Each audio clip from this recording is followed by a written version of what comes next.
Right, no more dirty jokes. That went through. Shit. That's the first piece of audio people heard on this stream. And Jazz is in the chat. Hello. Oh, already. We were just getting set up. So, hello, Storm. Happy Sunday. How you doing today? Hello there. It's gonna take a few minutes for us to get set up. So, just a heads up. Oh yeah, I gotta leave the dislike. You better. Otherwise, I'm gonna go to your YouTube channel. I'm gonna drop a like.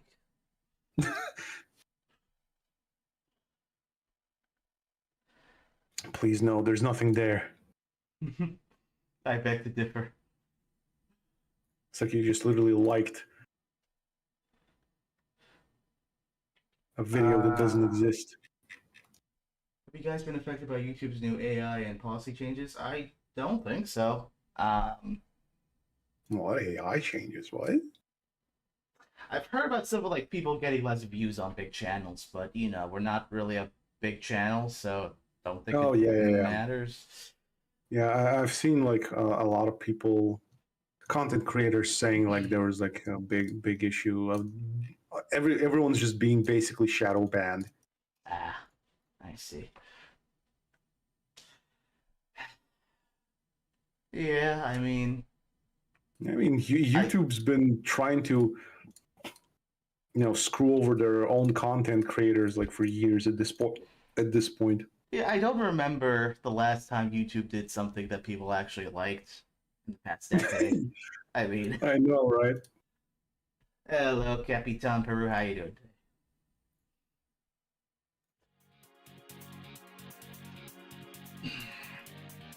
All right, let's see.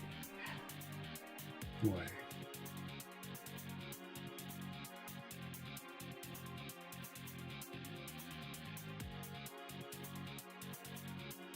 They're a big company, and they like to poke the bear for as long as they can, so to speak. Yeah. So, what can you do? Let's migrate to Kick.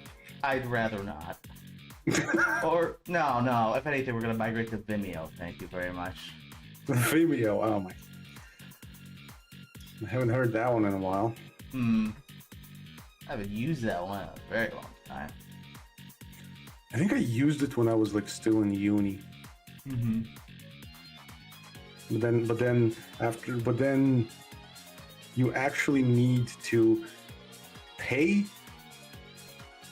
like a subscription or something, so you would actually be able to upload like more than like 3 videos in there. I was like, are you actually kidding? I didn't know that because I've never uploaded a Vimeo before. I've just watched an occasional video if something important was on there, but rarely is, you know? I uploaded some of my stuff there because, it's quote-unquote professional and everything, but right. Yeah, it's demo reel and all that? Yeah, like demo reels because, Vimeo is being like, oh, it's more professional than YouTube and all that jazz, but it's a scam. Guess that's why no one uses it.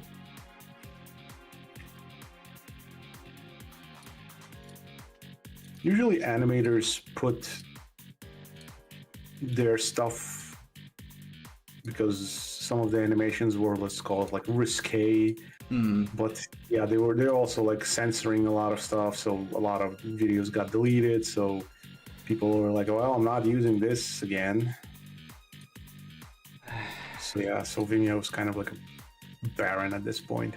I see.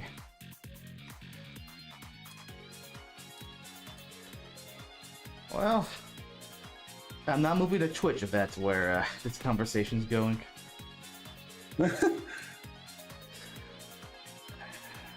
Why, you don't want to be a commentator there? Not really. It's like me and my friend, we always joke that there's like no way neither of us will be able to make a Twitch account because we would get banned in like 5 minutes. Yeah, fair.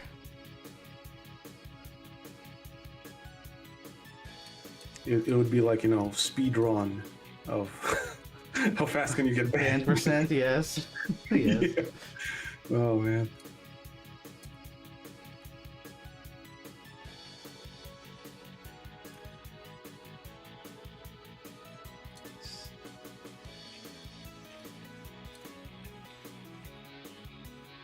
Daily video. You mean Daily Motion? I don't know. I've heard of them. I don't think I've ever used them. Yeah, Daily Motion it's relatively big, yeah. And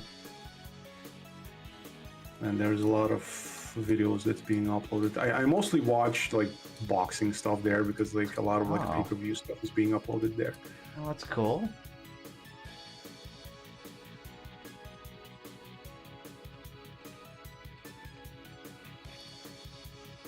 There was also there was like a site that's literally like the classic YouTube. It's called BitView. I'm not familiar with that one. Yeah, like if you Google it, it literally looks like YouTube when it's just started. Like, okay, yeah, I see. Interesting. Yeah, when I entered and saw it, I was like, oh my god, it's literally something straight out of my childhood. Just when I just started using the internet. Right when YouTube was starting to become like actually a thing.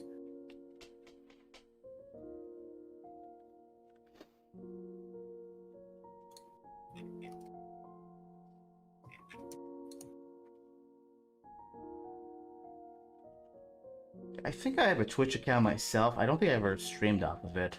I think I just used it to interact with people in chat back in high school. Yeah, I just have it to watch people and that's it. Yeah, exactly. Even though I stopped watching Twitch in general. Sometime X's voice actor for this game, his name's Luke. He sometimes live streams, sometimes I watch, throw in some bits. Oh yeah. What is he up to? These days I don't know because he doesn't stream very often to my knowledge. But I think he's doing well.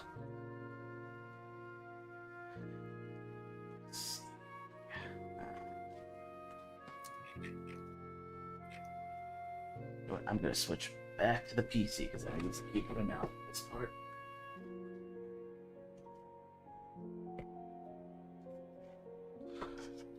No, it's the windmill of peace. Careful, we're live streaming. I'm pretty sure people don't know what the hell that is. They'll find out sooner or later.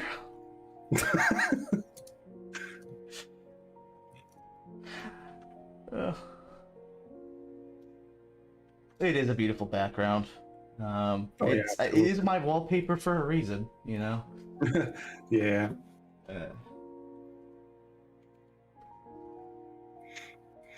Yeah, Void does really good stuff. Oh yeah, he's very talented. Yeah, he posted some. Well, I occasionally check his DeviantArt, yes, and he posts some practice drawings and stuff like that, and some really great stuff. He posted a couple of days, like he posted something like this, like a drawing of like a castle stronghold. It looks pretty nice. I know he's a YouTube channel. I was watching it a while back. I know sometimes he like does these like what do you call them, like speed painting videos, you know, just sped up footage of him actually making the paintings. And if I recall right, he uses like, was it Paint Tool Sai or something like that? Oh, yeah, most probably, yeah. Yeah. Didn't know he has a YouTube channel. Yeah. Don't have it on hand, but I think I'm subscribed. So. Maybe I'm also subscribed, but I just forgot. That's possible. Oh, you know what? This is going downwards, so I need to make this darker.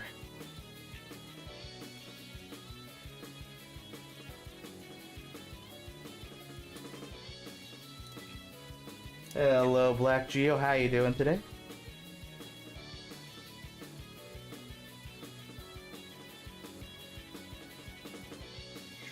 With that.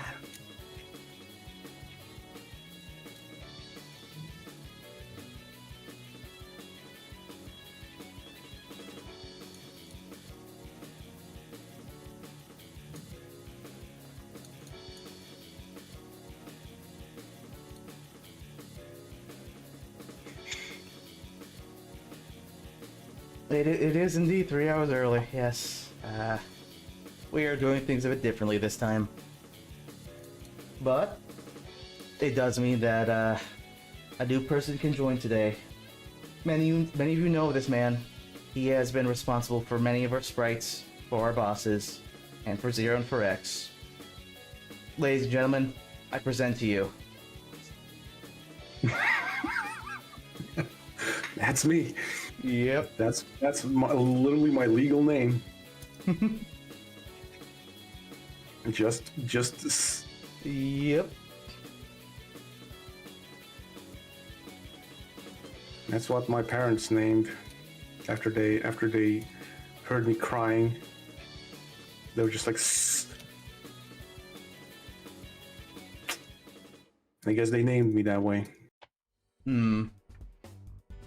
Just streams asking if your name is Jack.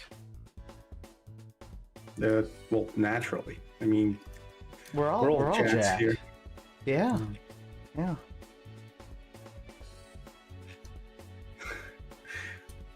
And yeah, Jay, I totally get that. Sometimes when I'm working on this stuff, like, I get stumped. You kind of have to sometimes take a break and go back to it. And also, I can't draw characters, and I have an easier time drawing backgrounds and characters, to be honest, because, like, a lot of shapes are just rectangles, but people are very round. Well, yes, they are indeed round. Yep.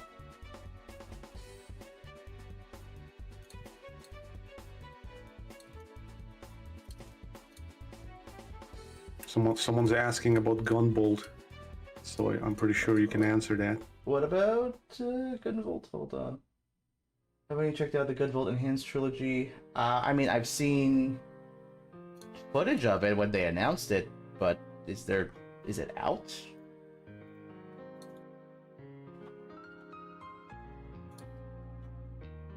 Did they announce a release date?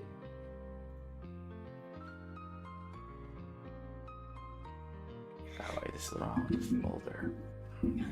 Put this in here.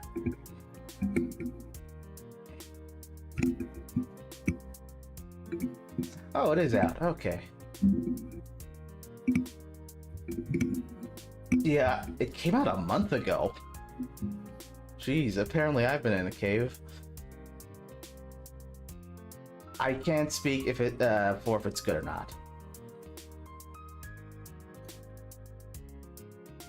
I mean, I know they re-recorded some lines. I know that I think they backported some stuff from Gunvolt 2 into Gunvolt 1 as well. Oh, that's interesting.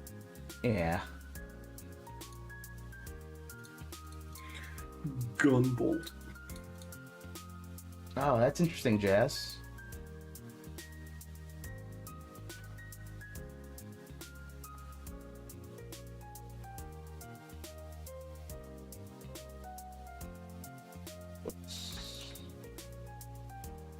Oh, hell yeah! Really want to see how Spit Mushroom will come out now. Oh yeah, with the new style.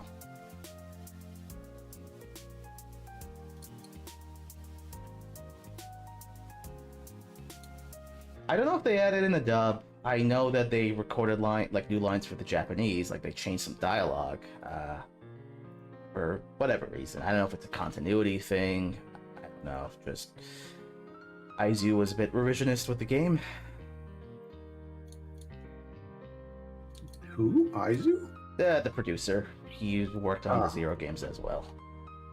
He's the one responsible for a lot of the creative decisions at NT. Oh, okay.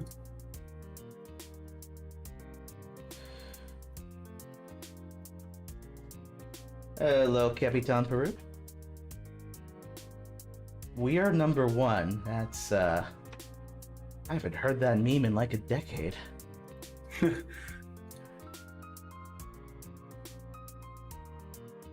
That show, unironically, was great. I never saw it. Like, I still remember when I heard the guy's name is Sportacus. Like, that is just peak, man. That's like the best name ever. Fuck, Sportacus, man. Mm-hmm. And the guy in real life is is something else, man. Like, he's like in his 40s or something, and he's like in his absolute peak performance. Interesting. I mean, didn't one of the actors pass away? Yeah, it's the one who was singing the #1 song. I see. Yeah, that's rough. Yeah. Like, I remember, like, I even watched one of those like streams where he gathered all the actors who played like those duplicate Robbie Rottens, and they recreated the entire song again, and then gave away all the original audio for the free of charge to the internet, so everyone can make like their own versions and tributes and memes in high quality, basically, instead of using some outdated, not outdated, but like old audio. That's awesome.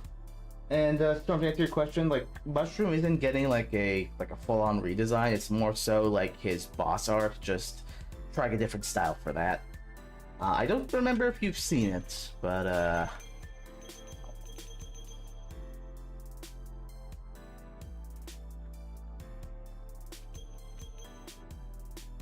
yeah, so I'm sure you've seen the sprite design because you've been on enough of these streams, but as far as the boss artwork goes, let me pull up the current revision.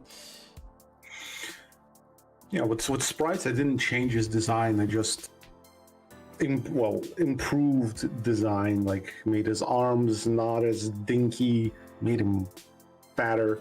I was about to say.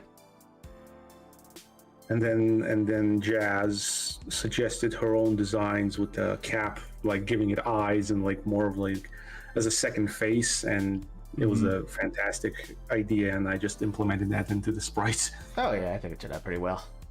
Yeah, so Storm, like this artwork for the the boss warning screen, this was done by Jazz Tell Stuff, which is she's in the chat right now. She's working on like an updated version of this with a bit of a different art style. So that's kind of what we're talking about right now.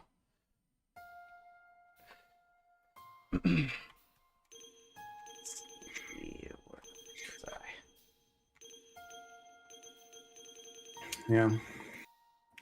He looks banging. Mm-hmm. He's got that dad bod. Yeah. Okay. You know I'm right. I just saw something. Oh, what? Did you finally see what I said you'd see on stream? Yeah. Oh. They want to watch. They want to watch. Yeah, you know. I'm pretty sure Spino's got some popcorn just out of view. No, I got him. Now I need to make a sprite version of a popcorn. Just poking out from behind the window. Jetstream wrote, he's got that mutated eggplant look. That's one way of describing him. Also, good morning, Sauce. Hope you're doing well, man. Sauce. The moveset for Zero and X, it's currently being worked on, but nothing I can show just yet. It's all kind of on paper right now. Yeah, we're kind of rethinking, refreshing, thinking stuff over. With a lot of this stuff, it's an iterative process. So yeah, I mean, how many times has I mean, for most of these bosses, they've gone through like at least 3 revisions. So yeah, I mean, it's part of making a game. Yeah, it's definitely a learning curve and process and everything. Yeah, so for those who saw the last stream, Zero did get some new sprites, new animations. You know, got a crouch now with some nice hair animation. Got a dash,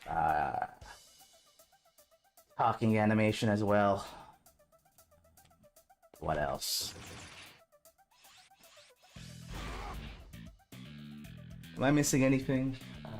Look at the sheet. I don't think so. Maybe no, not the wall sliding. I'm doing right now.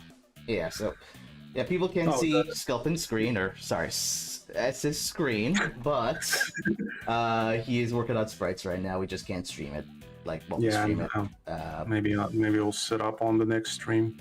Yeah. That'd be nice. The other sprite is him looking into the window. Oh yeah, let me re-enable the door.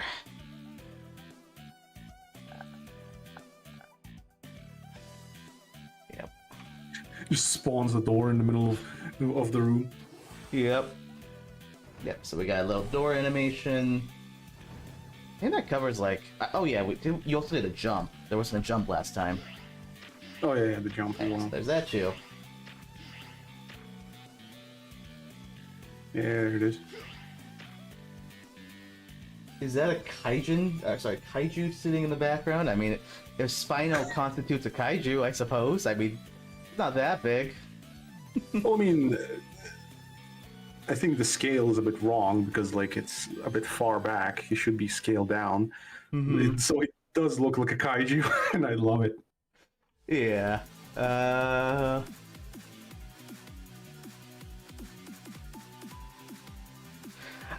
Me personally, I still just love this.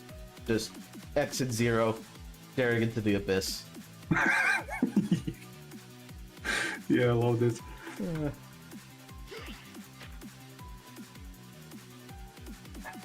It should be like a screenshot, you know?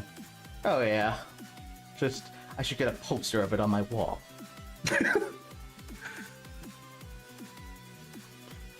Alright, let's... They're waiting for the game to release. Oh, well. Perfect. That is that's a perfect explanation. Mm-hmm. Actually true. Mm-hmm. Mm-hmm.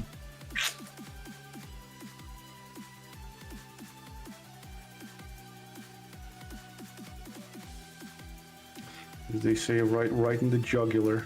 Remember somebody on the last stream said something when they saw like X and Zero like that. Somebody said something to the effect of X is cheating on Zero with a clone of Zero. Or something. I forgot who said it. It was on last stream. That's a hot take. Was that meant to be a pun? I don't know. Maybe. Well, never mind. Matter.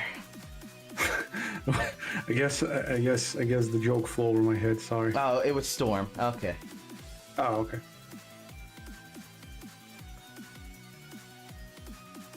Exxon Omega action. Oh boy.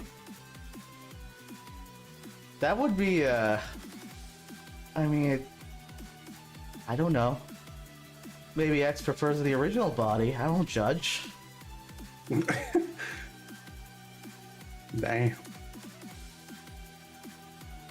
I mean, I don't blame you, Storm, for not knowing what we're thinking. I mean, we are sometimes very unhinged people. Only sometimes, though. Only sometimes.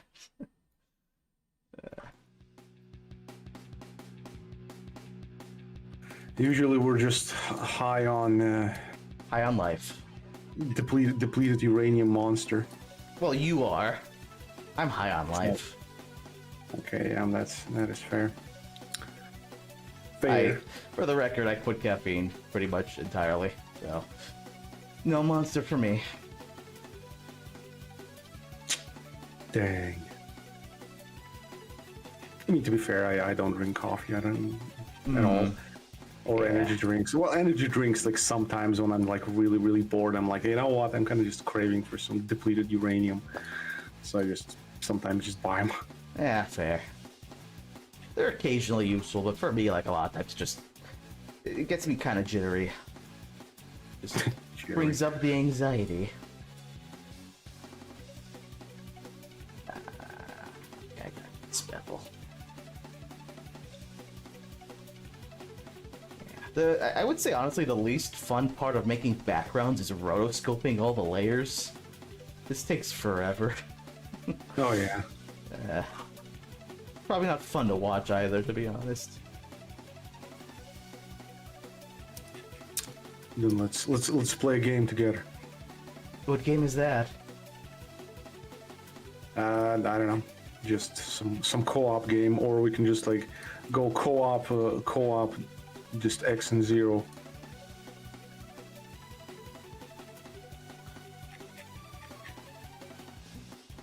Multiplayer action.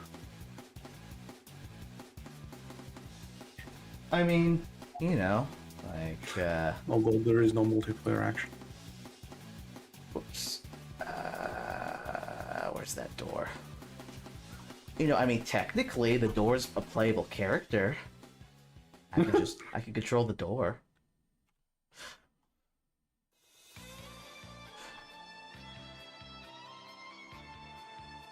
Have you guys heard any rumors lately that Nintendo may discontinue support for the Switch One and its variants? So, I haven't, but I don't really follow a lot of Nintendo stuff these days unless they do something really questionable in the news. But it wouldn't surprise me. I mean, you know, they want people to buy the Switch 2 and all that. So, all seriousness, one really nice feature of our engine is you can play as a lot of the enemies, or you can like take control of them, which isn't something you would do during like actual gameplay, but in terms of testing out their moves or scripting them for cutscenes, it's really useful to basically just have them controllable with, you know, just regular button inputs. Yeah. And the fact that they cannot hurt each other is still funny. Oh yeah. You know, there's like a whole faction system, so yeah.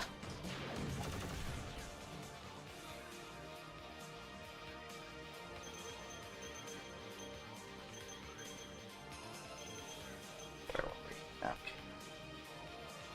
MMZ Axel game, maybe. One day.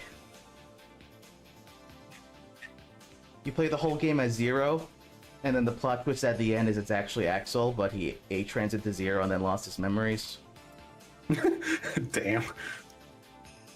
Yeah, like the entire game you just play as Zero, and then it's at the very end it's like, oh, you're just A-transed. Oh, you're actually Axel.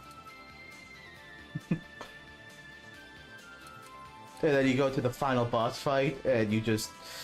It's a veteran Axel who's really good at A-transing, so you're given just a... what's the word? A stupid power boost, and you just have god powers. I don't know. I'm just rambling, but... I mean, I used to joke that, like, in 0-1, when Patsy resurrects Zero, you're not playing as Zero. You're playing as Patsy. Well, I mean, that's a theory. Yep. She's like sitting inside Zero and just driving him like a car. I like that quote, Jazz. Which one? Look at the chat. Yes. I try to limit the number of F-bombs I say on stream, but that is fitting. Nice.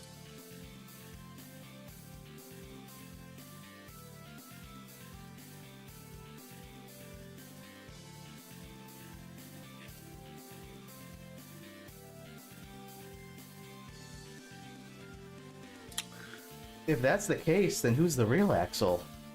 Is it Sigma?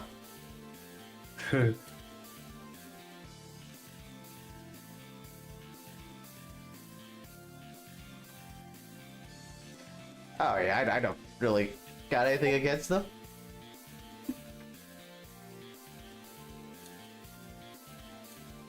They never did anything to me. Allegedly.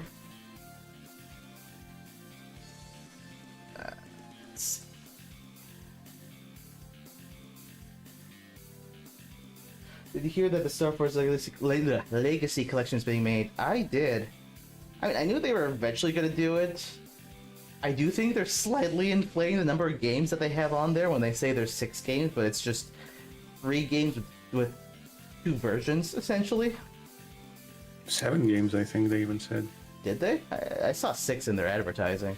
Well, maybe I misread it, yeah. Maybe. I mean, I might buy it when it comes out, but I'm not that big into Star Force. I had the second one as a kid, but didn't play a whole lot of it. I was always more into like Zero and ZX. Yeah, same. Only seen some stuff when my friend was playing it. Hmm.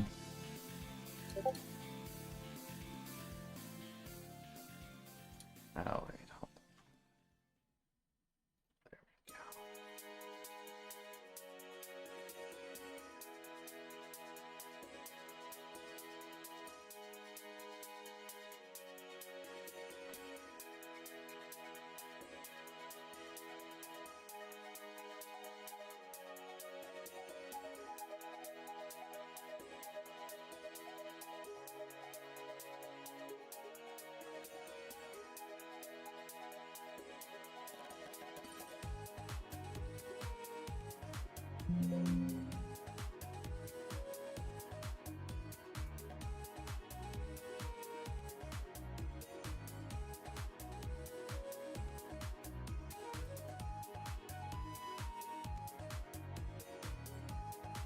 I see, Jetstream. I believe you.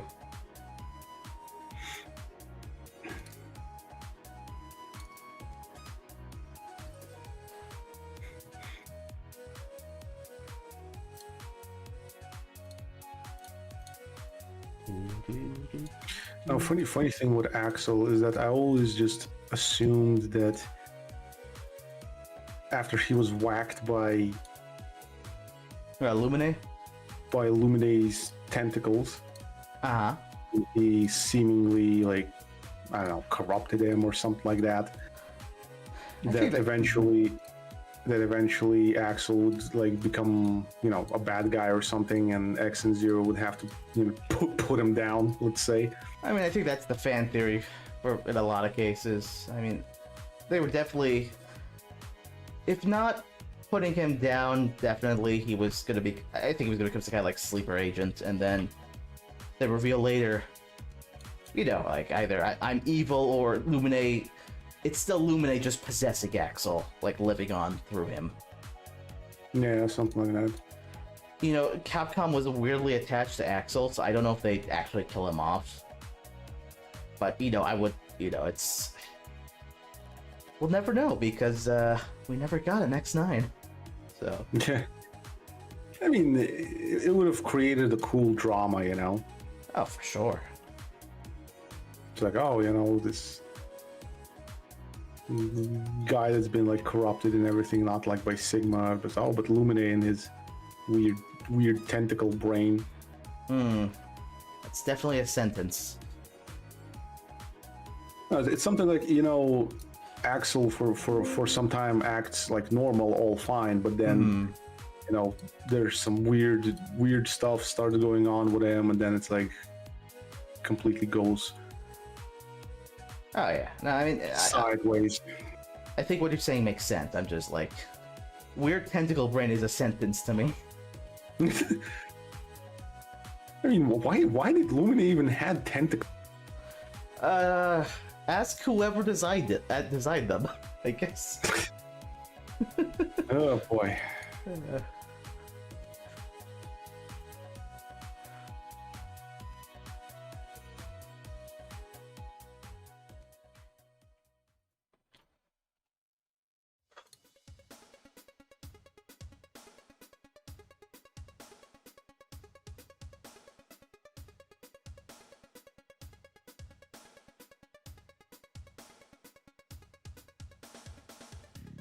Yeah. I mean, I feel like most of the people who worked on these Mega Man games have at this point left Capcom. Oh yeah, absolutely.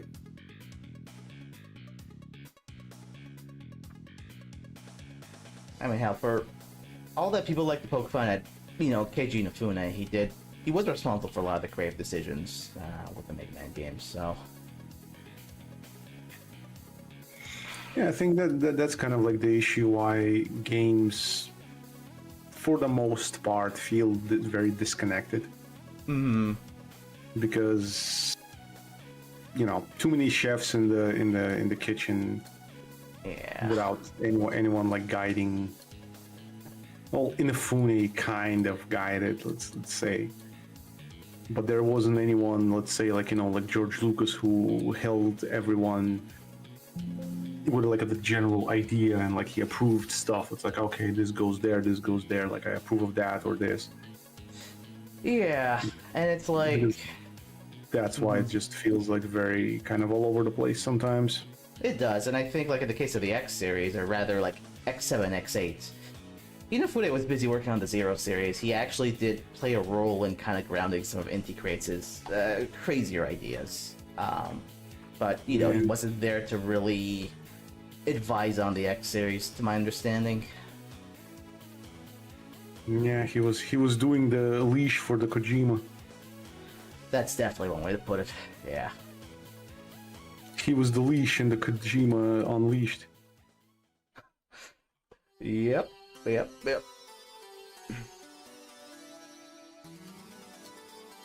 Well, I'm kind of glad that he did that, because Inti Creates are Inti Creates. Let's put it that.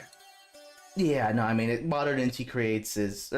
If you look at Inti Creates before the Zero series, and Inti Creates after ZX and Mega Man 9 and 10, they had certain tastes that were put on a leash with the Mega Man games.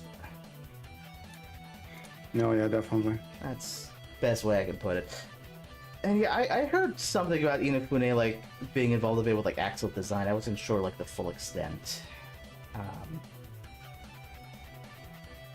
But kind of my thought is like, I can't imagine did he look at the story for X7 X8 and say, this works? Because I feel like 7 and 8 take things in a very different direction from like X6 in the Zero series. Oh, really? Inafune actually gave design advice for Axel. That's cool. Hmm.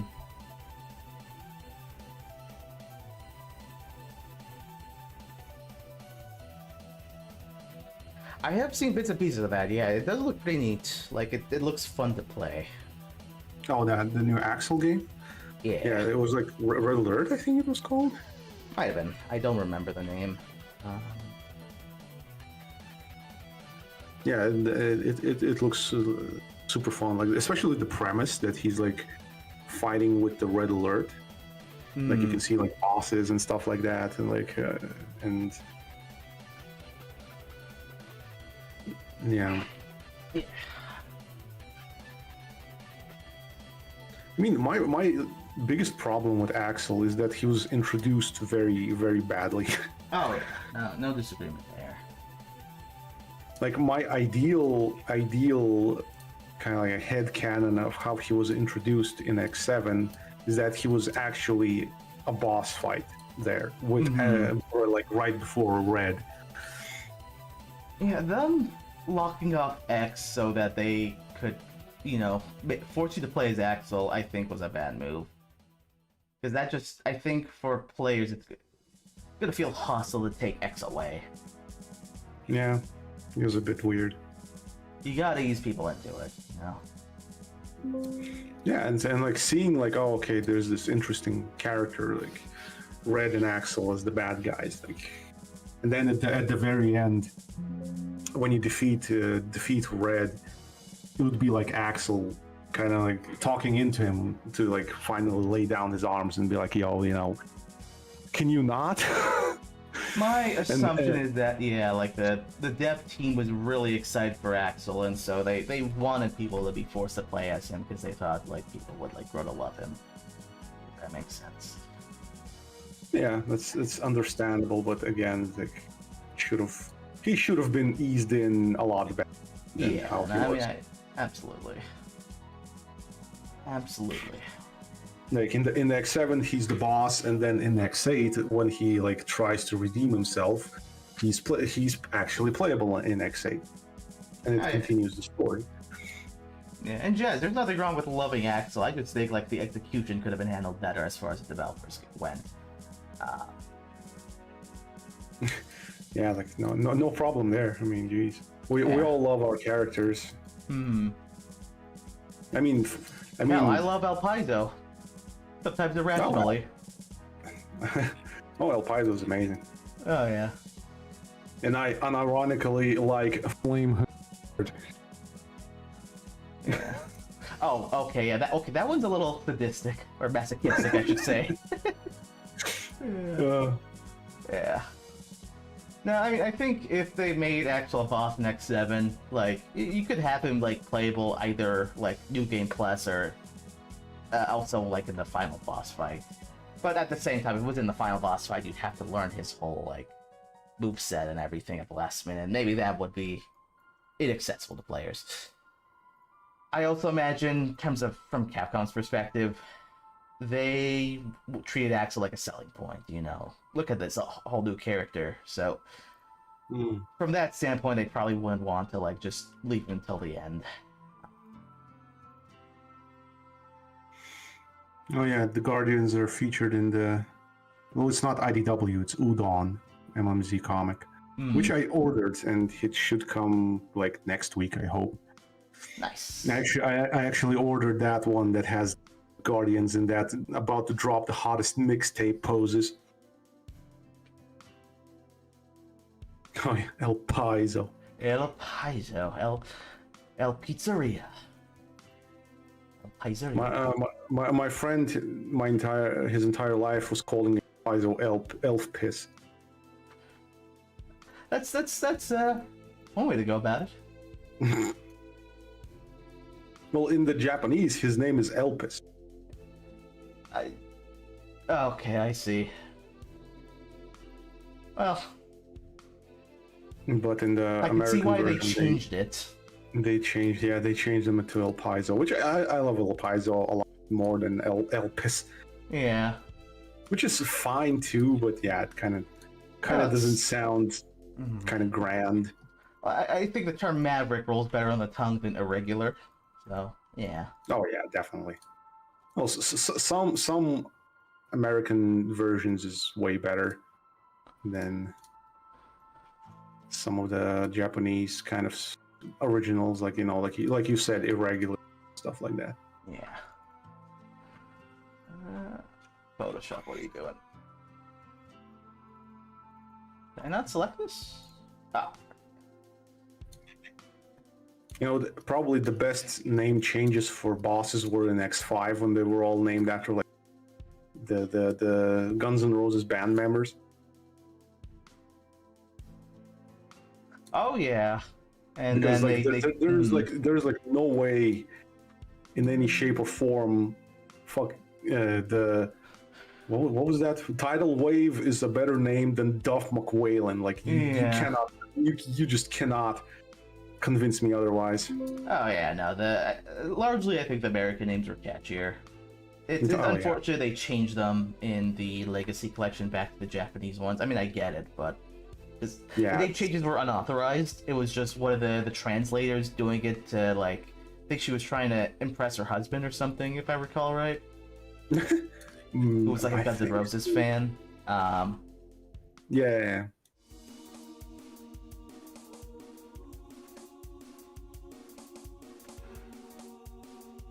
Funny thing that the one who did that, she was like the voice actors of Claire Redfield from Resident Evil games. Oh really? I didn't know that. Yeah, she was the original voice of Claire in Resident Evil 2, I think. I didn't know that. 2 in Code Veronica. She was actually the editor, like the translator, localizer for X5, and she intentionally changed all the names to Guns N' Roses names. I see. Yeah, well, I also like when I found that out, I was like, no way. The only piece of overlap I'm familiar with is like the voice actor of the English voice actor of Red in X7 is also the voice actor of Barry Burton in Resident Evil 1. Oh yeah, that's true. Yeah, that is also wild. Yeah. You know, funny thing is that the voice actors in X7 were actually not bad. It's just the voice direction was just atrocious. That's why they sounded so terrible. Hmm. Because the voice actor for Zero, he's actually great. Like, he has range. The X's voice actor, he's actually not bad as well. Oh yeah. Yeah. I mean, most of them are in like ZX Advent, and they do a lot better in that game. So yeah, I think it's just bad direction. You know, because they're being directed by, you know, Japanese directors who don't speak good English, who don't necessarily know what sounds good in English. So yeah. Because the Zero's voice actor like absolutely killed it as Albert. Oh yeah.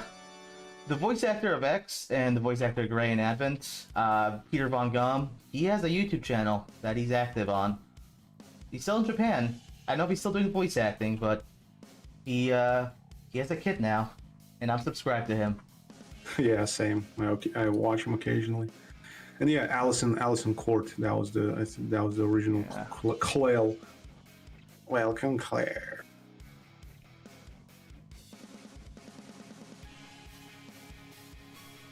They have Chris Redfield in the OG Resident Evil Belmont Symphony of the Night. Oh, really? That was him?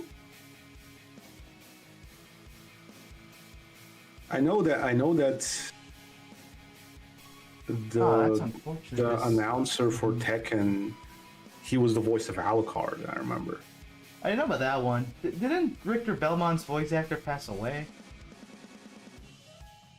Richter? From Symphony of the Night. The English voice actor. That's what I remember hearing. No. Die, monster. You don't belong in this world. Yeah, that guy. No. That's not him. The one who passed away was Leon's original voice actor from Resident Evil 2. Oh.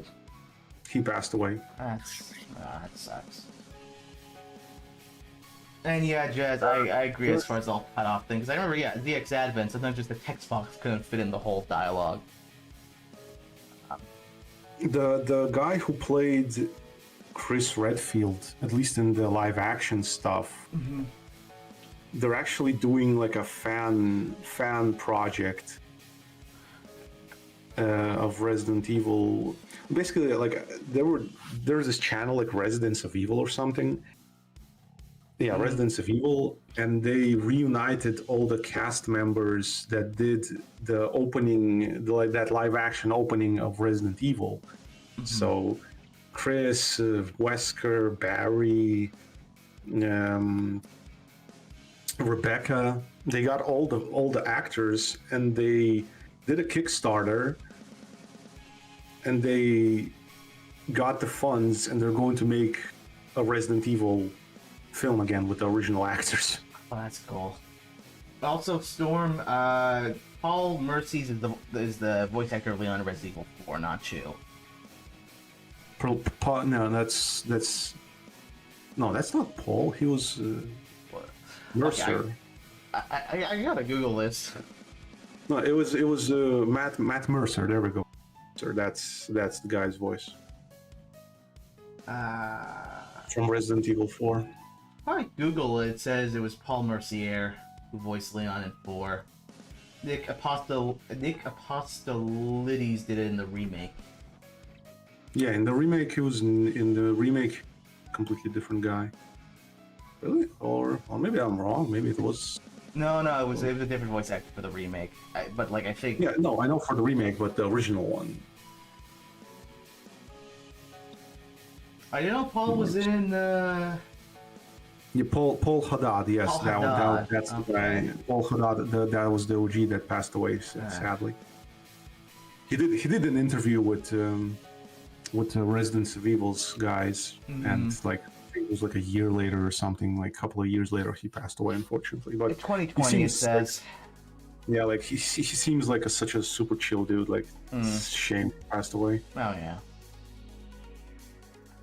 You know, I mean, a lot of good voice actors have passed away in the past few years. Yeah. Yeah. I mean, Max Payne's voice actor, the guy who does all the Batman voice acting. Fortunately, the name's kind of escaping me right now, but Kevin Conroy. Kevin Conroy and McAfee for Max. It was James McCaffrey. I think James McCaffrey.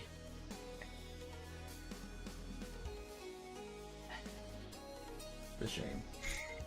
Yeah, but he's forever immortalized in Max Payne 3.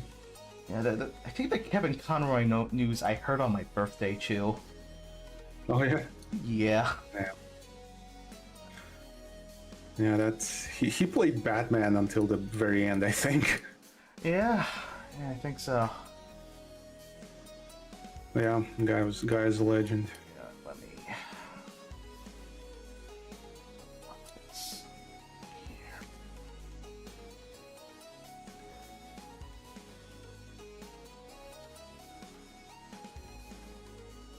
James McCaffrey, he voiced Max Payne from the Max Payne games. Yeah. He did voice a bunch of characters from the Remedy games. Like he was like a regular on Remedy games. He also did just some general TV stuff, but nothing like famous. Yeah, he was like very, very low profile actor, but he was really good. Oh yeah.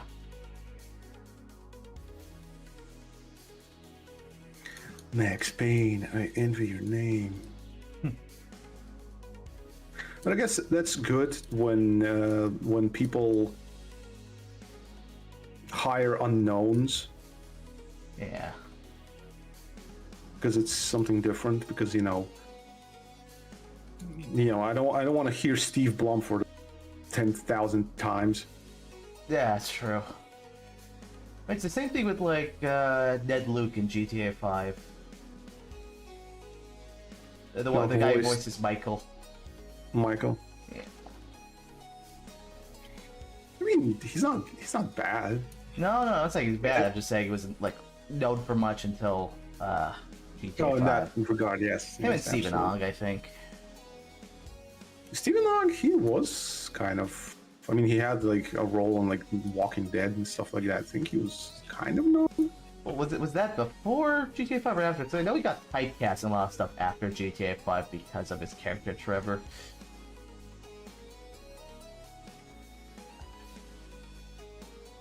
Oh, yeah, well, I don't actually know which way it was.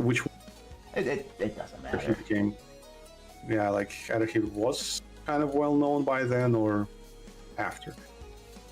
Yeah.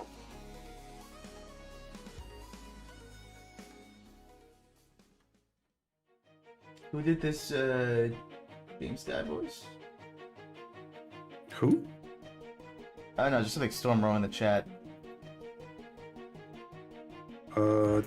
James. I think I already the Max answered. Payne thing, I guess. Yeah, James McCaffrey. I just said Yeah. that he was Max. He was great.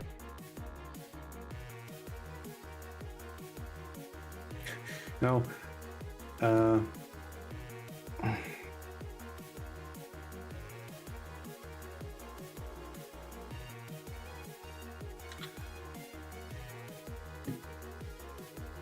I know that Nolan North is also kind of like everywhere, but I don't know. I just enjoy that voice actor a lot. Oh, he's fine. I mean, I know him from Uncharted and Uncharted. I know what else he's in. Oh, come on, dude. He's Captain Walker. Like, come on.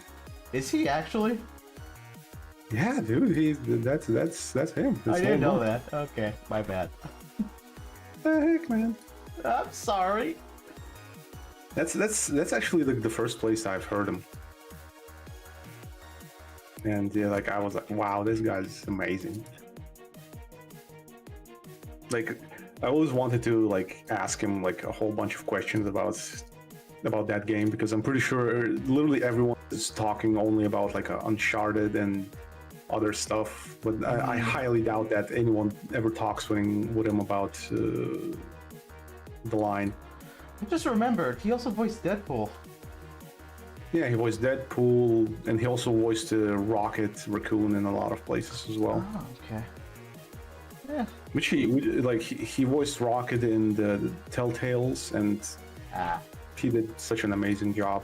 Seems like a chill dude. Yeah, I mean, he seems like very super chill. Like not like somebody who's just the rules get to their ego, you know. Yeah, I think he had like a YouTube channel at some point with I forgot the guy's name. The other guy from Naughty Dog Games, I think. Right? Yeah, I've seen those videos. It's like Let's Plays of like Uncharted. Yeah, like, it's like a Let's Play. They got Amy Hennig on there too. Troy Baker, there we go. Yes. Troy Baker, yeah. Joel.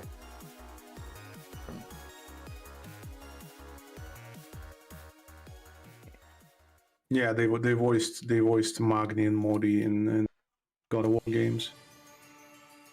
I know about that. I know Baker did Batman for some of the games, or at least one of them. He was also Joker in Arkham Origins.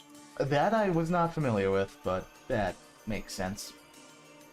Yeah, he was Joker, and Sonic was Batman. What? Well, Sonic is in Roger Craig Smith. This is some weird crossover, man. I know. I remember I blew my friend's mind when I said that Sonic is Batman. And he was like, wait, what? Hmm. And he was also Chris Redfield. So I think he was more shocked at that fact that Chris Redfield is Sonic. And yeah, Jazz, Skelton mentioned to me that you know Japanese. I thought that was interesting. Yeah, like she actually understood the lore in X7 when the dialogue was actually maybe better than the English one.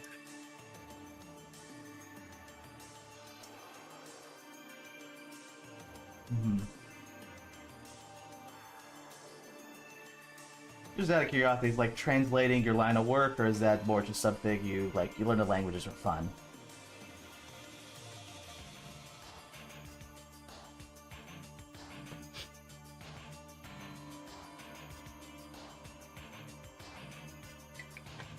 Yeah, Troy was Ryu in Ninja Gaiden stuff.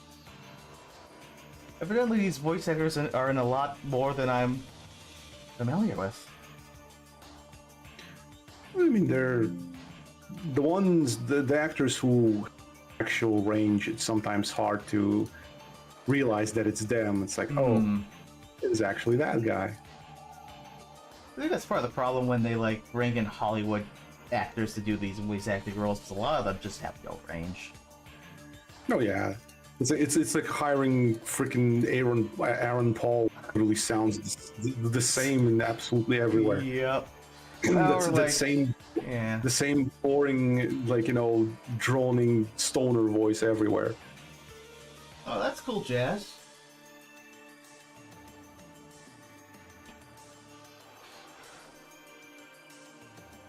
Yeah, it's like Keanu Reeves as Shadow. I thought was a miscasting.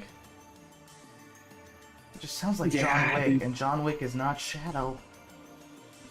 Yeah, I don't know why.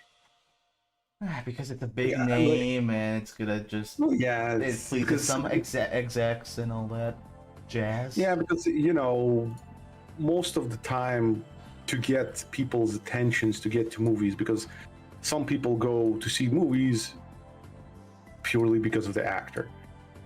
Mm-hmm. It's like, oh, John Wick is there, and he's voicing Shadow. Ooh, I better all that sort of stuff.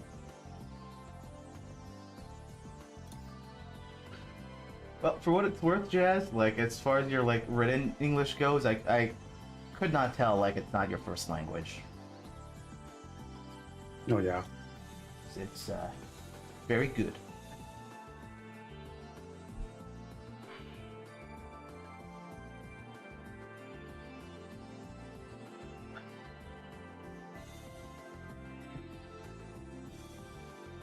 Well, my issue with Keanu as Shadow is like if Shadow's character in the Sonic Adventure games and just Sonic in general, he's a character with a lot of pride. You know, he can be serious, he can be dark, but he has an ego too, and he likes to down talk Sonic.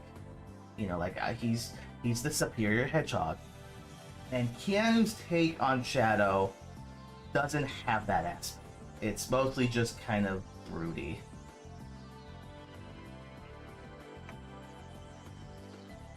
I think Ben Schwartz did a fine job as Sonic, and Idris Elba as Knuckles I think was fine too, because it doesn't just sound like Idris Elba. He actually he actually tries. Like no dig against Idris Elba, but I mean I like him in a lot of roles. At some point, like he really started to sound literally the same everywhere, and that's kind of got a little kind of annoying. It's usually when he does like gangster films or like action flicks. It might just come down to like, you know, the people who cast him want him to do a specific voice for these like stereotypical films, you know. Yeah, maybe, yeah. Or they just tell him just to, you know, just do you, you know. I think that's the issue, that some people just say, just do you, whatever. Mm. And he just kind of be like, oh, okay, well, I guess I'll just do myself. Yeah, and because with Knuckles, yeah, he actually tried. Yeah. Think of the case of Keanu, like, you know, I would say maybe he just wasn't given enough direction, but at the same time, I don't see a lot of range in his like live action roles either. So I don't know if he could do anything other than John Wick. Also, I just realized, yeah, this whole thing is, the depth is off, but I don't want to fix that right now.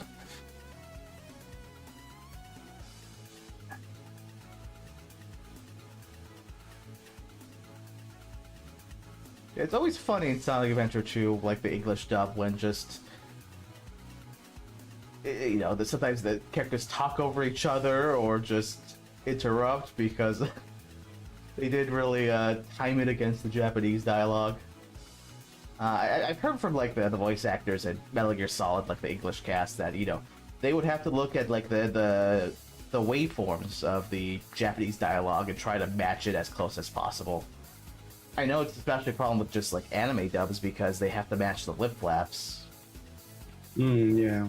And I think with Japanese, you know, you could fit a lot more in less. I would say, I don't know, less words, but I know at least written Japanese, you could fit a few characters. So I imagine at times it's a challenge. We're doing good. We've been working on various different things. New sprites for Zero, new sprites for X. I've been working on backgrounds and tiles and all that good stuff. And I'm working on Zero, but you can't see. Yep. Other than that, I mean, we did some minor tweaks to Spino, the boss fight. Oh yeah, I think you didn't show off the new ultimate, how the new ultimate looks and feels. I could show it now. Hold on. Where's the debug menu? There we go. Yeah. I want to say I showed it on the last stream, but I'll just show it now, just for people who haven't seen it. So yeah, the sprite got updated, so now there's like electricity or lightning kind of flowing through him or on his surface, and it's subtle, but the lighting on this frame was also changed to have better contrast, to make the light source more centered rather than kind of outwards. Other than that, it's just been like little tweaks to his sprite for things like jumping or getting into the roll. Just little things for polish. Can you slow-mo it? Because I think like one lightning is kind of a little bit off. Maybe. I mean, it's all randomized, so... Although, I think they're all... Well, they use the little tracking dots, one of the lightning, for some reason, jumping, like, there's two of them on top of each other. Like, look at his right arm. Right arm? Okay. Yeah, in slow-mo. Like, there are, like, two lightnings. Like, that lightning, it should be connected to the floor, and one of them is connected, but the other one is over. This one or... Well, okay, there's like a 10-second stream delay, so... Yeah. A little tricky. Yeah, you'll see when... No, not that one. Yeah, and yes, it is Metal Slug sound effects, but not taken from Metal Slug. It's a stock sound library we use that the Metal Slug people also use.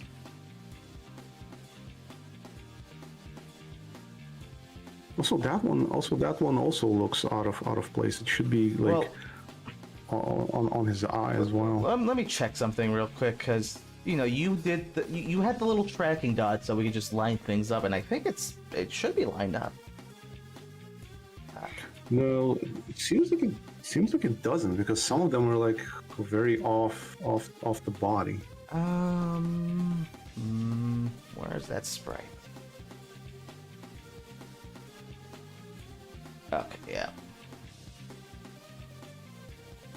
Yeah, I mean... If I look... So it... Oh, you know what? They're not aligned at all. Oops. Of course. I'm sorry. Yeah, like see the two of them, they yeah, they're not aligned. The problem was like Spino's dot, or you know, it's off screen. I thought the top one was his, but no, it's the lightning. My bad. I'll fix it. Don't strangle me just yet. It's not over yet. Ready for round two? Time to get serious. Early stream is so cursed. We are an unhinged bunch. You know that. I know that. You know what? I'm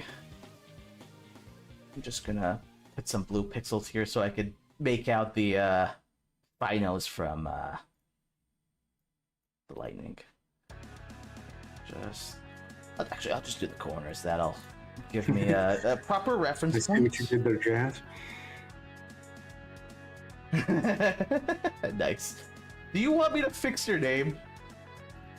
Or that's okay. No, I'm just gonna be the mysterious. There are some people who like this is legitimately like the first time they meet you, and they're gonna think this is actually your name. Good. I don't know why it's doing it for you, but when Johnny's on, it doesn't do this. It's weird. Yeah, it is strange. I mean, and my name is shorter than Johnny's. Yeah, I got no idea. Prepare to become space dust. I can't say we're a multi-million-dollar company, darn, but I'll happily pay S in exposure. Okay, there we go. Now it's aligned. Let's get back.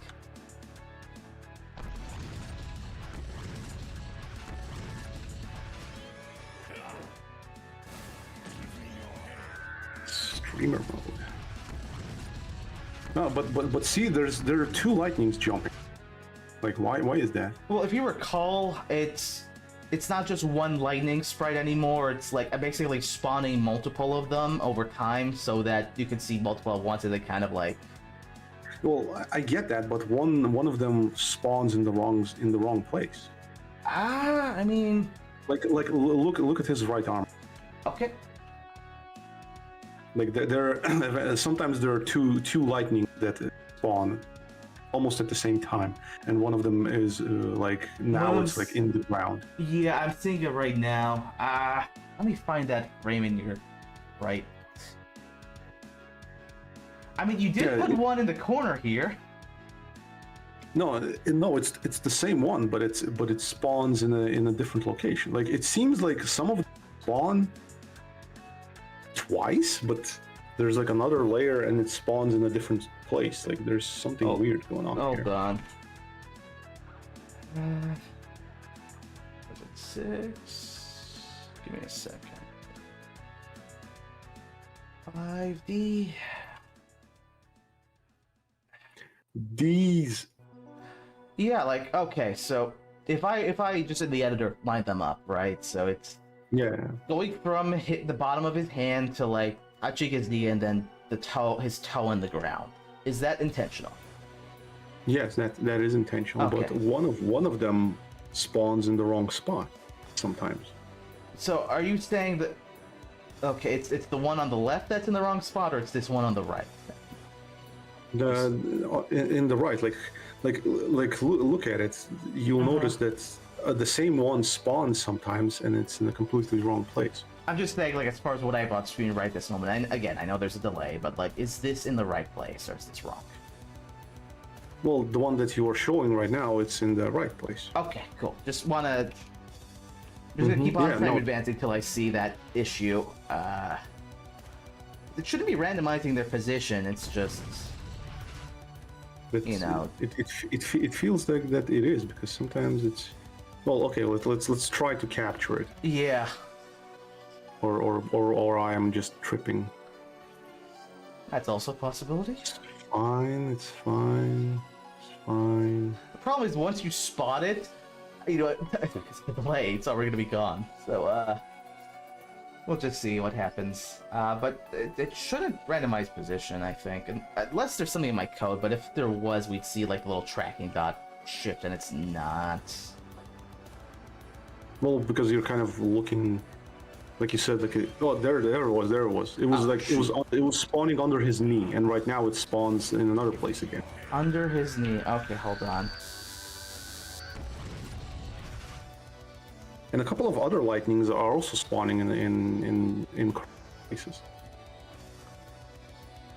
It's as if like duplicates are being spawned, but they're in the wrong places. But let me look over the code real quick. Maybe I did something with it that I just don't remember.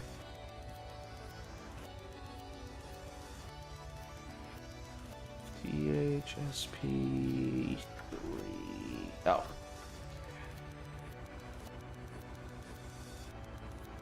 It's because I'm in streamer mode, but I'm also in streamer mode with Johnny, and it doesn't like censor his name, so that's what I find just weird.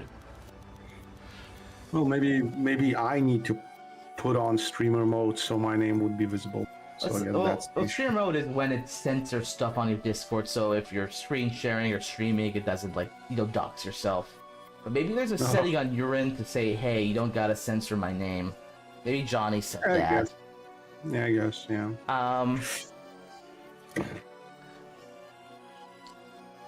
Okay, I might know what's going on. I have a theory. The game theory?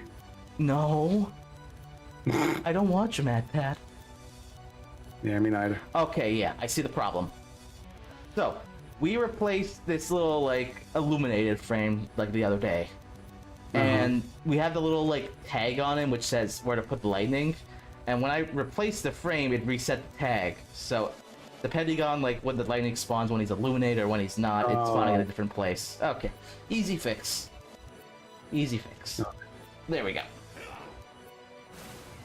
Can you stream some Among Us now? I've never played that game in my life. I think that's very tough to say, darn. Yeah, I also never played that game in my life. Yeah, there it is. Alright. Now the lightning is in the correct places. But yeah, for the chat, we updated this a little bit with just nice newer visuals. There's also like sparks coming off of him. Other than that, like the jumping animation was updated a little bit, the rolling was updated a little bit. The eye laser. The eye laser. Oh yeah, that's right. You opened his mouth even more. You added you added inside mouth detail. Yeah, I actually added a whole bunch of inside mouth. Like originally had actual tongue. But since if I would have added the tongue, it would kind of blended in with his jaw colors. I was like, well, I guess no tongue for you.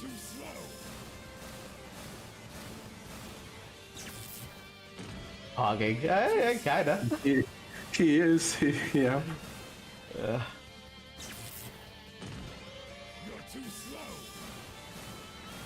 He's a fun challenge, honestly. Like, he's not a I hate this boss type of situation. It's more like just you gotta pay attention to what he's doing and then kind of plan appropriately. If you don't, his giant math is just gonna clobber you.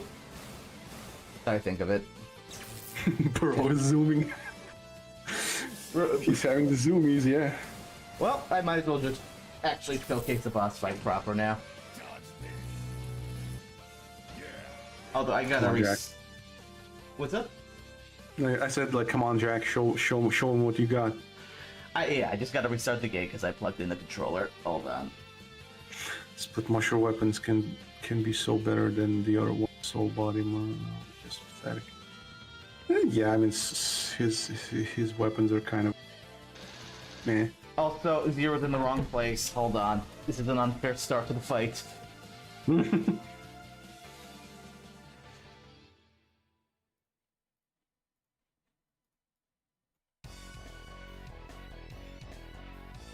There we go. In fact, let me just get the actual boss music going too. I want this to be a proper experience.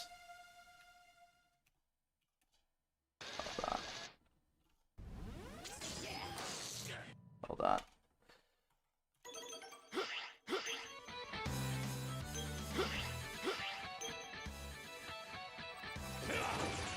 If it's too loud, let me know. I don't want to blast anybody.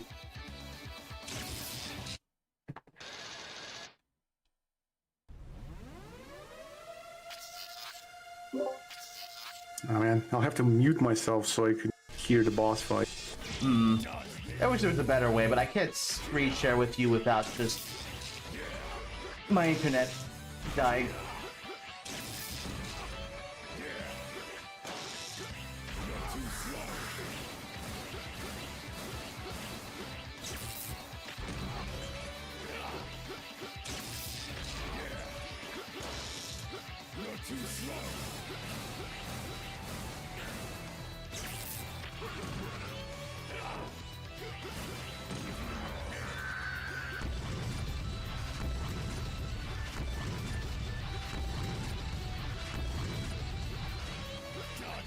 Oh, nope. Shoot.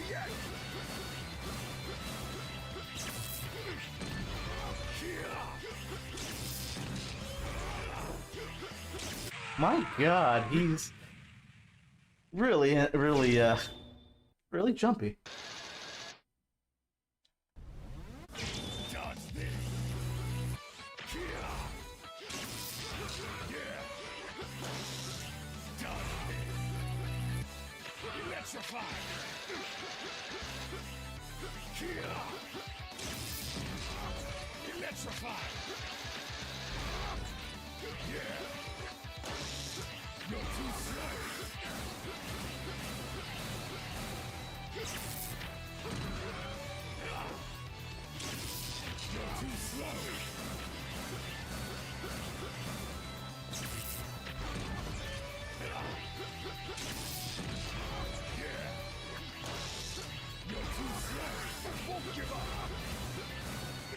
Oh, damn it. You know what? No, I'm cheating. There, I win. Impossible.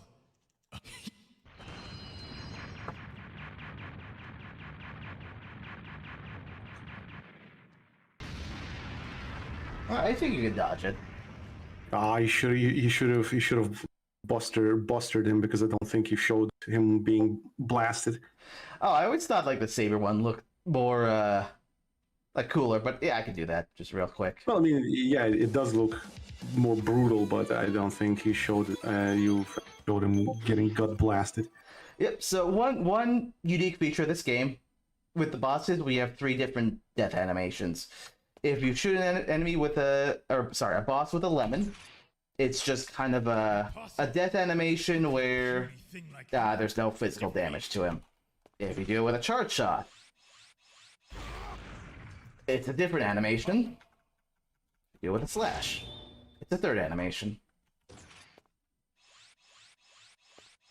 The bullets aren't slow, it's just the screen size is bigger than on the GBA, so they feel a bit slower. But yeah, that is a nice blast spray. Yeah. He definitely lost some pounds. Tell that to Mushroom.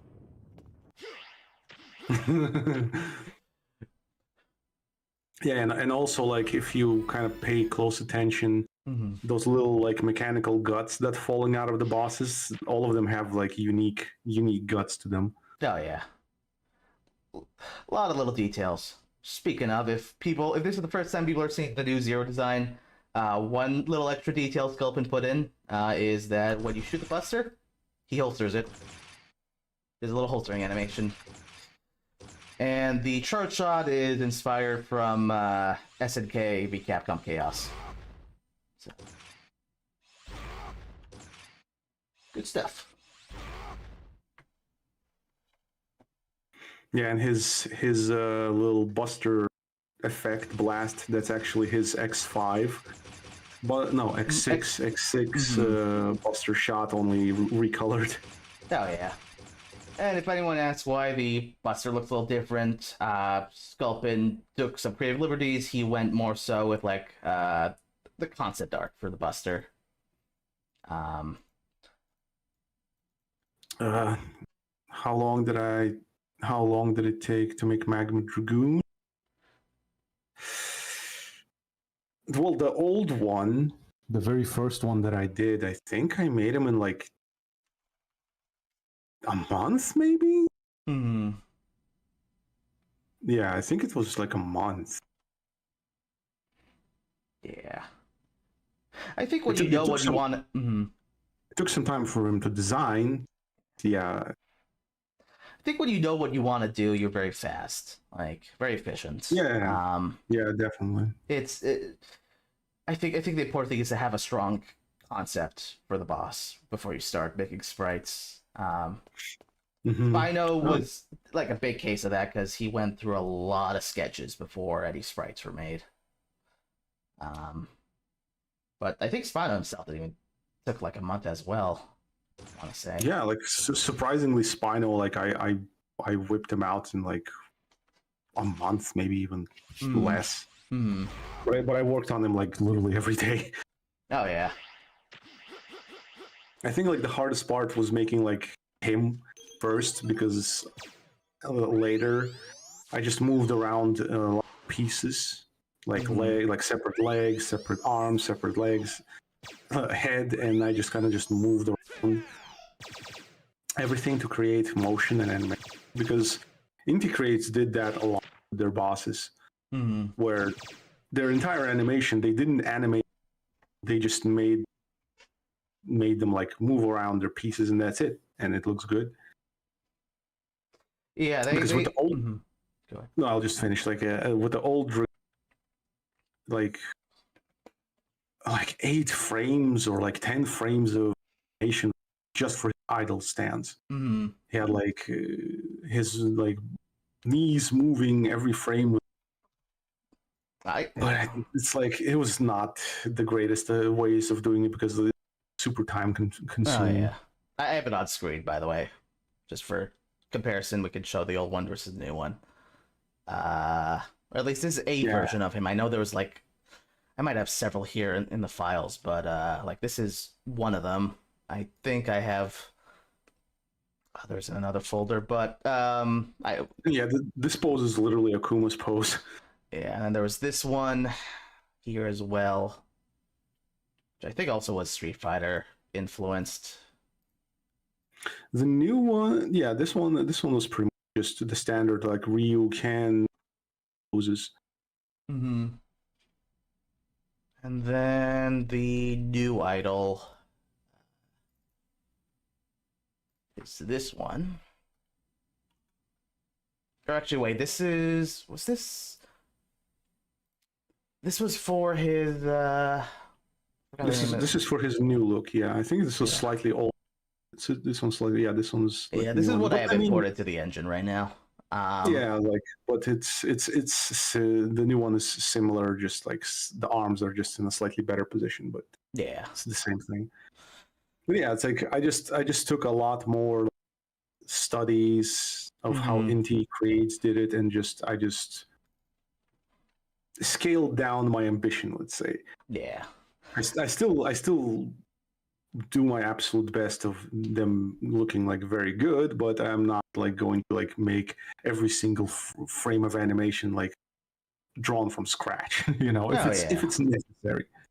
Yeah. I think that's most evident if you look at old Spino versus new Spino. Just not only in terms of the part efficiency, but like you spend a good amount of time just researching how Nakayama likes to draw his Mutos Reploids. You know, the architecture of them, if you will. Oh yeah. Like, yeah, figuring out Nakayama's style took me a while. But with Spino, like at some point, just something just literally clicked in my head. I was like, "Oh, I think I finally get it." Yeah. And also to answer the chat's question, how long did it take to come up with music ideas?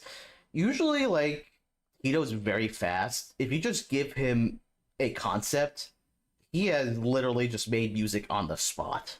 Just you have a song done in an hour. You know, I've been in calls with him just watching him make the music just from a description I gave him. He's fantastic. Damn. Yeah. And thank you, Darn. I appreciate it. Like High Climber was made in a single Discord call session. Took like 30 minutes to an hour, to my recollection. I just watched the whole thing. But yeah. What do you think about the Mega Man XA demake boss rush? Is it that one where you fight every boss in one? I assume that's what they're referring to. I mean, that was definitely hilarious. Oh yeah. I think it was funny when you have the giant, you know, laser buster upgrade. It kind of trivialized boss rush. It was definitely a cool idea. I mean, there was a lot of cool like Easter egg stuff in demake. In the demake, yeah. The one where the copy bots pose in the same like Spino is moving there. Oh shoot, he's not supposed to. Yeah, like when the copy strike the Mega Merc pose, that was honestly adorable and such a nice callback.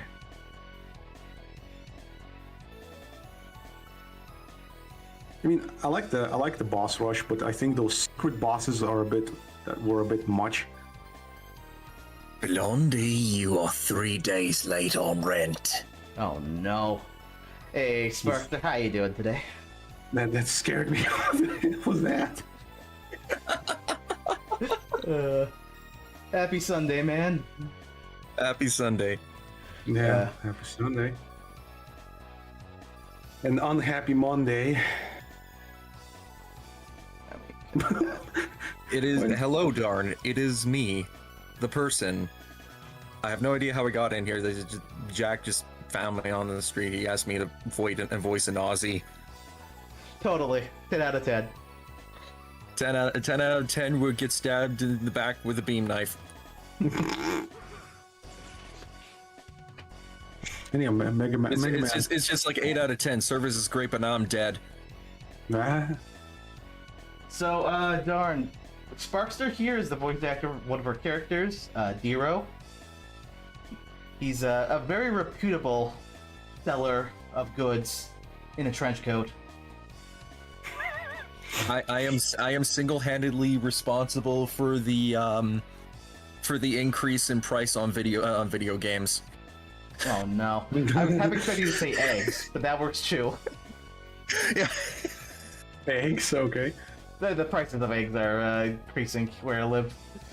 Yeah, Jetstream Senpai. Wait a minute, that's the guy who voices the dude who lives in a dumpster that leads to a sewer, allegedly. Yes, sir. I am absolutely spammed and G-spammed. Perfect. What the? Oh, it's the Undertale guy, right?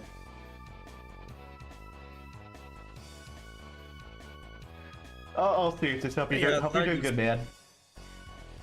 Yeah, I'm doing pretty good.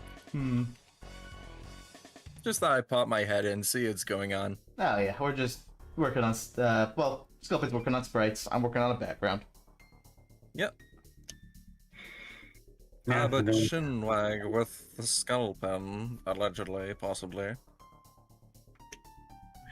Wait, what? You did the zero sprites, right? Yeah, I just yeah, I did the zero sprites. I'm currently doing them. Give them Well, they're freaking awesome. Good job. No, thanks, man. Yeah, they need to be premium. I mean, they're the characters be staring the entire time. That is true. It's very true. Do you mind if I ask the question that I asked you, Jack, to Skullpen? Go ahead. Yeah, it's fine. That sounds ominous. So, when I saw the new sprites from a previous stream, I thought, "Hey, those look pretty freaking good." But then I remembered that you have an entire line of frames ahead of you, and so I thought to myself, maybe I could whip up some placeholder sprites in the meantime. Sure. I mean, for Zero or for whom? Yeah, for Zero. I mean, I don't know. It's because with Zero, I'm just taking his original sprites from the old games and just heavily editing them. That's exactly what I was doing. Okay. Yeah, it's my concern was like, you'd have to coordinate with Sculpin here, just not step on toes, and also I know Sculpin, he has specific poses in mind. He's taken a lot of inspiration from like SNK v Capcom for this Zero, so yeah. I mean, we can definitely. Again, I know it's not the most glamorous time to ask, but it's appreciated. It's all good. Oh yeah, of course. I mean, sure. I mean, we can at least think up of something. Yeah. Basically, what I'm doing is that I'm just taking the regular standard frames and I'm just throwing the colors that you used on there, and then just doing adding in the helmet gem. So the only real thing that would need to be done is adding in the shoulder armor, the leg holsters, any additional frames. Yeah. I mean, he doesn't have shoulder armor. I don't know. I mean, unless you mean like that, the gauntlet arms. Yeah, that's what I mean. Like, the little leg holsters. Yeah, leg holsters, and he also has like these little spikes on his arms. Yeah. Ironically, actually more accurate to the artwork than the sprites. Oh yeah, there's a few cases of us like doing things a bit different from the sprites. Like I don't know if you saw, but like the Buster as well. Like we based it closer off of the concept art. Yeah, the old concept. Yeah. Oh.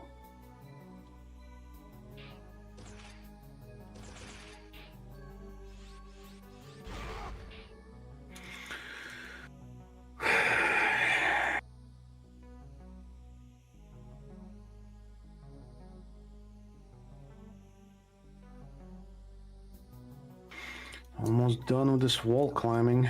Nice. Yeah, if we could totally like test it out on stream. Wall sliding, yeah.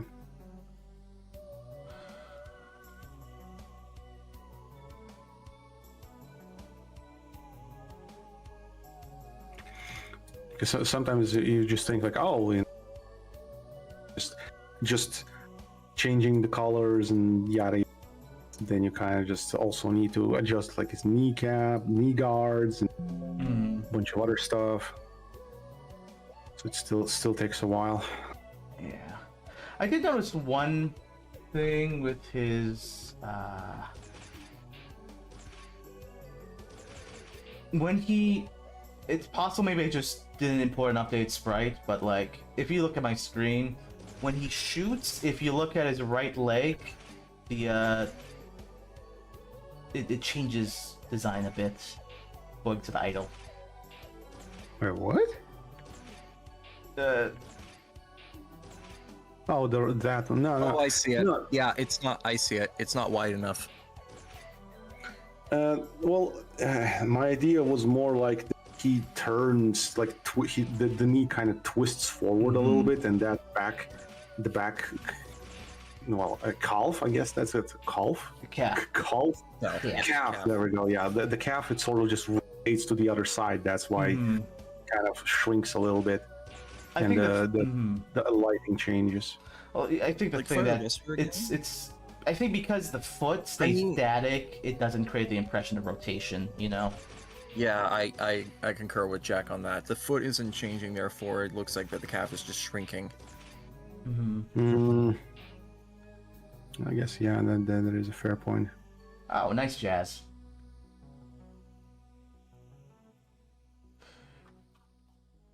Because with Zero, well, from the original, I guess it looks a bit off because I slightly adjusted it. But when he's shooting, he's using the old Zero sprites, so I guess that's why the shift is a bit jarring. So yeah, I guess that's a fair point. We'll have to adjust it. Yeah. I'll send you what I got your way, Sculpin. Okay.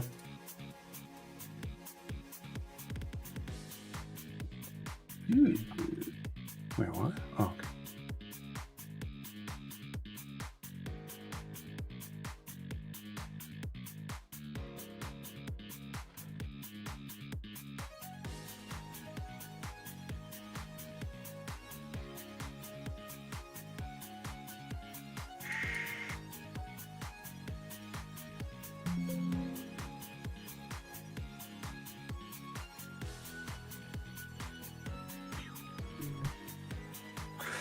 Okay, let's see.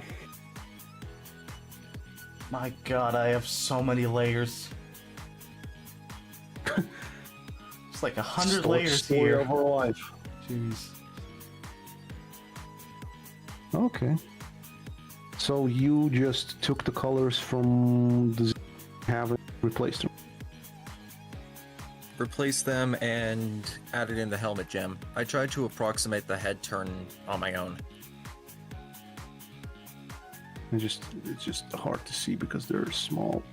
I need to save them. God.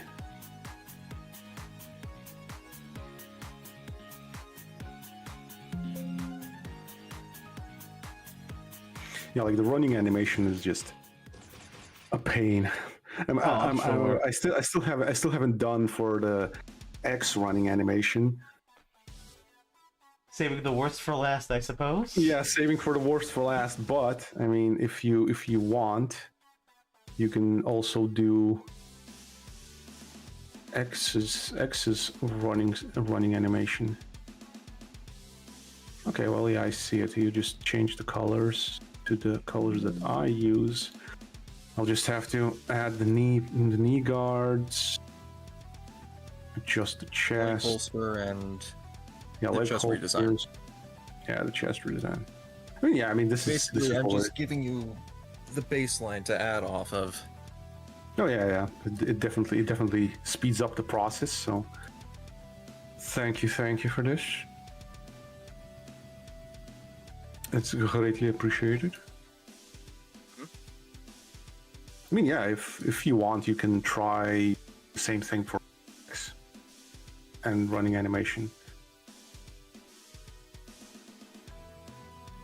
I don't know if you have the X.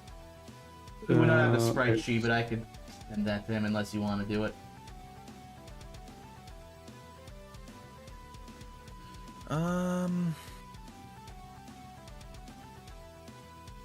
Again, I don't exactly know how much you two actually have done.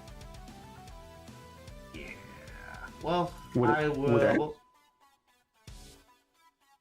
Yeah, I mean, I can send you a sheet with what we have so far, and that'll give you an idea. For X and 0 or just X? I mean, I can do both. if Or- that's- No, it's for X, because for X, he doesn't have a role yet, but I intended to use Zero's running animation and just recolor him into X. Mhm. Let me have a look here.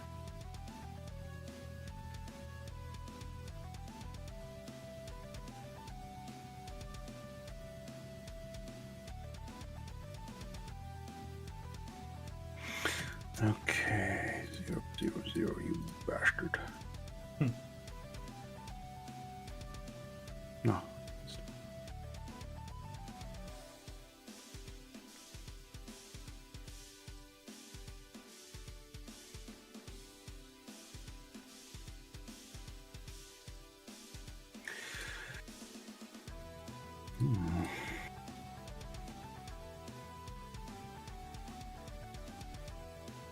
I think the most interesting one is going to be making like techniques when you're gonna learn stuff from bosses. Oh yeah.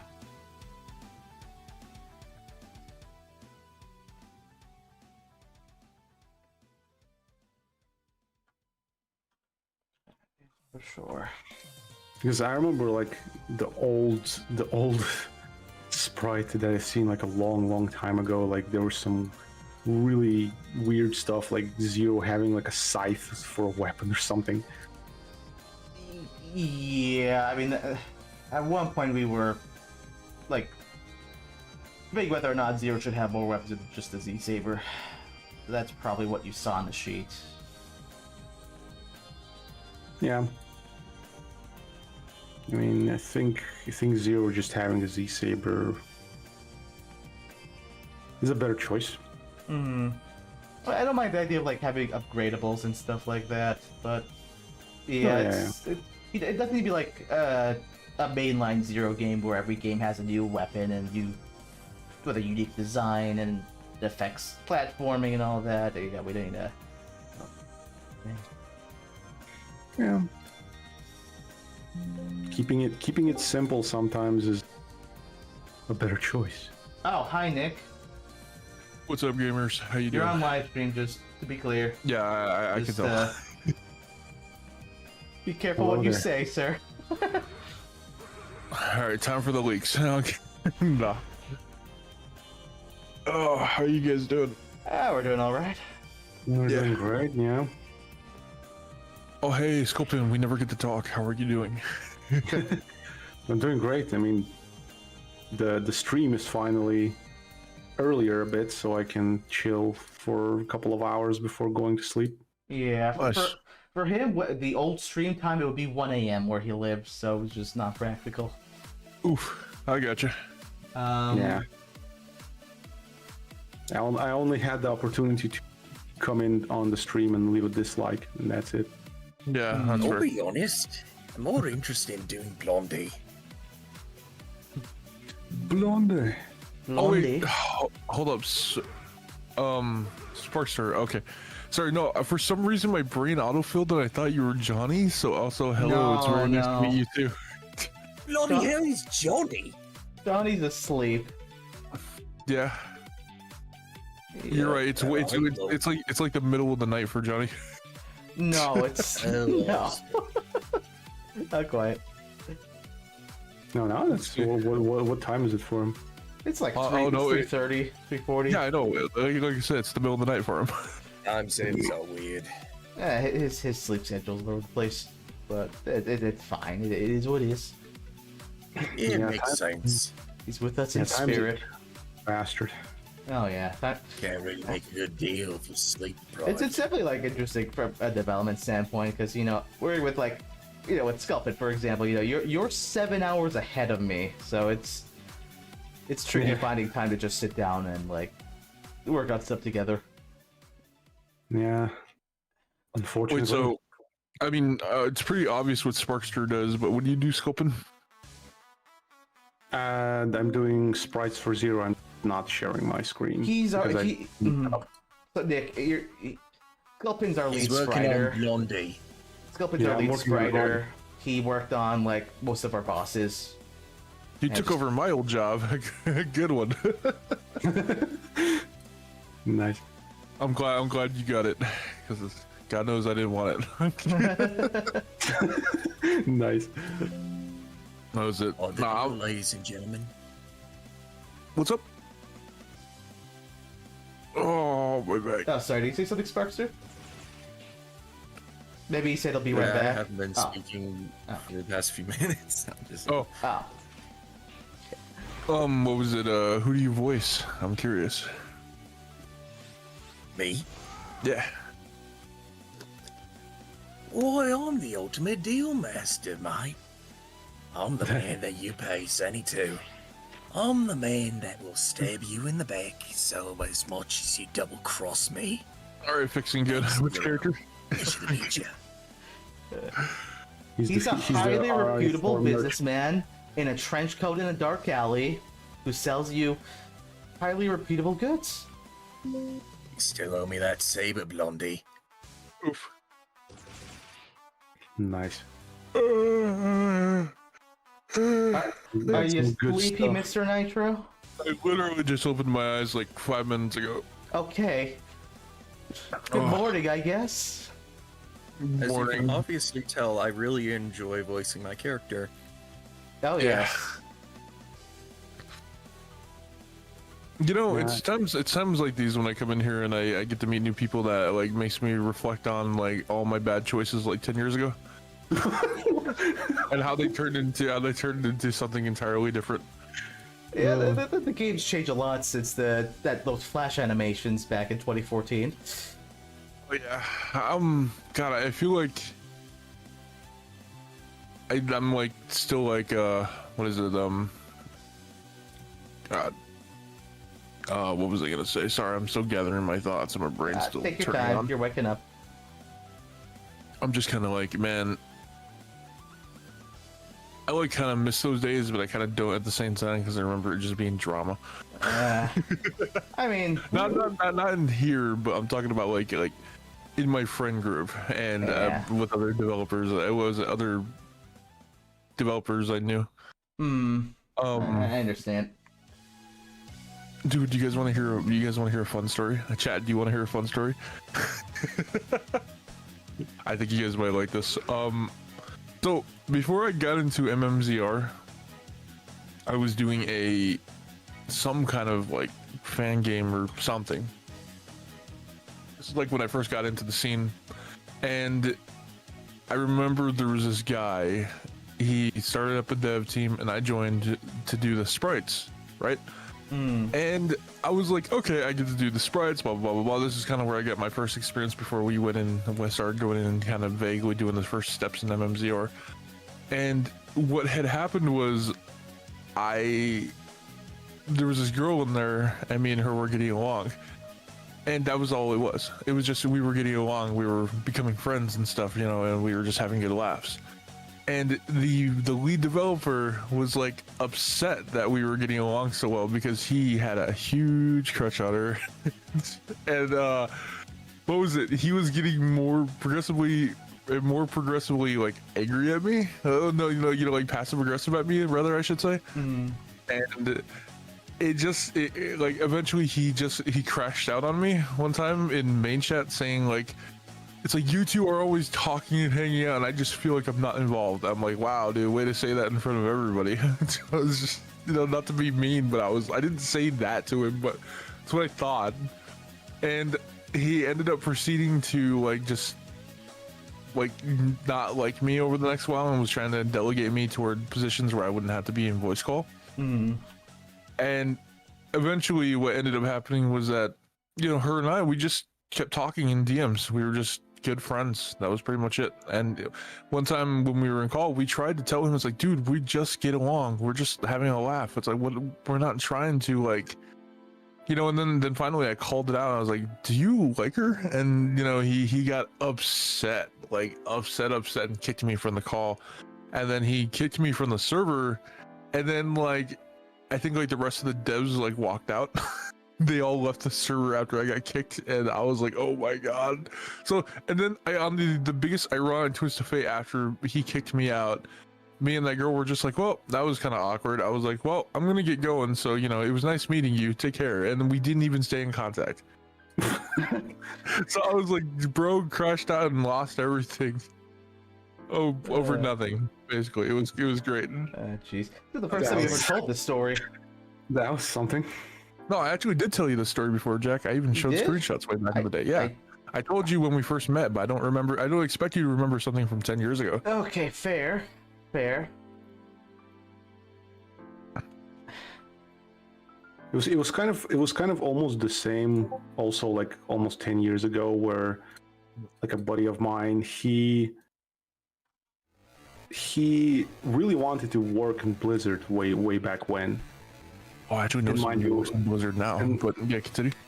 Yeah, but and you know, mind you, we're all like, we don't live in America. Like it's nearly, back then it was like nearly impossible to work in like America. Yeah. And he actually got the job after we all three of us tried, and he actually approved. And we were like, oh man, like oh crap, like this is like fantastic, you know, like this and that, like you're gonna make it big, blah blah. And then he was like, well, there's an issue. We were like, what kind of issue? It's like, well, there's this, you know, there's this girl, so if I'm gonna leave, then what about the girl, and blah blah blah. And we were, dude, who cares? What do you mean the girl? You're literally going to Blizzard. What are you talking about? But at the end of the day, that idiot refused and decided to stay with the girl. Yeah. And after exactly a month, he broke up with the girl. And we forever hated him for choosing a damn girl over working. Oh, that's rough. It's like, really, man? Really? I feel like if people just had clearer heads when they were making a decision instead of just jumping right in the deep end of emotions, I feel like it'd be fine. But it's like, you know, you gotta weigh your options, and it's like, you know, it's like one of those things where it's like, if you're like a relationship is always a gamble if you're looking to start a relationship versus doing something like really important. Yeah, and it's you know, what kind of relationships? We were literally in our like mid-20s or something like that. And it's like, come on. Yeah. Back then, those kind of relationships are only like relationships in quotations. Take care, Jazz. Thanks for hopping in. Yeah, fantastic work on the shroom.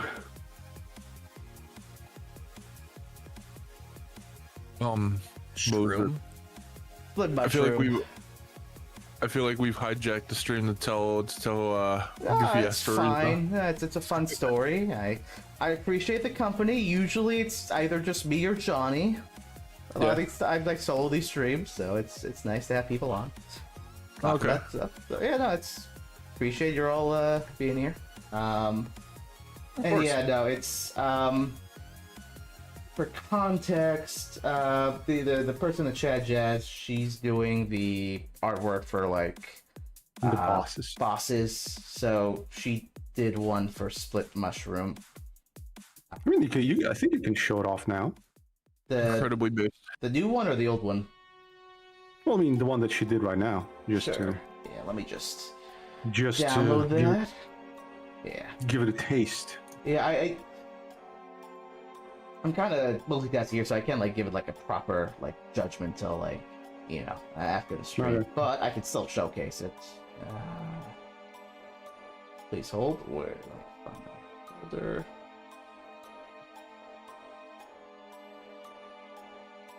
But yeah, here you go.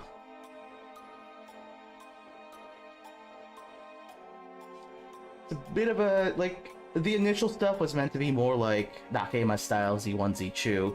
What she's trying now is more so like some of the stuff Nakayama did in concept art for 01 that, you know, they changed the art style, particularly with the eyes and stuff. Yeah. I love that it looks a bit more like scratchy and grungy, sketchy, kind of like, well, like Nakayama did in 01. We'll say first impressions, like the eyes do definitely like pop more than the old one. They're definitely like, yeah, like the eyes are like really. It feels draw like you he's in. making eye contact with me. I know. Yeah. No, that's I love the update personally. Yeah, and for comparison, you know, old one. I'll just put side by side real quick.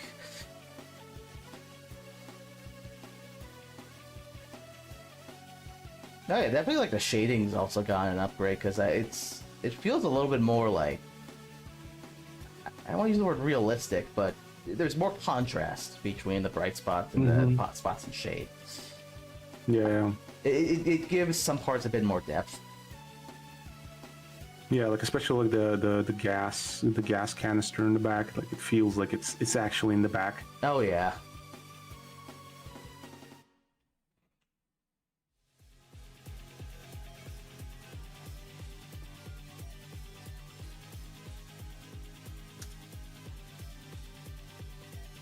Good stuff. Good stuff. Yeah. I really like it.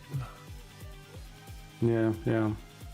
I think I've lost my ability to like discern like what was it, I wouldn't say well completely lost it, but I haven't been a huge Mega Man Zero fan and like, well, I'm still a pretty big fan, but like you know what I mean, like it's been a number of years since I've like been really involved in anything Zero, so I'm like my brain's kind of like I like it, but I'm unsure if my expressed opinion is accurate. I understand. See, not saying that's the thing though. It's like, you know, I'm like, I guess I'm trying to English that I don't know if I can give like good opinion, but it looks good. Oh yeah. Let's see. What was it? Cause like right now I'm like, hey, do you mind if I like nerd out about what I'm doing? Go ahead. Okay, so I just wanted to ask just to be respectful. So like, do I Spark or Sculpin or anybody on stream? Do you guys know Mega Man Legends? I'm neutral to it. I have played it before in the past, but I never finished any of them. That's fair. Huh? Yeah, same. Like I never got to finish it. I know what they are. I know that they're good, but I never finished them. Okay, so I'm like, what's the word? Doing a game that's like inspired by Legends and other things. Oh. I guess what I'm trying to say is like, I'm like trying to take the best part of Legends and kind of like make it more good and like just kind of ditching everything that doesn't work, I guess. And I'm like, there's a lot I loved about the original series. Like, you know, the character designs, the fun plot, etc., but it kind of dragged in some places, and that makes sense because it was like an old PS1 game, you know, and they were trying something new. I think they were the first ones to ever try Z targeting, but I might be wrong on that one. And like, oh yeah, the Star Force collection. Okay, so like, I wanted to like the Star Force anime when it first came out, and then I started to get off topic, but I'll get back to it in just a second. I remember I had a friend come to me and say like, so this is going to be a controversial opinion, so nobody you be angry at me. A friend came to me and she was like, she heard that I like Mega Man Classic, Mega Man Legends, Mega Man X, and Mega Man Zero, and a little bit of ZX. Not a huge amount, but I do appreciate ZX. And she was like, Nick, Star Wars came out. Are you gonna get it? And I'm like, bro, this is like you telling me like, This is like if you compared it like, okay, so you know the Powerpuff Girls? Yes. Okay, and you know that terrible reboot that came out like, I don't know, Oh, like God. 7 Regrettably, years ago? yes. Okay, Unfortunately. now I was like, girl, you need to understand. To me, this is like running to me and telling me like if I was a Powerpuff Girls fan that the reboot was getting a reboot. Yeah. I'm sorry, I'm not trying to diss Star Force that bad, but I'm just like, I know it has good games, but I'm just not a fan of Star Force. I couldn't get into it, so I was like, I was trying to make it an analogy that a normie could get. So I was like, I was like, it's a spin-off of a spin-off of a spin-off of a spin-off, getting a collection. This is hard for me. And I was like, how is Legends not got a collection yet? But then again, this is just a fanboy being upset right now, so just ignore me. Just a matter of time, honestly. Yeah. Well, no, now they're out of options. Now they have to do it. They're all out of collections.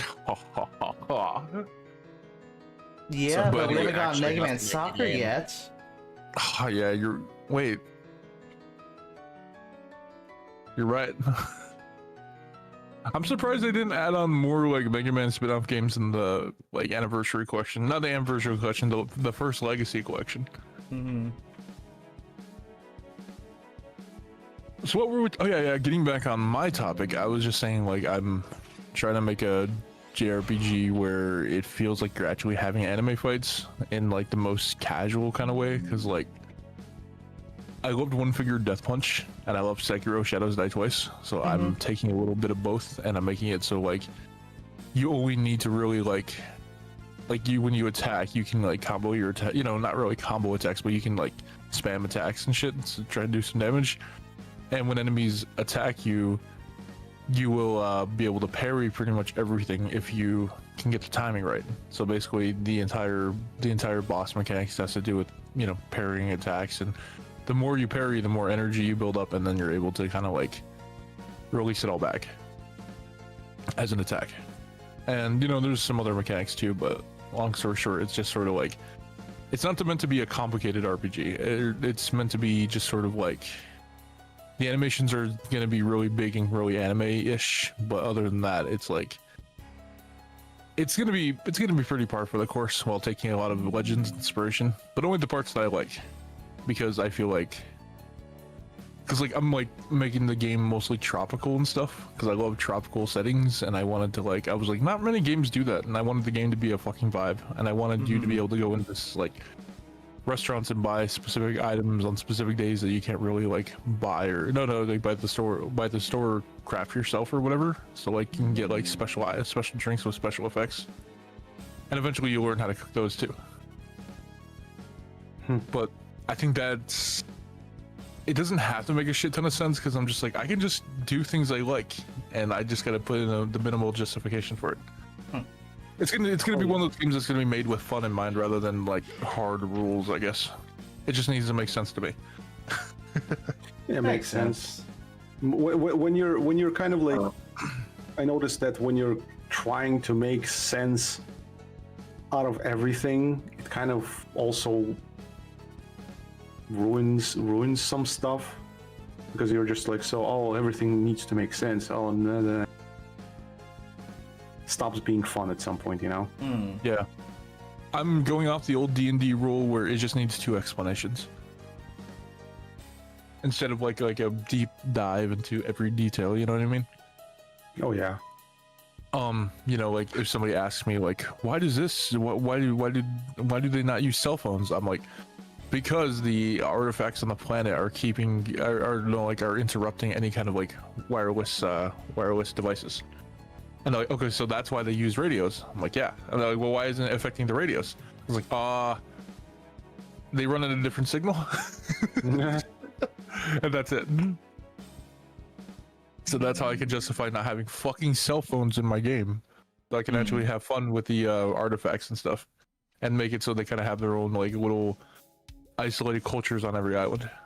So that way it feels like an adventure game. Yeah, that makes sense. Yeah. Did you ever play Freedom Planet games? I have not. Jetstream Senpai. Freedom Fighters, man, I actually completed them like a month. Oh, Freedom. No, he said Freedom Planet.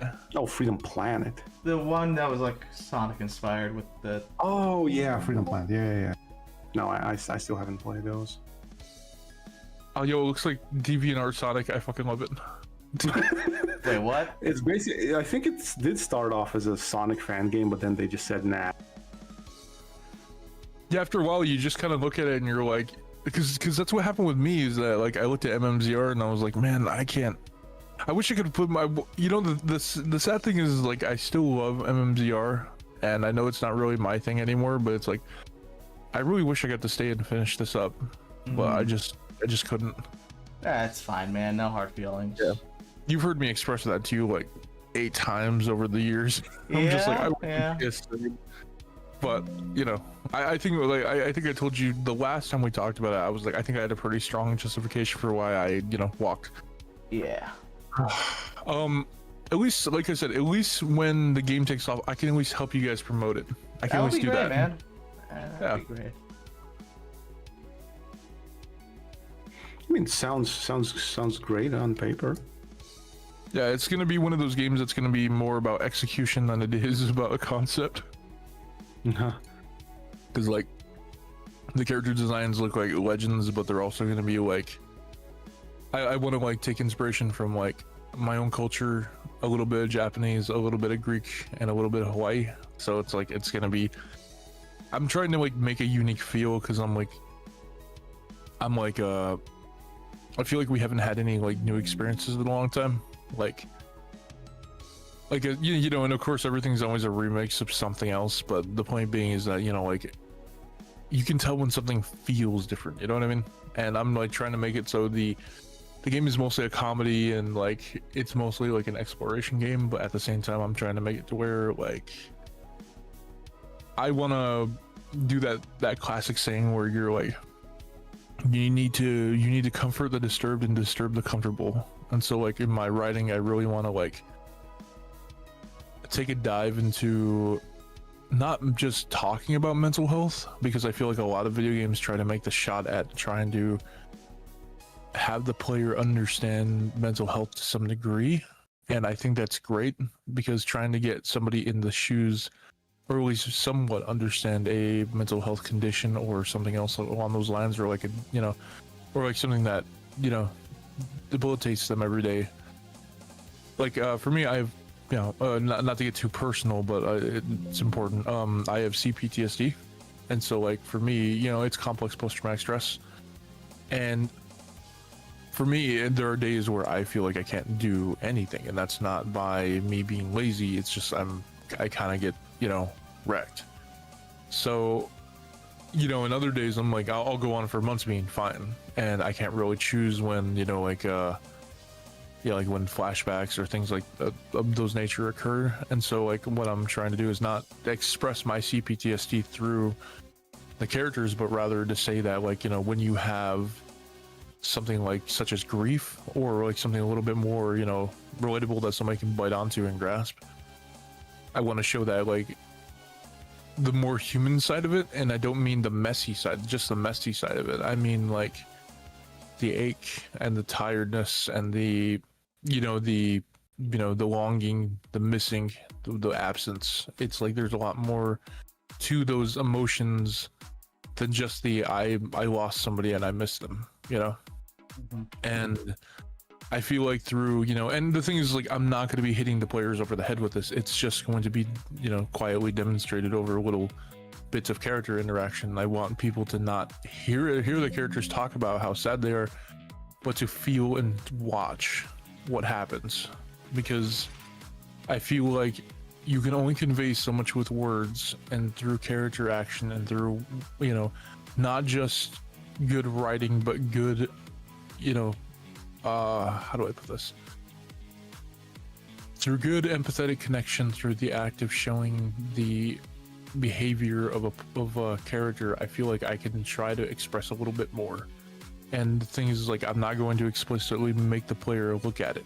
I'm going to make it quiet, and I'm going to make it to where if somebody really pays attention, they'll see more going on underneath the surface. I'm not going to make anybody want, you know, sit here and, like, you know, experience it.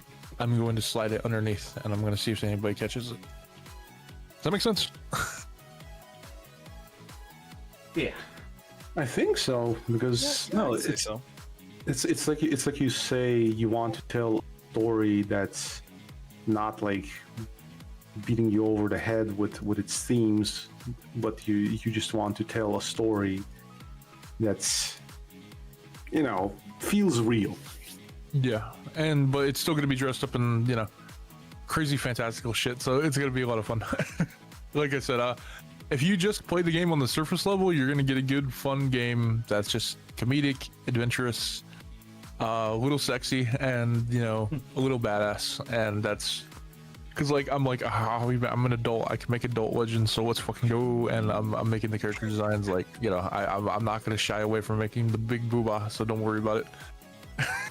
Nobody should be ashamed of that. It's like it's just some nonsense people made up that you can't draw that. Yeah, I'm gonna do whatever the hell I want, and nobody can tell me otherwise. If they say otherwise, I'm just going to ignore them. As long as it's rated appropriately, I think that's fine. I mean, it's not like I'm gonna be showing butt. Well, why not? Why aren't you showing? I should say I'm not showing like nudity in any degree. Okay. But it's definitely going to be like, you know, just a little suggestive. Okay. Right. That If makes sense. it's like, you know, well presented and tasteful and whatever, then it doesn't matter. Oh no, man! I've seen enough anime. I know how to like tote that line without being like I'm trying to find the right word here. I don't think there's a right word for that. Yeah, pretty much. Like I don't want to just like. Don't make it like a modern Inti-Grace game is what you're saying. Oh damn, man! They're going for it. Nah, it's gonna be like a modern Inti-Grace game. Oh no. Nah, I'm kidding. But no, I'm just waiting for Inti to go like completely, you know, load game territory. I feel like ever since Mega Man, and since they don't have that big IP, they haven't been contacted to make any new Mega Man games, and I think I know why. Well, the type of games they make now, they also made like prior to working on Mega Man. They didn't make money for them back then. But Oh yeah, because like the how would I put it? That market of games wasn't very like there was an audience for it in the 2000s, but it wasn't like super like huge. Like it was seen as kind of niche content, kind of like how any other like spicy visual novel was, more or less. And while I don't know the exact games they made, I'm like, if the content was anything along those lines, it was specifically for a subset of like gaming fans, which was much smaller back then. Now the lack of a better term, now the gooners and the more mainstream audiences and the gaming, so it's like it's a lot easier to market to them now. Listen, I'm trying to behave, but I'm also trying to not shy away too much from being honest. I'm trying to make sure that I could actually make this stream public. Okay. Don't worry. I mean, like, we haven't said anything that bad. I mean, it's fine. Are you sure about that? Oh, you haven't seen some of my streams. Don't worry, we're very well behaved. I have different standards than you, Mr. Nitroglycerin. Oh. I'm just gonna casually say this right now. Sculpin, I sent you more frames. Oh yeah. I see it. Yeah, it's flashing. Nice. Okay, well, we'll go ahead and move on to a different topic then. Sounds good. Anyway,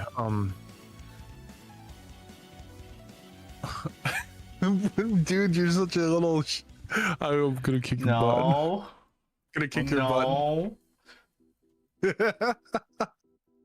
Wait, what's going on? Damn it! Stream Senpai is very based. I'll just say that. You know what gets me? I know somebody else named Jets with the name that's a reference to Jets Stream Sam, and he calls himself Jetski Sam. Jet ski Sam. Yeah, so whenever I see him, like or Sampai, I'm like, I almost think that's the same person, but like, no, it's not. Don't say jet ski. What? Oh, yo, Jack, guess what? Or everybody, I have those Mexican Cokes, you know, the ones in the glass bottles. Oh, that's yeah? made with sugar. I'm gonna go crack one. Fuck yeah. Have fun. Did he just say Coke? Coca-Cola. Yeah, I just Coca-Cola. I sent you some more. Oh. I will say though, I want to help with X, but I'm more of a Franken editor than a Scratch worker. Mm-hmm. Yeah, okay. That's all gooch. Okay, you guys ready to hear some ASMR? Please. Yes. Okay, hold on. I had to turn up my sensitivity here. Let me see if I can find some. Let it rip. Okay. I only have a pocket knife. I'll try and make it work. Oh boy.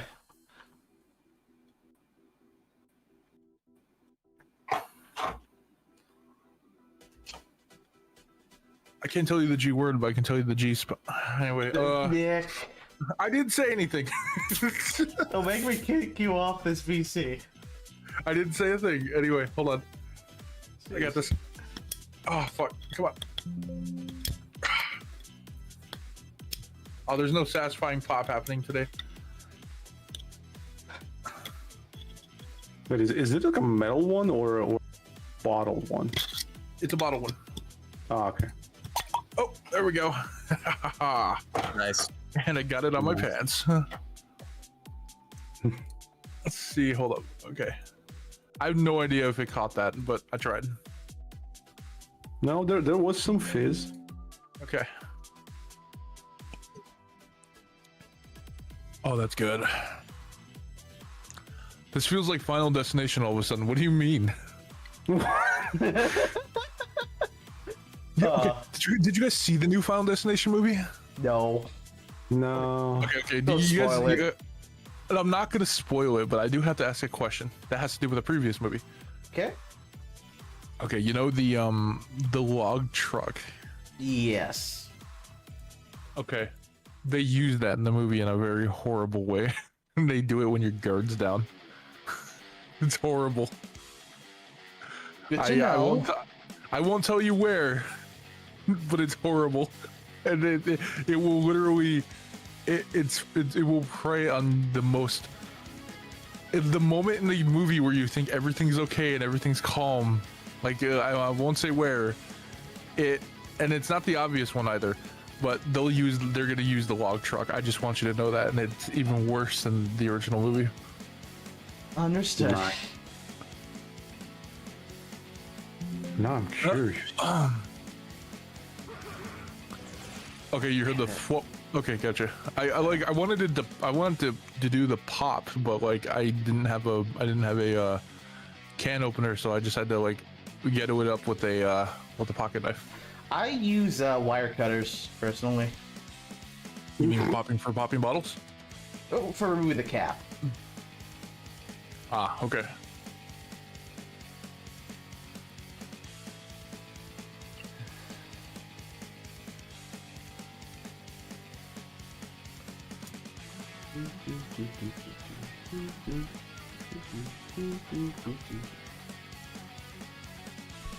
I am doing a little thing with the X frames though. Also, just to catch up with the chat, yes, Model O, there's a lot of layers in this Photoshop file, and I do not apologize. It's a lot of rotowing shapes, so yeah, it'd be like that.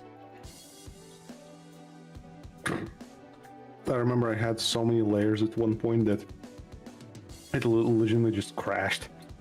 Oh, jeez. It just wouldn't load. Yeah, so with the tiles in the backgrounds, before I would just keep everything in one giant, like, tile sheet. But because I'm doing things at 8x resolution with how many layers there are, I have to split them up into multiple files and then have the engine combine them. Because the Photoshop files for a background are around 200 megs. So, it gets a little big.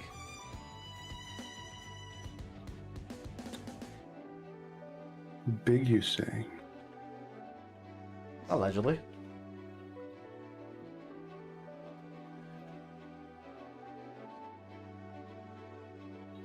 How is it, Nick?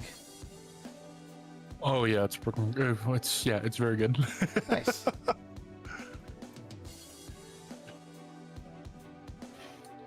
That's because it is a 3D render. Sonnet the Fox. These backgrounds start life in render. We make a 3D model, we get the camera where we want it, and then I draw and paint over it.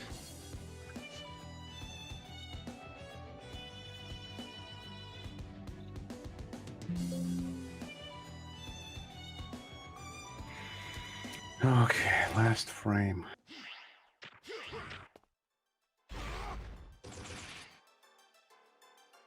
Took me way longer than I thought.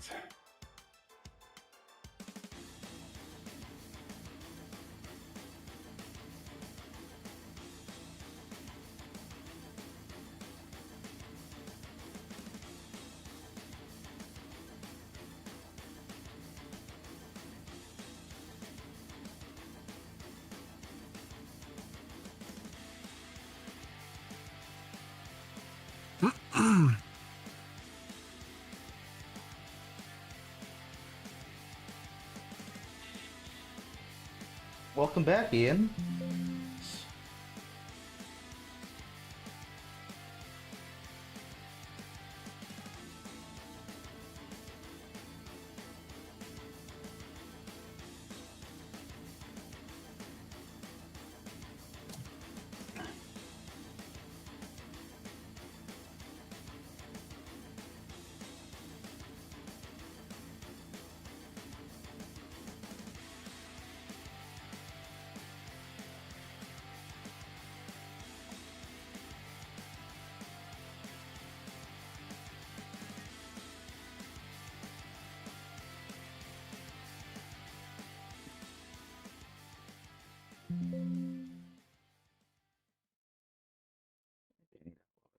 Stay on this.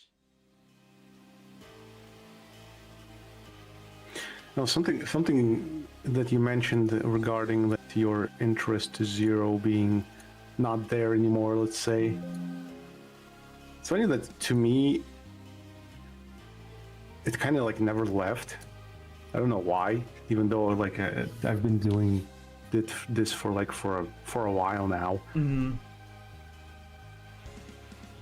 I still have like kind of like the same interest to the games, to the series, and everything.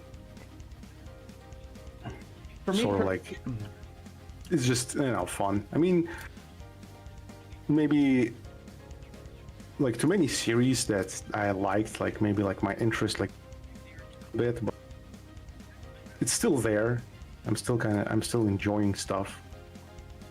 And I guess for Zero, it's the same. It's like it's always there, you know. I've never felt like kind of tired of this. I want to move on and stuff like that. For me For some personally, reason, I kind of never had that. sorry. For me personally, it's that the Zero series. It's something that I've yet to see other franchises or other games do again. It's very unique in its art style. It's very unique in its gameplay. The music is fantastic. Ippo's renditions are fantastic. Nakayama's style is just... It sticks in your mind. That's the best way I can describe it. Yeah, that is very true. I mean, I think like with Zero, there's a lot of stuff that's so memorable about the game, even more so than the X series. Mm-hmm. So it's just, I don't know. Yeah. And you know, another fact is just there are just not a lot of Zero fan games. Oh yeah. That is very true. We are a rare thing. And Ian, yes, I've seen the Nintendo Direct. I'm aware that they're putting the Virtual Boy on Nintendo Switch, and in the words of the angry video game nerd, what were they thinking? Yeah, it's so wild. Like, seriously, someone just woke up one day and, you know what? Let's bring back Virtual. Yeah, it's like they weren't good the first time. I'm not sure why you want to bring them back. Yeah. Third time's the charm, I guess. I think it's mostly because they don't want the copyright to run out on the Virtual Boy stuff so that they can keep attacking people for emulation. Well, the copyright lasts for at least 70 years, though. It wouldn't be running out. I mean, that's a good point, though. But also, would they really be concerned about people pirating Virtual Boy games? Yes, Yes. it's Nintendo. They're not. I mean, to be fair, They're Nintendo. evil. That's true. Nintendo, those absolute bastards, like they patented the Pokemon, like, oh, you can summon monster with a ball. Yeah. They literally No. patented that. You know the worst part about that? They patented that after Power World came out, specifically to go after Power World. Oh, That's- yeah. Yeah, like they like want powers like blood. Like, They are a scummy bunch. Like, I have no shame in saying that. No, I dislike. I heard someone once said that like Nintendo is a law firm with a gaming division. It really feels that way sometimes because they are just so Dude, scummy at times. Satoru was the last Yeah. thing that we had Iwata. keeping Yeah. that company. Yeah, was the last thing that was keeping that company barely alright. All I'm saying is, what the frick did they think they would happen when they hired somebody named Doug Bowser? Yeah. I wouldn't even blame that guy. I think it's just sort of like it's the I don't know what made the Nintendo execs get greedy all of a sudden, but it happened. My understanding is when people Iwata up passed. high, Mhm. My because the understanding is when people up high no longer care about the games; they care about the business. well, that's the thing. I think when Iwata passed, that at that point the company was basically run by the shareholders, who were never into Yep. it for the passion. Yep. You know, yeah, to me, you know, Nintendo's no different from EA or Blizzard or any of the big AAA companies. They are equally as corrupt, if worse. yeah. It's just the sad part is like you said, like it's no longer about the games. Like there's no passion. There's hardly anything. It's no longer, you know, a bunch of guys making passionate games in their like garage. You know, there's none of that anymore. Yeah. Honestly, you want me to pick a bone with the gaming industry? You want to know why the PS5 has no games and why the Xbox is dying? Do tell. Why? Because AAA are at this point, AAA are the only people that can make games on those platforms. We are at a state of graphical inflation. With the reason, like PlayStation 2, that era had a lot of games, a lot of people making games, because during that time, graphical fidelity was not at a point of hyper realistic. So that way, people could make a game, have maybe lower than average graphics, but people wouldn't really scrutinize them for it. Nowadays, with the PlayStation 5, Unreal Engine 5, it's now become, in the public eye, an obligation to either have graphics that look like that you are looking outside, like at photorealistic.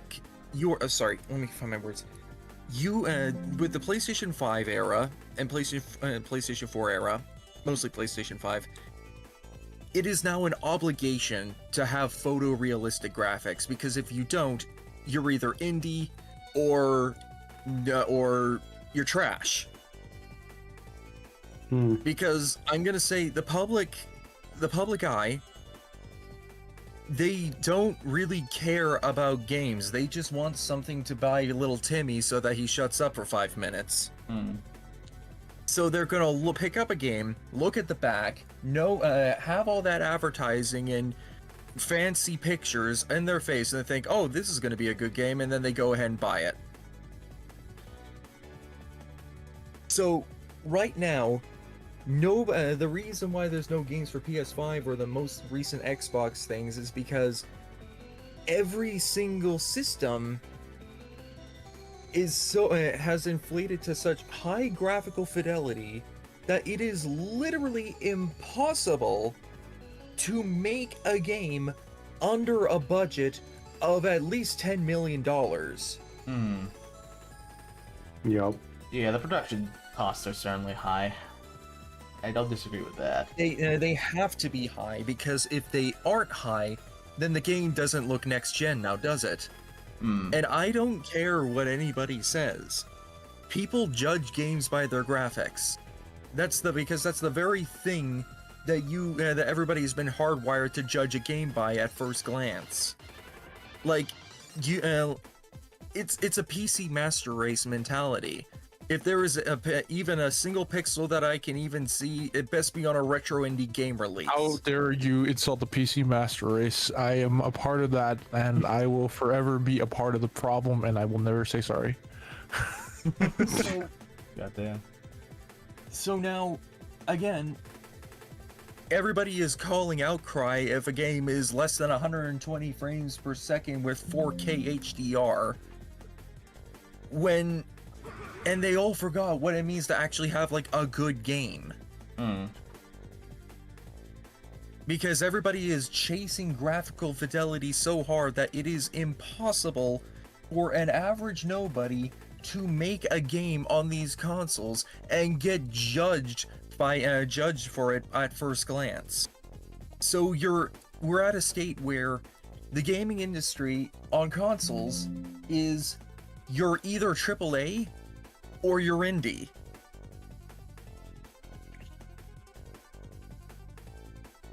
Man, I just want my funny Jet Set Radio game.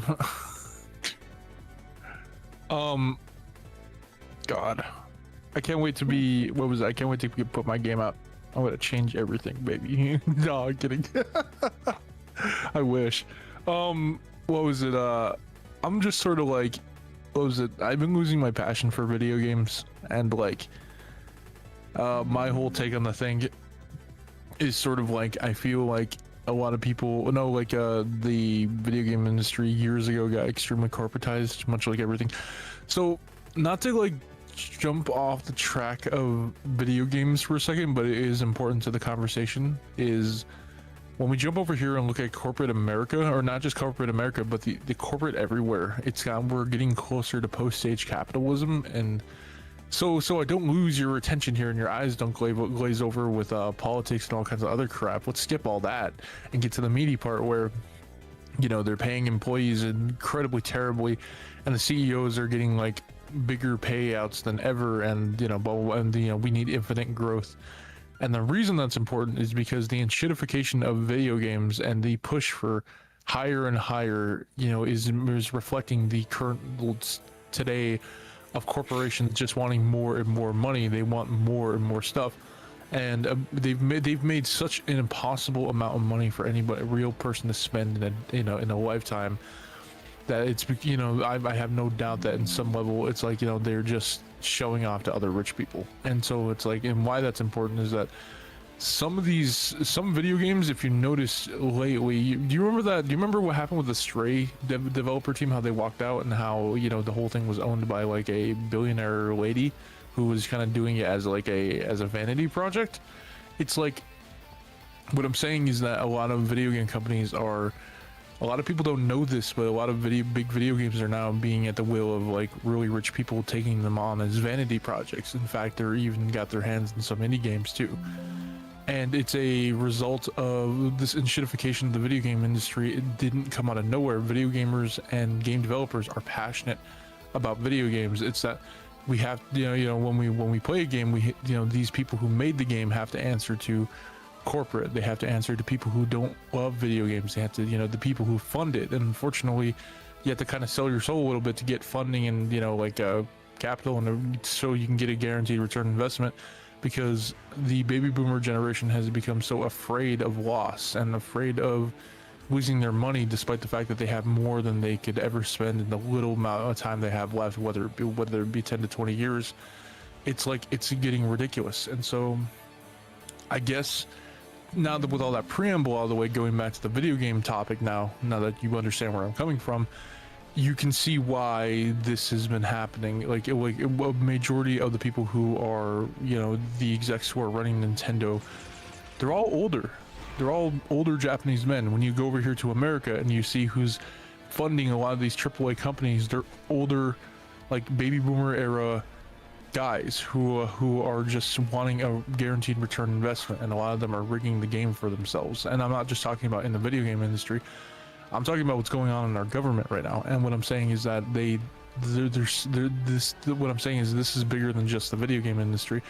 It's a symptom of a sickness that has overtaken the rich people of this country and in other parts, in other countries as well, where they have so much money they don't know what to do with it, and it's leading them to make very poor decisions. And they have the ability to freak out, to knee jerk, and to do these things that just are unthinkable to average everyday people, which is overcharging for games so they can keep showing their investors that, like, hey, look, infinite growth. So right now, because we've hit late stage, the reason why I say we've hit late stage capitalism is simply because they've reached market saturation. And what that means is they have a computer screen in front of everyone. Everyone has a phone. Everyone has, other than like that part of India that like half of India doesn't have internet, if we ignore that for a moment, a majority of this planet has a phone. A majority of this planet has some internet access. And why that's important is that there's now no more new frontiers to market to. There's no more growth in terms of getting everyone adopted. That's why the internet push of the late 2000s and the early 2010s was so important. That's how mobile games got so big. It was the fact that they were pushing the product onto everybody. They were making it easy for everybody to access the product. Now that everybody has their hands on the product, now they're charging subscriptions. Now they're charging, because they just put subscriptions in a car.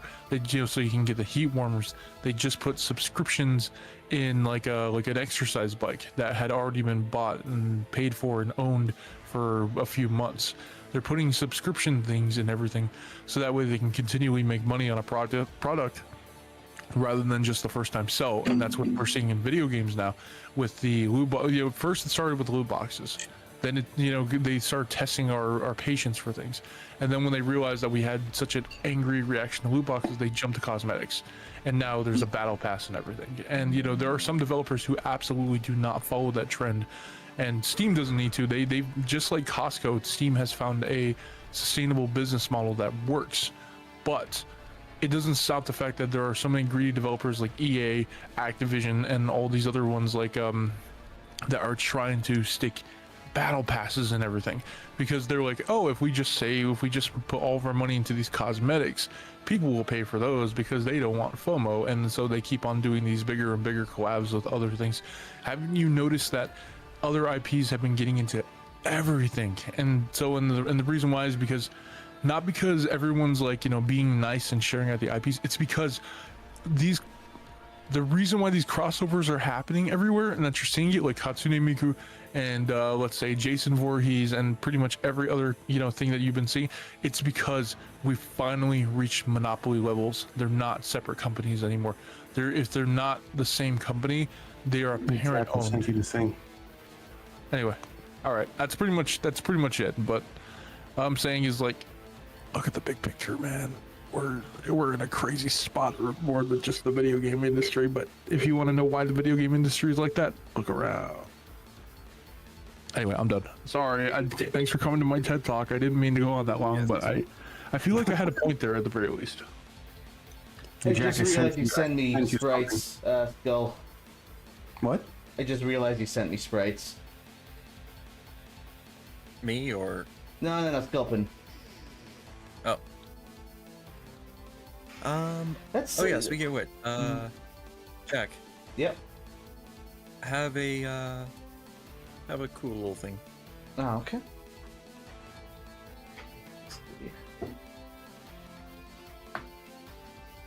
Oh, you did a low health animation?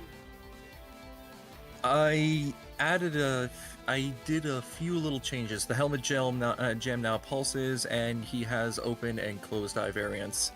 So it's more akin to X4. I think we have opened and closed eye variants already. Not from the actually. sheet that you sent me. No, for Zero, no, he doesn't have. No, any- no, no, for X. For X. Wait, hang on, let me see here. No, it's in the sheet. Oh wait, no, oh wait, you do have open and closed variants. Okay, then I just screwed with the helmet gem. Oh, okay. Well, the helmet gem, I don't know. He should be pulsating there. Also, I just realized it's only censoring Sculpin's name. No one else in here. I know. It's so weird. It's probably a setting on your end, I guess. I guess. I think I should. Streamer mode? Something?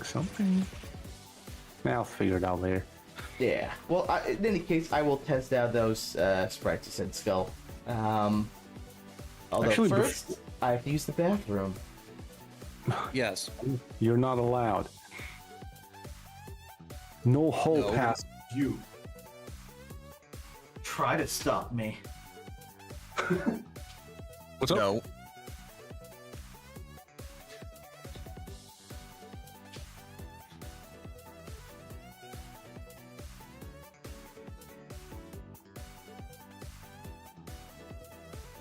Amazon Resurrection.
Amazon Resurrection.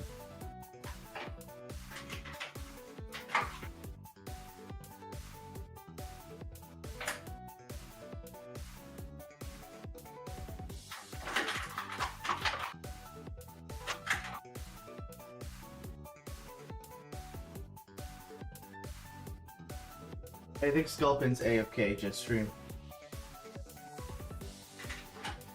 But, oh yeah. Just give it a minute.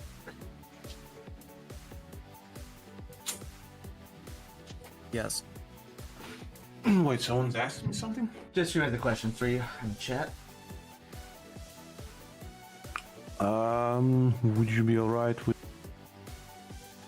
you sure for opinions? I'm sure. I mean, what are you working on?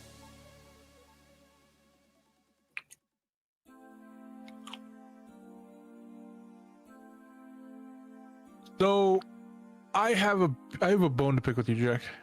Go on.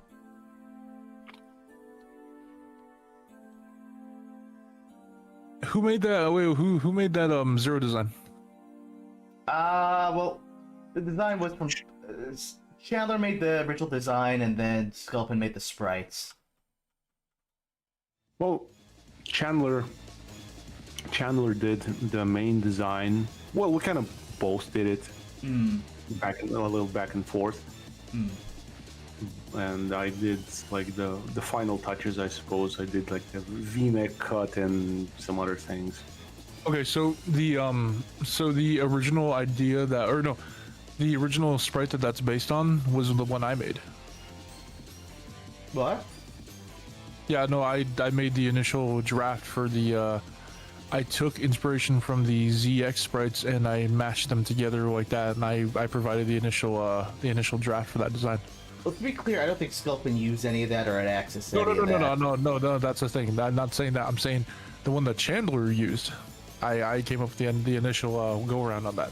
It's certainly And possible. I remember a long time ago somebody told me, no, this so and so did that, and I was like, that doesn't line up with how I remember it. I remember I made a X1 and then I made a 0-1, and then you guys rejected the X1, but went forward with a 0-1 because it was a good ZX 0 mesh, and that was the end of that story. And I was like, I was like trying to get my memory right because I'm like, I'm pretty sure I made that base, but I wouldn't. And then when you said Chandler, I was like, that doesn't surprise me because like if I had done any little bit of work on it, Chandler would have grabbed it and ran with it. That would have made a lot of sense.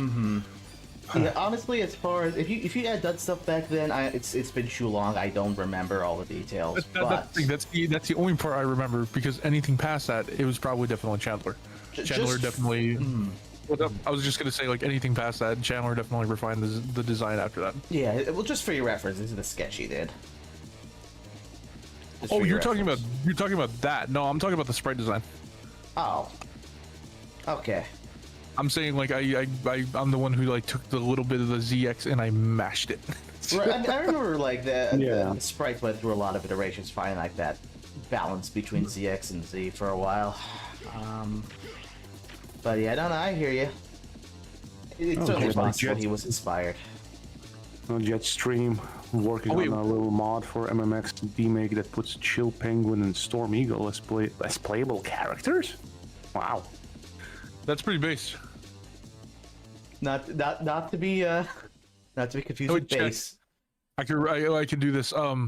I still have my old drive around here somewhere. I'm gonna go dig through it later. Not for that specifically, but I just remember that I had it and it's been in the back of my mind. I want to go see all the stuff that I didn't make in the drive. If I have anything cool, would you want to put it in the drive? Maybe. No, I just mean like if you ever want to look back on this one day, because I still have a lot of stuff that I don't think I gave you guys, or the stuff that stayed in the pretty early on stages. Well, the thing is, Nick, for this game, we have a gallery where anything that got cut, that we throw in there to show the development of this game, show what ideas that could have been, all that good stuff. So, yeah, I mean, if you want to send over some stuff, by all means. Oh no, I had some pretty cool ideas that were cut. So you see, Gate has somehow returned. Oh no, there was more than that. That was the starting point. You should have saw the rest of it. I had sprites I never showed you guys, and I had a bunch of cool stuff that I'd never like brought forward, and I was like, you know what, some of them aren't entirely cringe, but some of them are, and I'm like, I don't mind volunteering my cringe from 10 years ago for a good laugh. I remember for that iteration of the game, there wasn't really like a main villain or an ending for that matter. Well, that was the thing. It's like we were so early on that like I didn't get to do that. yeah, fair. Hell, I remember before Colonel was in the game, it was Kraft. Yeah, I mean they both functionally served the same purpose at one point or another. We just pretty much. Yeah. Hey Jack. What's up? Can you quickly go to the dashing frames? Sure.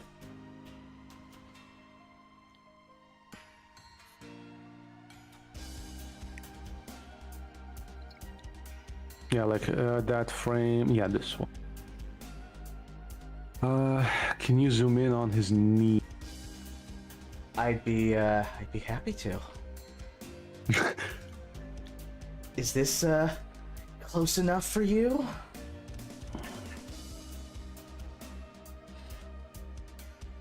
Yeah. So, can you take the color picker? Oh, this isn't even the image editor. Shoot. Hold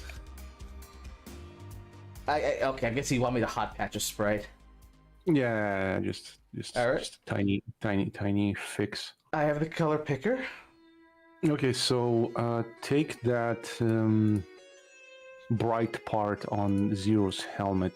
The The green? No, the bright one, the bright one. Okay, so for like the little horn, you want me to take the highlight? No, not the horn. The orangey. Yeah, this one. Okay. Yep. Well, I don't know. It's delayed. I but- know, right? That's what makes this tricky. Okay, I okay, got so it. no, okay, you were on, but the one under it. Oh, okay, the one that's a little more like pinkish, I guess. Yeah, like the one that's Like a skin little colored. pink. Yeah. Yeah, that one. All right, I have Yeah, it. this one. Yeah, and now go to the knee. And Okay. there's this one spot that seems like it doesn't have a color. Okay, no, not that one. I'm gonna just let go of my mouse Sure, and just leave it sure. still. Screen Okay, share, so- there's no lag. I Uh, would if so- my ISP would have a stroke. Okay, so you're standing still. So, okay, so two pixels up. Okay, so there's like a little yellow highlight.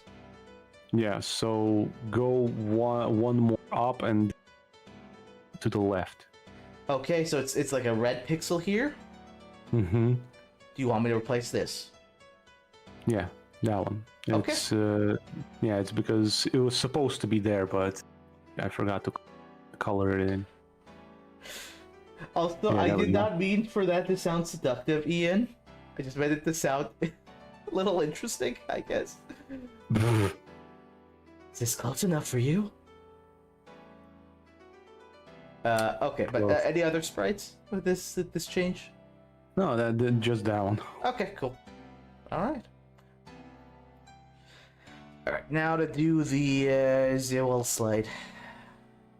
Oh, hey, Jack, that message you put in the VC chat with the Kinder's barbecue or Japanese barbecue sauce, and the whatever, I actually just used that same barbecue sauce for dinner last night.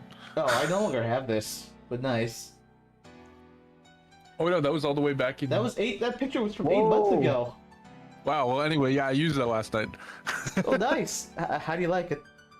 It's pretty good. I used it to get some I used it to make bell peppers and beef and pepper. Oh, nice. It was pretty good. Mm.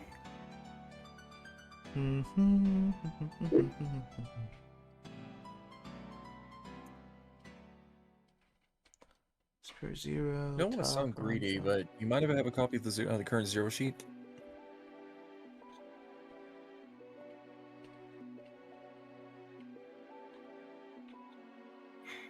I'm Copy waiting. of the. Do I need to send it to you? I can send what you just send me, Sculpin. Oh, yeah. Yeah, I'm waiting for you to say yes or no because it's your sheet. It was your choice.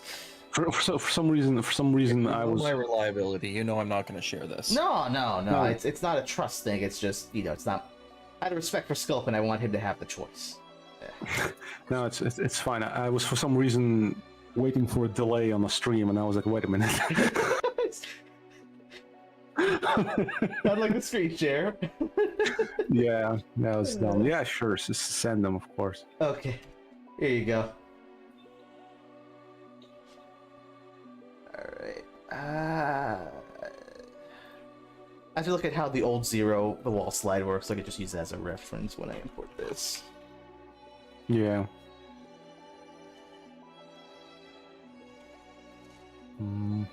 Slide.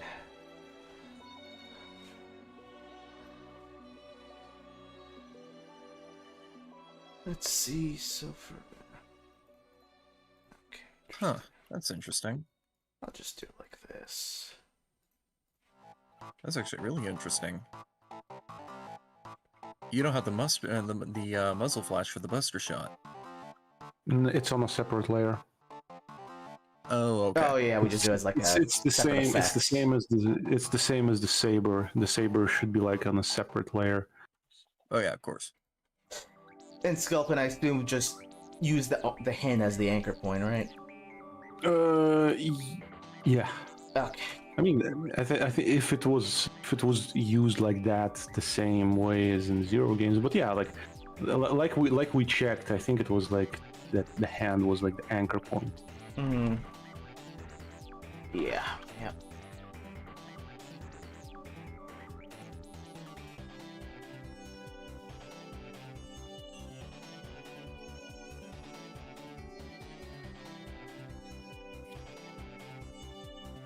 Two.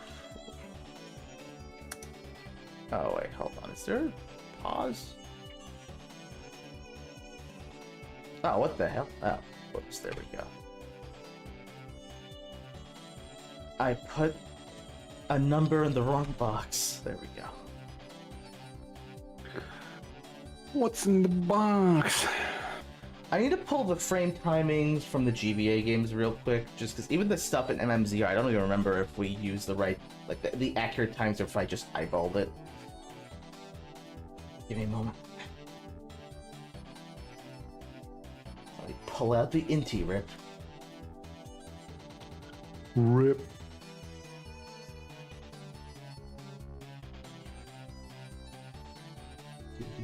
Do.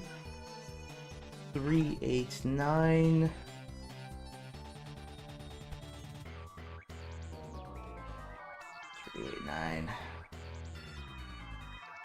Okay. Let's see. 2, 3, 3, 4. Okay, they do a gradual thing. Interesting. Alright, I will mimic that. 2, 3, 3, 4. 6, 6, 6, 6. Nothing satanic here. There we go. And do we... Let me look at that sheet again. Okay, yeah, it does have the actual wall jump. Nice. I will throw that in as well.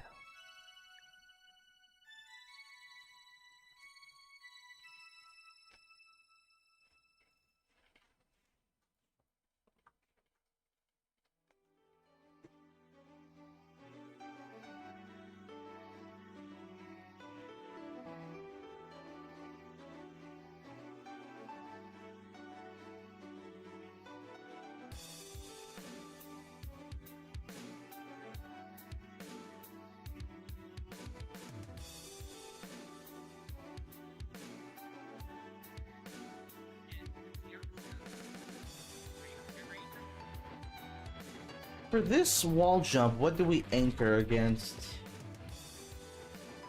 Because the hands, well, I guess the hands generally in the same place.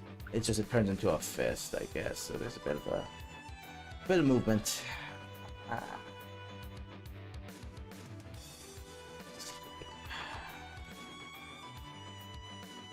Wait, what do you mean? The wall jump, like if you look, it goes from a C hand to just a fist, and then to this. So I'm just trying to see how to center this. Because we don't got the tracking dots. Well, yeah, because I didn't really know where to put the tracking dots, to be honest, because it felt like it was, manually. No worries, we can just eyeball it. Yeah, more or less. I mean, we can look at how the Zero games did it. Yeah, I don't want to pull out Adobe Premiere. It's gonna make my computer crash. No, I meant the emulator. But yeah, I mean, It's hard to frame advance in it. Yeah, we can still adjust. Well, we can just eyeball. Yeah. And just remake it. No biggie. Oh my god, the health bars are in the way. Okay. Yeah. I gotta disable the HUD real quick. You didn't disable. I'm working on it.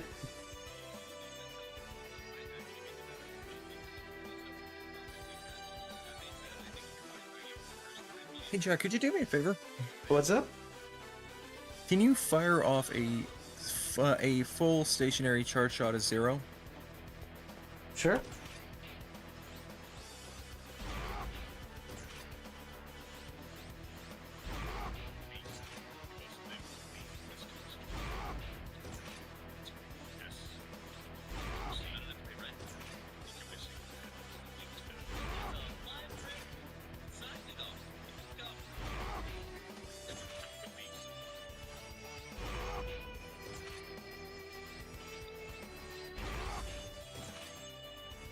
Okay, that's enough. Thank you. Okay. Was there something wrong? No, I was going to try something. Ah, okay. Like what? So, I noticed that when Zero fires off a fully charged shot, he yells out, right? Yeah. I'm just fiddling around with the charge shot sprites to have his mouth reflect that. Okay. I mean, is there a lot of room though? Yes, Yeah, there is actually. Really? It's literally 3 pixels. Hey, you guys look in general chat for a second. Okay. Oh, I don't know if you'll be able to watch. So don't worry, it's nothing crazy. It's just a little YouTube I short. can't watch this on stream, unfortunately. Okay. Can you guys check it out? Trust me, it's funny.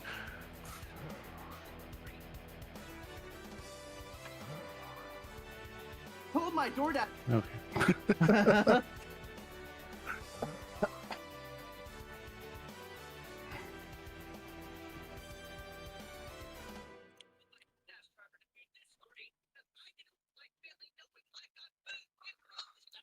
Dude, man, that car was like a PC gamer's PC. Holy crap. Let's see. Thing had so much RGB in it. Yeah, that's one heck of a car. Throwing it your way, Jack. Oh, okay. Let's see.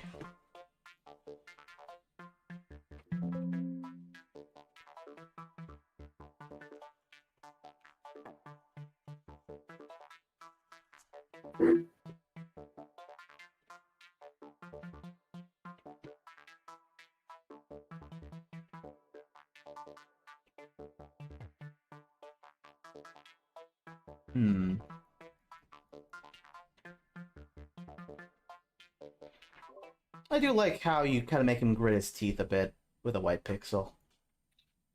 Yep. I mean, what do you think, Sculpin? I mean, the issue that it might get kind of lost. Because, I mean, him opening his mouth, yeah, but him having like grit his teeth, I think that's not even going to be that visible all that much. Because like if from afar, it kind of just blends in. Because you don't even see him fair point. gritting his teeth. So it's, I think it's just to leave the mouth, well, quote unquote, open. It should be another color, that kind of color, so it just made it red. Yeah. I mean, like for the open mouth, it works, but I get you what you mean on the gritting teeth. Jetstream says part of me feels like it's too similar to what X does. They're fixed.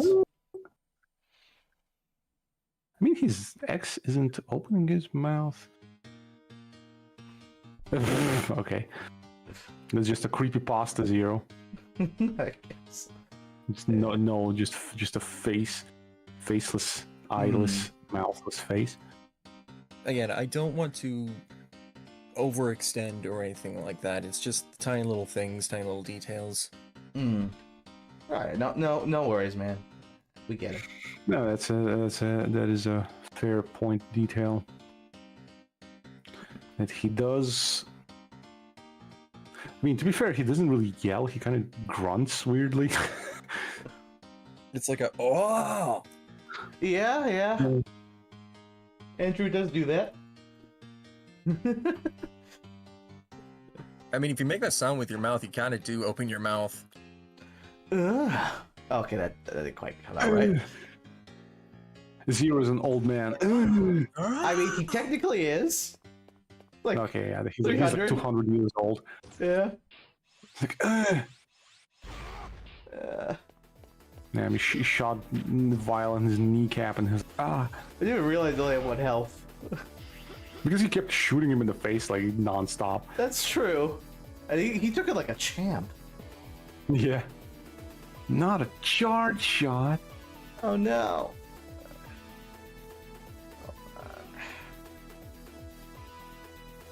I'd say try it, see how it looks. And if it doesn't work, you can always revert. Yeah, that's fair. I will do that.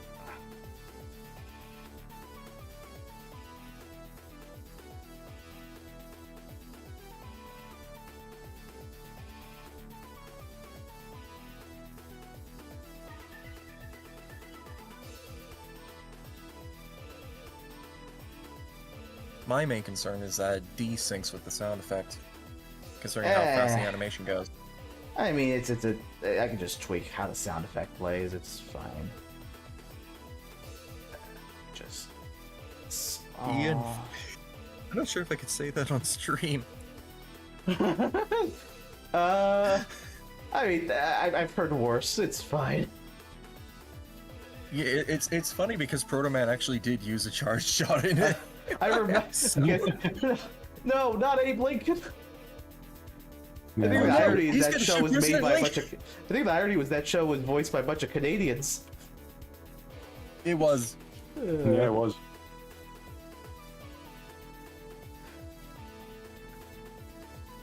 That show was just. It was great for its time. Just complete cheese, in the best of ways.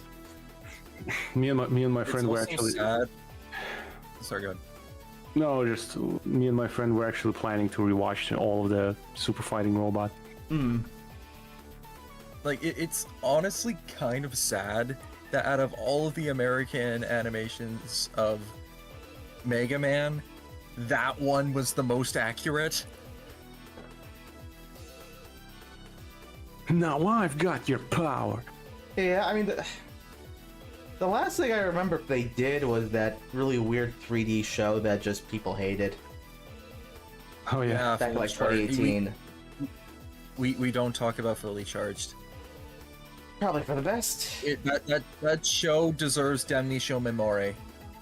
Oh boy. Thing with Mega Man. You guys know what that means. I don't, but it sounds ominous. I don't either. It's essentially Damnatio Memoriae means to condemn the memory of something. Is it a Japanese thing? No, it's Latin. Oh, okay. Damnatio Memoriae is to condemn the memory of something. I see. As in, it was illegal to not only speak or hear, but remember an individual or otherwise. Hmm. Wait, what are you guys talking about? Mega Man Fully Charged deserving the Damnatio Memoriae treatment. Very As in dramatic, but I dig it. To condemn the memory of Mega Man Fully Charged. No, funny why thing, I don't know why that I got exposed to for Mega. No, the first thing that I was exposed Mega Man related was actually Super Fighting Robot. I didn't know what Mega Man was even before that, and then I found out, oh, it's actually a video game. Hmm. I will give Fully Charged one thing. Its remix of the Fireman theme was the best one that I've ever heard. I'm gonna go take a listen to it right now, and I'm gonna judge you. I actually don't know if I've ever heard it. I always enjoyed the one because it doesn't change anything to it. Hang on, let's see here. No, it's not your chart shot yet. I need it. It doesn't change anything it doesn't change anything major. It sticks to what the original did, but just adds to it.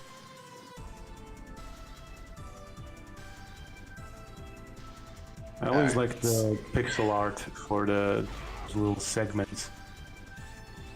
Yeah, I mean, I didn't feel like it was. The quality of the pixel art could have been better. I feel. It didn't quite feel NES-esque.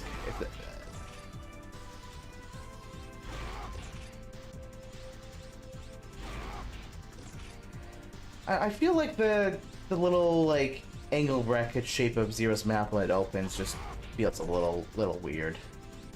You know what? That actually works. I kind of don't see it all that much. The issue is like it goes away like too fast, so it's like you don't even pay attention that his mouth is even open. Yeah, the gritting of the teeth I really can't make out. Or yeah, for it to not be like a major detail, but just some small little thing that you can notice if you pay attention. Mm-hmm. I mean, I can agree on keeping the open mouth. Eating teeth like definitely need to go. Oh yeah, no, the teeth goes. But the grit, like open mouth. I mean, I can get behind that idea. You could dig it.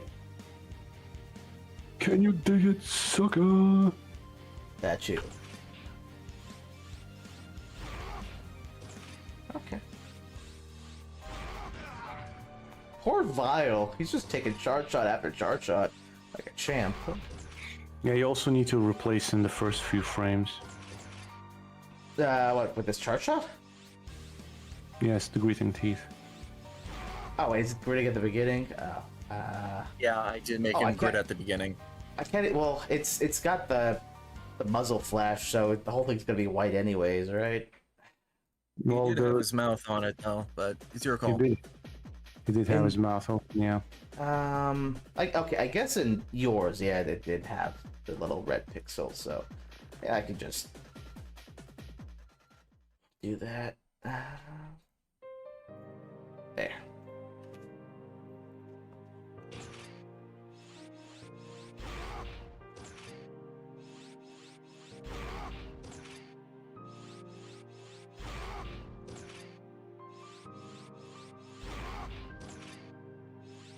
Yeah, I dig it.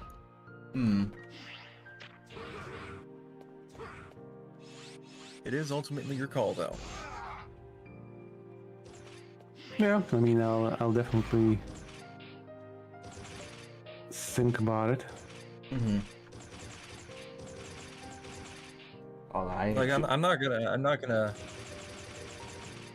gonna put up a ruckus over it. I'm just thought it would be a fun little detail. Fingers.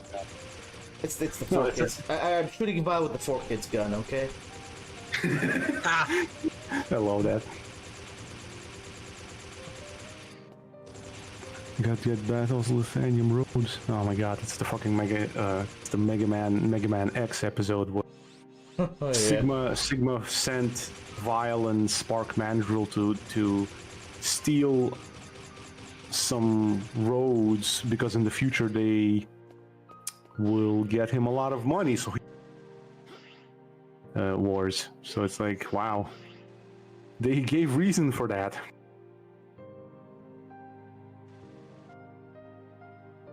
And here I thought stealing copper wire was just part of our time period.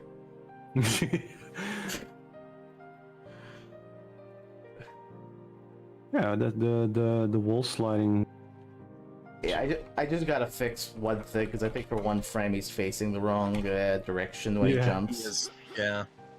Kind of teleports. What the hell? I just flipped it to the right direction, now it's the wrong direction. It's probably some quirk in the code. Man, this work truly is immortal. Oh, because it doesn't switch to the animation for like one frame, I guess? I think?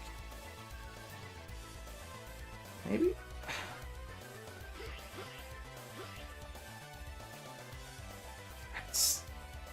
Huh?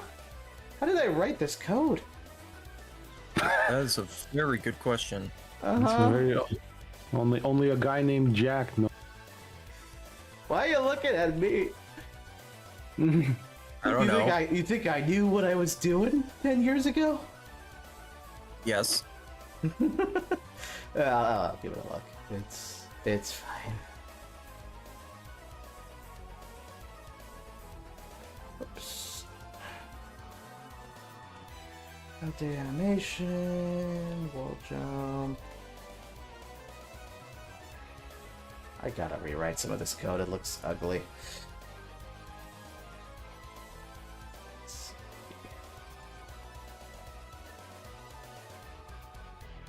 You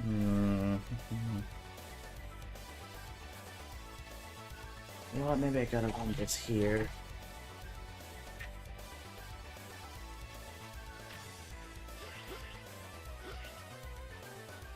Is that? Oh, okay. That's even. There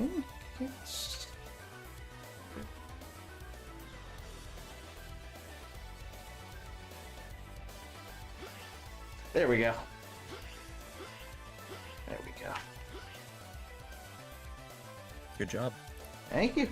Yeah, I think it looks good, Skull. But you be the judge. Yeah. I mean, I think he teleports for a split second there. Oh shoot, I see that. Oh no. No, but besides that, yeah, I think it's great. You just need to now to make all the shooty bang bang and flashing Yep. poses. Yeah, but feel this. Have any of you seen the Mega Man OVAs based on Mega Man 5 and 6 with Mega Man Japan? Yeah, the Mega Man Upon a Star. Mega Man upon us. Oh yeah, I heard that, but I don't think I ever watched. If I remember correctly, I've actually watched the Japanese sub and the English dub. There were both existed. How many times do I have to shoot you before you die? Oh jeez, it's already 1 a.m. Same to you, buddy. Oh hey, Skull, if you need to go to bed, go to bed. Probably, yeah. I'm just having too much fun. Hey, it's a pleasure having you on, dude. Yeah. But unfortunately, I need to dip because I got work tomorrow. Yay. Alright, Chad, say goodbye to S. Yes. Bye, yes. Goodbye. Have a good Good night night. and have a good day. Good night, don't do anything I would. I'll be sleeping. Exactly. Yes. Take care, man. Ugh. Nick, you still alive?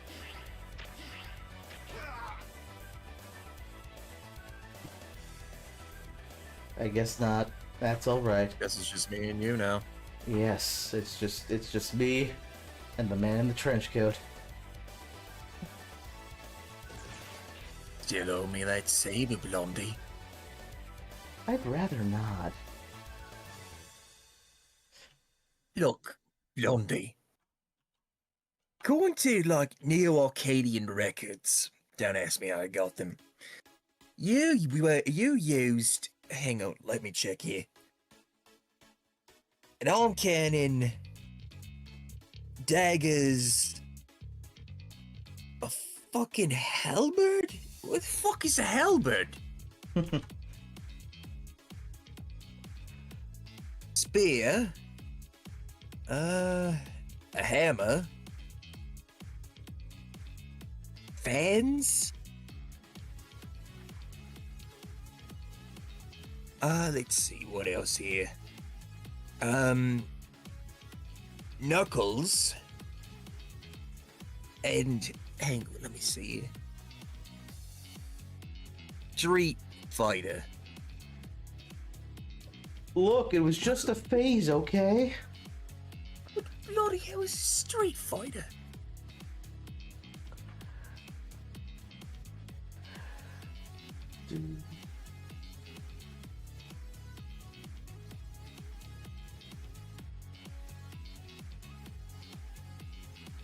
Mega Man. Zero Knuckles. Oh, jeez. Perfect. Perfect. It's beautiful. Serious question, are there any new Sonic games coming out? There is one, but it's more of a mobile port. Oh, okay. It's Sonic Rumble. Oh, interesting. That was the one on, was that the one on Mobile. GBA? No, Sonic Rumble.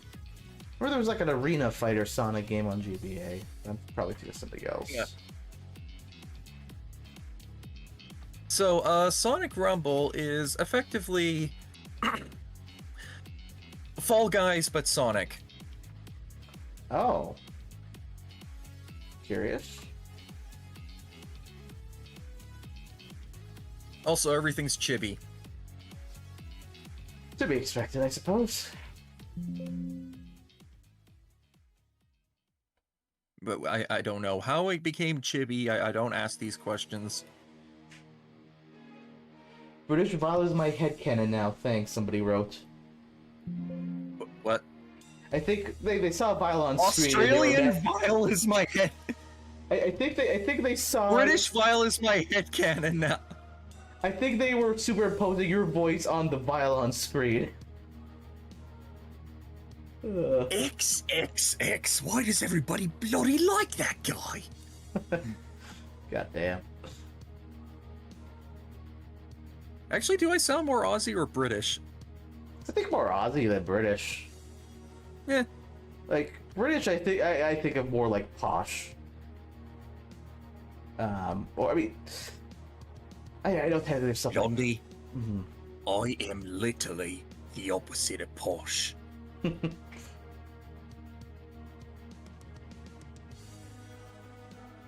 They aren't wind-up toys. They are quote-unquote toy robots created by Eggman. The man gets bored. Yes.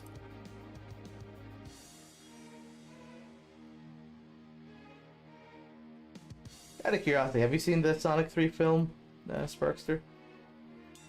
I've seen bits and pieces of it. Enough to piece together the story. Ah, gotcha. But I gotta say, it's good.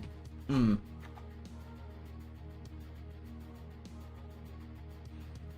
Yeah.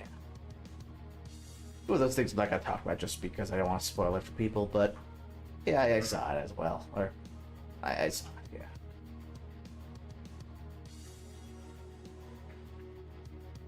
Yes.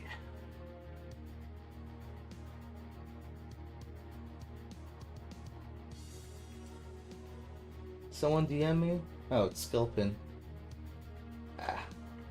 Close enough. Besides, why are winder toys with toy? Yeah, fair enough.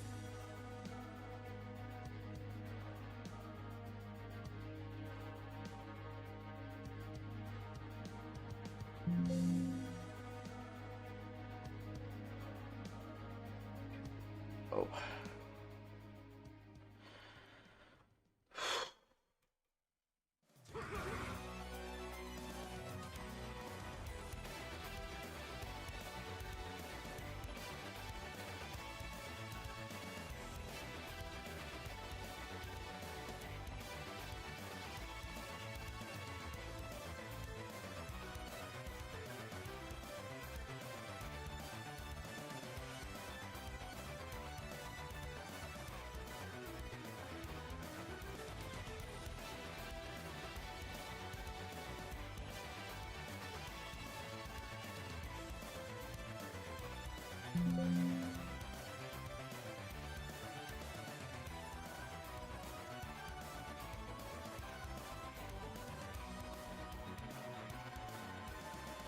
You know what actually makes me wonder?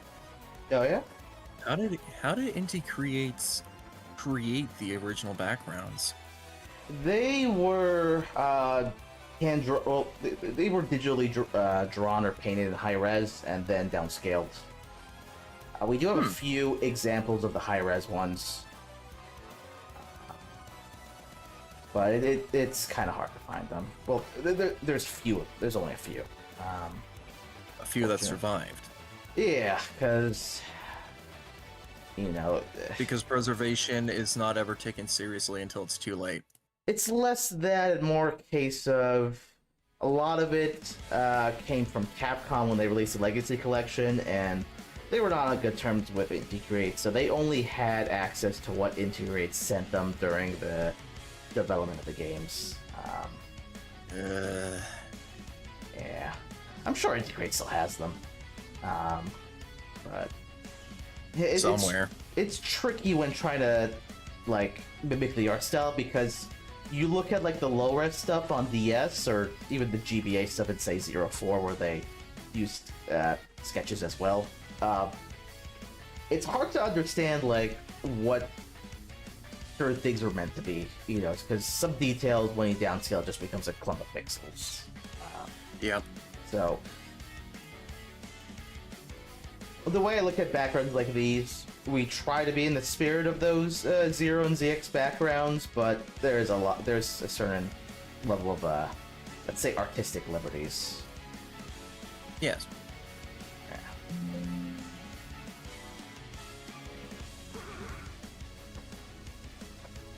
Serious question, how much of a percentage of MMMZR? So, I'm gonna say what I always say when this question gets brought up. We don't put a percentage on this game because it creates false expectations of when it'll come out. This is a passion project. We work on it during our free time, but everyone here is adults with jobs and real-life obligations, so we can't guarantee that things will be ready by a certain date, you know. Oh, stream stuttering? Okay, I'm back. Sorry about that. Welcome back. No, No, it's perfectly all right. Sculpin had to head out. It was 1 a.m. where he was. I got you. So yeah, dude, Five Guys was doing a buy one get one free. Did you go to Oh, Five yeah. Guys? I didn't go to Five Guys, but I went and got it. Nice. Effectively, I only paid about $5 for the burgers. Oh, nice.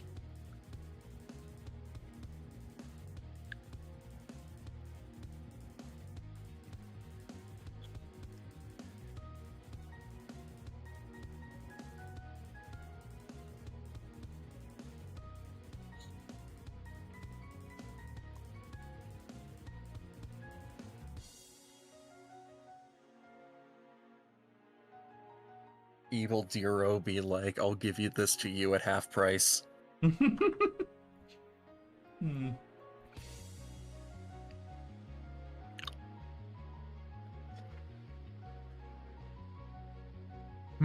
Nice. Oh, there we go.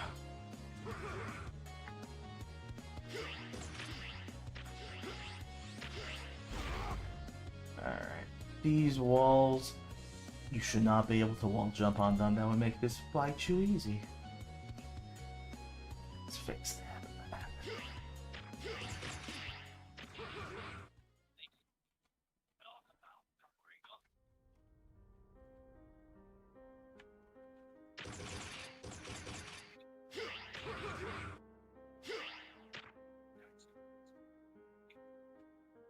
Yeah, agreed, Sonicha. Agreed. Yeah, me.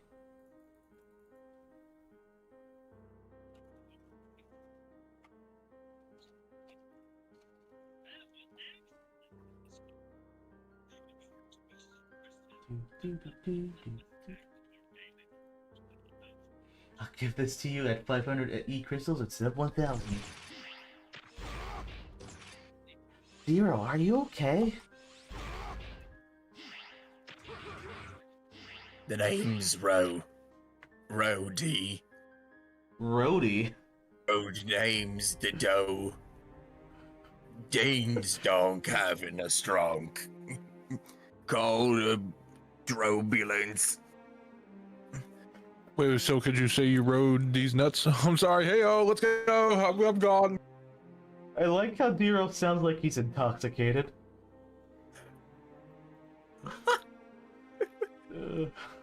Have you ever seen that video of James' name? No, sir, I have not. It is basically a joke version of like the famous introduction for James Bond is like the name's Bond, James Bond, but it's that except James Bond's having a stroke. Oh, jeez. Nice. And it's like the Bond's name, James' name. Pleased to meet. Wait, what? Bond names, the James. Are you alright, James? Bong's having a strong. Call a bondulance. Oh, jeez. Nice.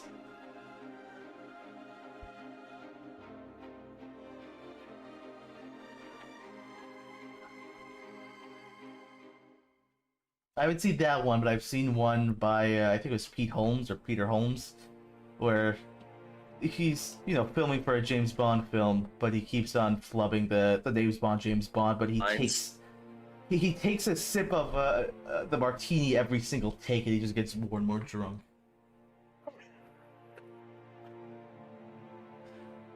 Oh my gosh, that sounds amazing. Great.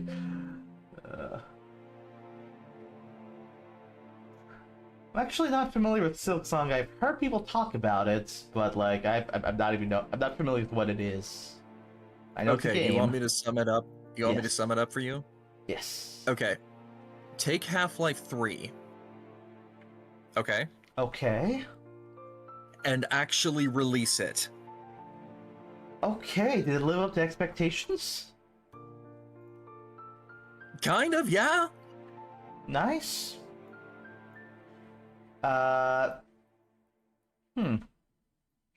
I'm glad it That's worked out for them. basically it in terms of like Hollow Knight stuff. Ah. Silksong was the Half-Life 3 of Hollow Knight, as in something that was kept being alluded to but never released, and then it finally released. Hmm.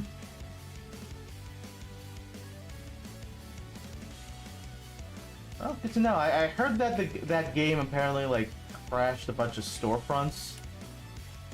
Yeah, because everybody was buying it as fast as they possibly inhumanly could. Didn't realize it was that hyped. Jeez. It was that hyped. I'm glad it's not a Duke Nukem Forever.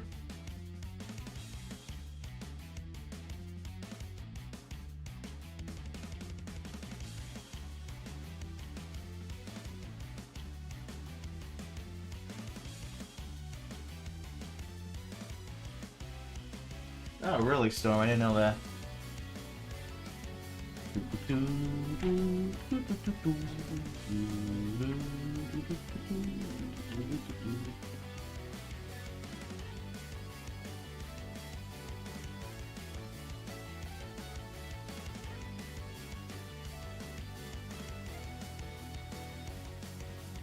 I know I shouldn't have, but, here. No, yeah? No, I don't want to print this. Oh, hold on. What did you say? Oh, you did a crouch shoot animation? One of the frames. Oh, nice.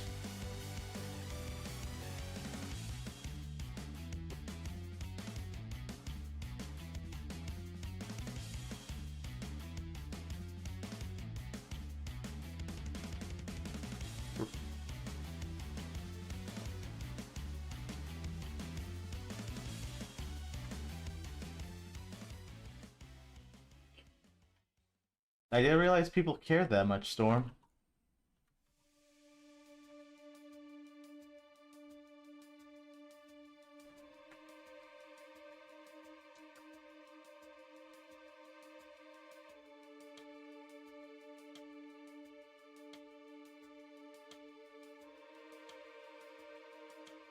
I've just accepted the fact that publishers will never learn.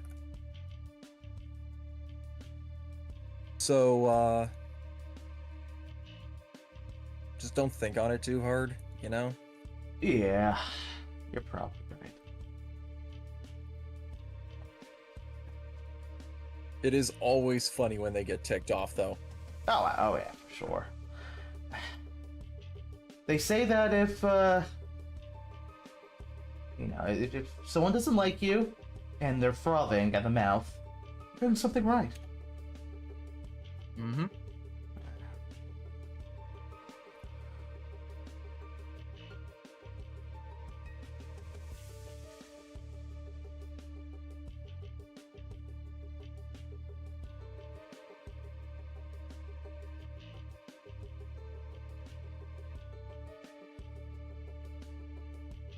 Hello, Modelo.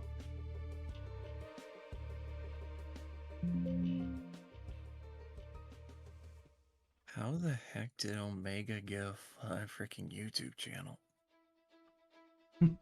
Actually, The very- don't answer that. How did he escape from Area N? I wonder.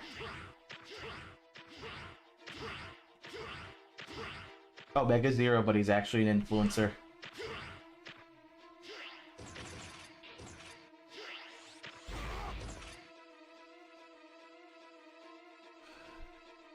Like he just plays Mugen all the time. Yeah. Just imagining one of those like overly energetic Minecraft YouTubers. But he's just playing Mugen and ZX Let's Plays. But he's always playing as himself.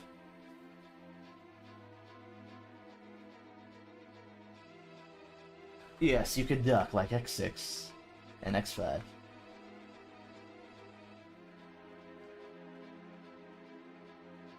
And if you hold left or right while ducking, you can make me do the duck walk. Cool, huh? My boy.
This music, I forgot the name of the song, but it's called a cutscene theme.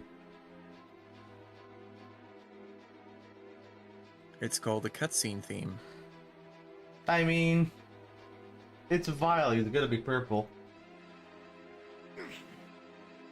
Why not Blurple? But if you Actually, don't... there's something interesting. There's something interesting I noticed on that sprite. Oh yeah? There's no emblem on his helmet. Yeah. I mean, I mean, we have to be careful what detail we put on sprites in general, just because, you know, like even with Dragoon, we removed the emblem from the chest just because it was, you know, it's hard to keep that detail and make it not be noisy. But hey, if you don't like purple, I got just the thing for you. Oh no, what is he doing? In fact, no, I could do better than this. Oh no. Oh yes. Blondie, we talked about this.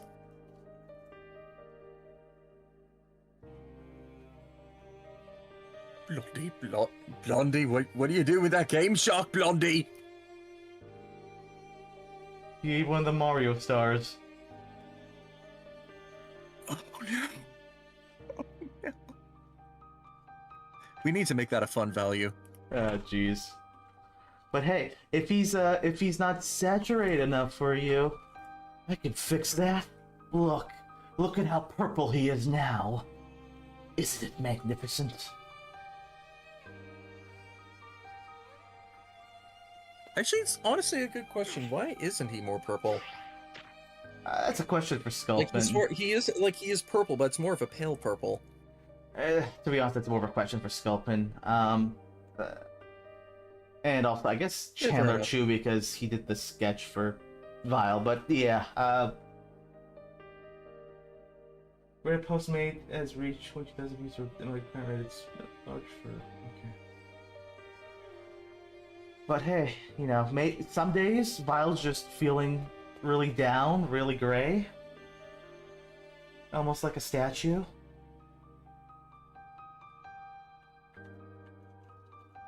You know.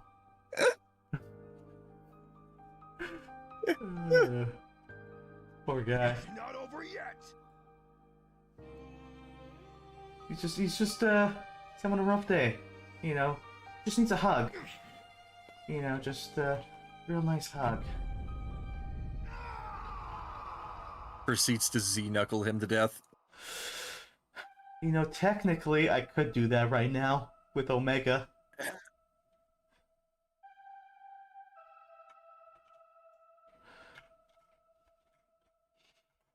But yeah,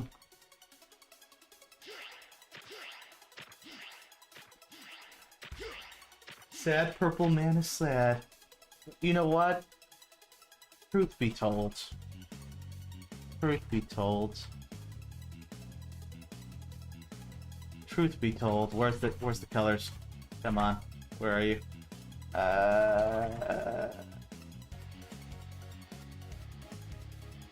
This is actually starting to get kind of interesting now. So actually, I will say, one feature in this game that I can confirm is that after you beat the game, you can customize the Paladin bosses to whatever you like. That's something we decided pretty early on. So you're telling me that you can turn every single boss in this game into a shonen princess? if you're into that, yes. I was just gonna say I prefer Vile cherry flavored. So, you know, if you don't like Vile's default palette, you can make him look as beautiful or as horrifying as you damn like. This is information. Hmm. This is information.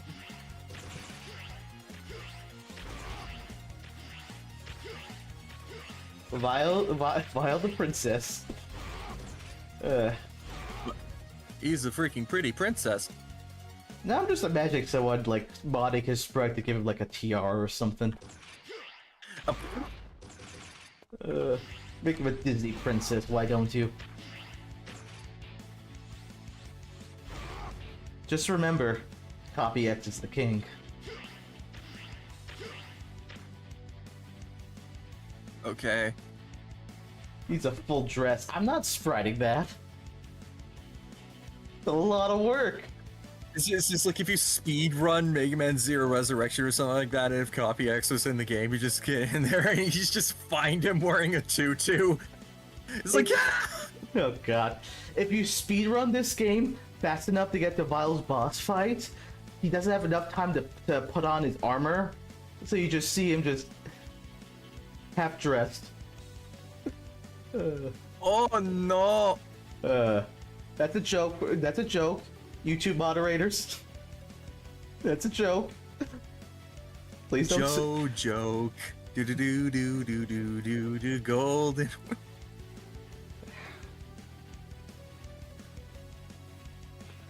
Alright, let's see. Yeah, this doesn't look great. Let's bring it down a little bit. What the fuck? Oh.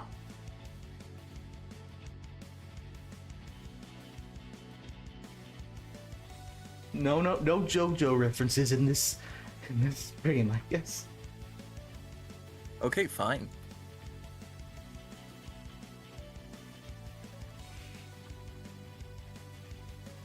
Actually, I haven't watched JoJo in quite some time, but I think they're doing a new like season, right? I don't know.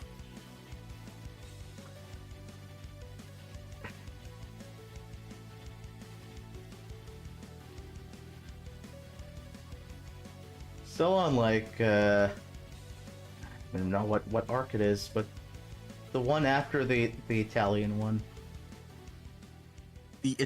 I'm sorry. Did you just say the Italian one? Yes, the Italian story arc. The Italian story arc. Yes. The guy with the revolver on a truck. Okay. I'm not gonna question this. That's probably for the best. I take responsibility for absolutely nothing. Yes.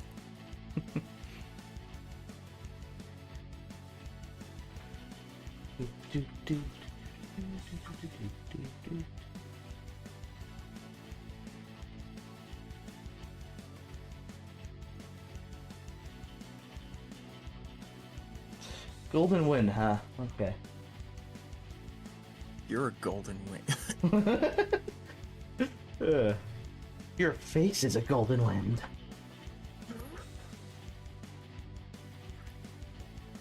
What is up with those doors? What doors?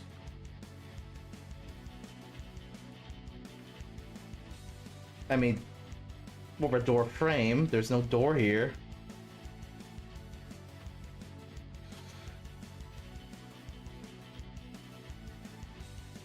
Those are the golden doors. I mean, it's again, it's a door frame. There's no door here. They never installed one. Those cheap bastards.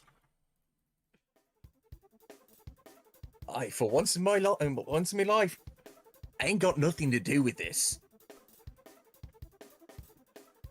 I don't believe you. Blondie, you specialise in knickknacks. Old stuff. Stuff that I can find and fix up. I'm a businessman, not an architect.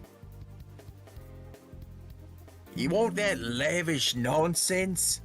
You talk to old copy. Well, Model O, what do you got against this door frame? Does it look symmetrical? I mean, it's at an angle, you know. It's... Wait a minute. Okay, I think I know what he's talking about. Look at the top arch. It's not straight. Hold on.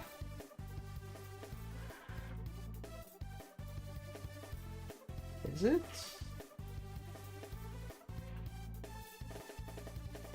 The side with the dark shadow. The left side, you mean? Like here?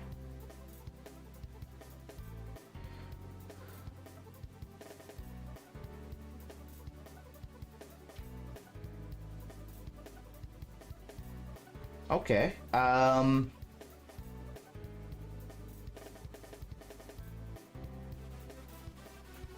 mean, the bevels are like right about in the same place, you know, if you line it up. I mean, technically, I think this goes here, but you know, you're seeing the left side here, so you don't see the bevels that are on this right side because those are out of view. You're seeing the bevels on this side because yeah, it's the angle you're looking at it from. I could see like, I mean, I guess. Well, okay, I see what you're saying. It's a little off. A little off. Nothing that can't be fixed with a little bit of super glue. It's still a thing? Apparently. I mean, actually, I have no idea. You know, for all the industrial stuff you see in Mega Man, you don't really see how they manufacture. Like... You know something kind of interesting? Hmm? Like, the further into the Mega Man timeline that you go, the more rare Ceratanium becomes. Mm-hmm. And I'm just wondering, okay, what's the substitute? That's a curious question. I mean, Like according to like X1, like there is like Titanium X, so from what we can gather from that, they downgrade it back to Titanium. mm-hmm. What's also interesting on that is the fact that it's actually interesting because we know for a fact that Mega Man's armor is composed completely of Ceratanium. So, but every Reploid and whatnot going forward is made out of either Titanium X, Titanium, or something else. Right? I guess, yeah.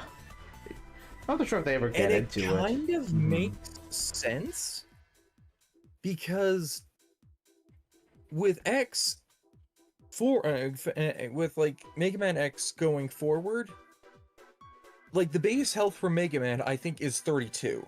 Mm.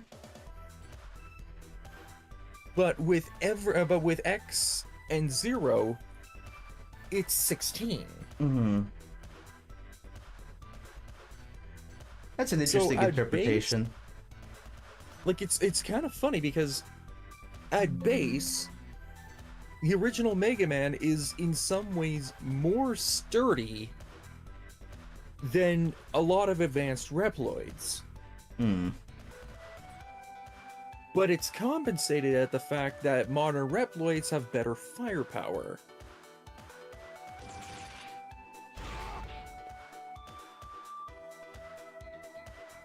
Interesting way of looking at it.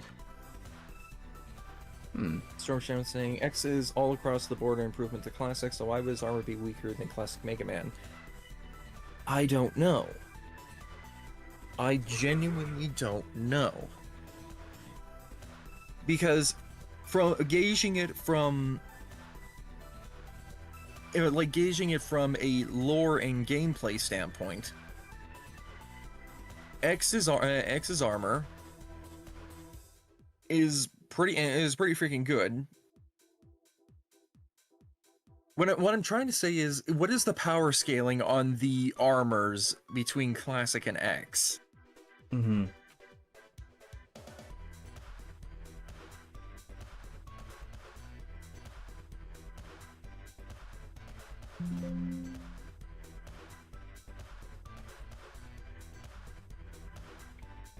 Because, like, at the point of ZX, pure Ceratanium is really hard to break through.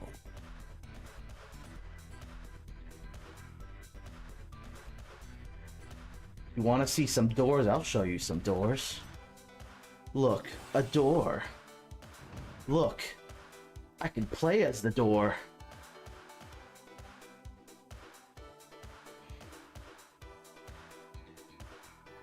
The door. Oh no. Oh no, the door is leaving the I can game. play as this door No! too. Ugh. Okay. Oh, hey, it's the door. Yep. And he passed by the door, so Zero attempted to go through it, but then he died. Like it's like the Mario Galaxy meme where they say you can now play as Luigi, but instead it's you can now play as Door.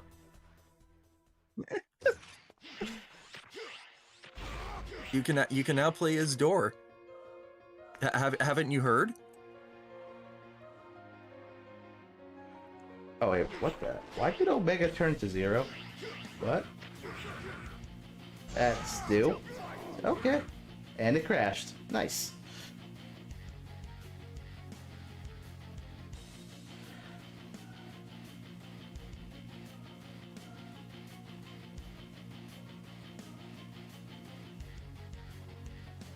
You know, I find that bug really, really funny. What, that Omega turns into 0? Yeah, no. That was the first design of Zero, right? Alright. So technically, that Omega is now using Zero's original body! You're not wrong. That's the first time I've seen this bug, so I gotta look at that after the stream. Oh boy.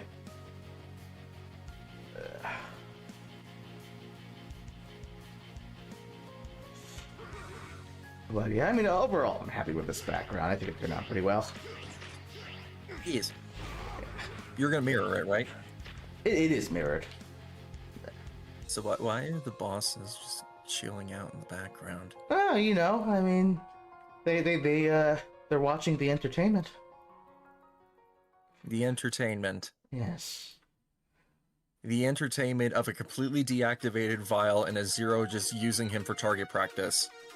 Yes. How about we even the scales? Okay. Yeah, Ian Field, the lore lines up still with Omega having Zero's original body.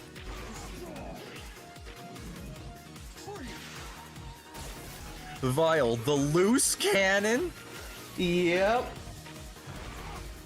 Not meant to be a pun, but it works.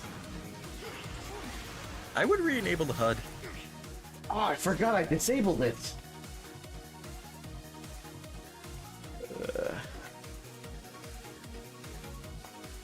Prepare yourself for an early retirement.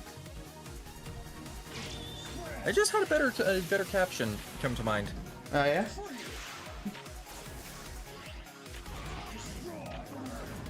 I still need to figure out how to shorten it though. Something about Vile being a ghost from the past.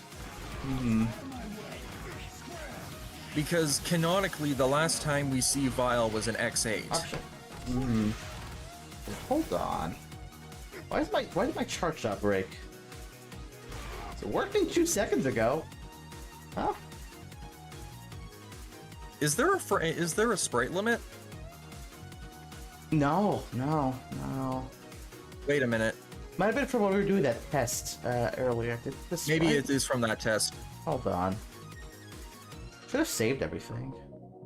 SPR0 new shoot charge test. It's all here.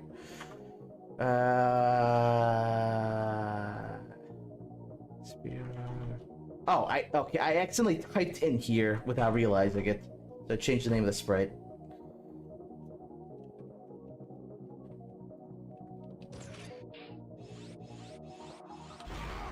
The artwork is very old from an earlier design of Vile. The artwork's gonna get replaced.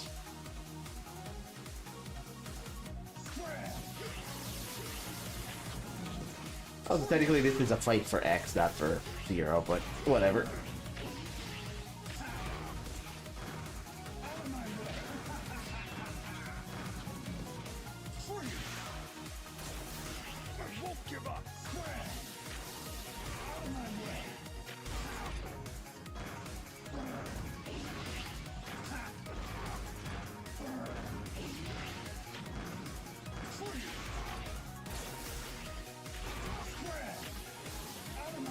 You son of a gun, I know what you did. No, yeah? All of these, like, I think that all of these attacks are attacks that Vile had access to during Maverick Hunter X. There's a bit of inspiration from that, the mode where he's playable. It's also some X8 inspiration as well. Hello there. That's Are you cool. ready for round Oh yeah. two? Sculpin's idea. So credit to him. I would have some more action or glow or electric effects on Vile himself, though.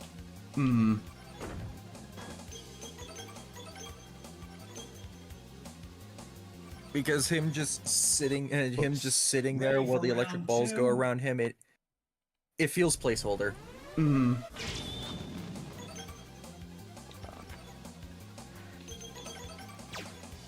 Oh, I can add the effects in myself if I wanted to. I mean, I appreciate that. Vile something Sculpin worked on. I want to run it by him because I don't want to feel like he's Yeah, of course. forcibly done on his back. Yeah, again, I get it, and as I said, I don't want to overstep my bounds. It's just, as I said, I'm kind of a Franken editor. I'm a Franken editor. I know how to work with these things, and I'd be more than happy to work with them with permission from it. Yeah. And hey, look, I appreciate the helping out. Yeah, again, because considering how small the team actually is actively, it's little nips and tucks are always appreciated, you know? I mean, you remember the the reflection water effect I sent you, right? Yeah, I do. Yeah. Oh, so it's not Model X. The whole idea of the design of this game is to find that middle ground between X and the Zero series and X and ZX, but they are customs. They're new sprites.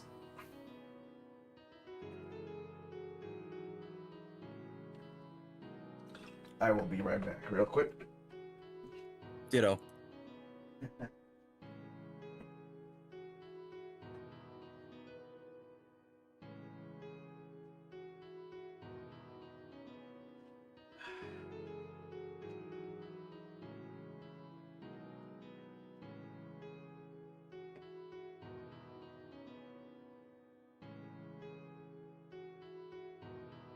ready to be torn apart?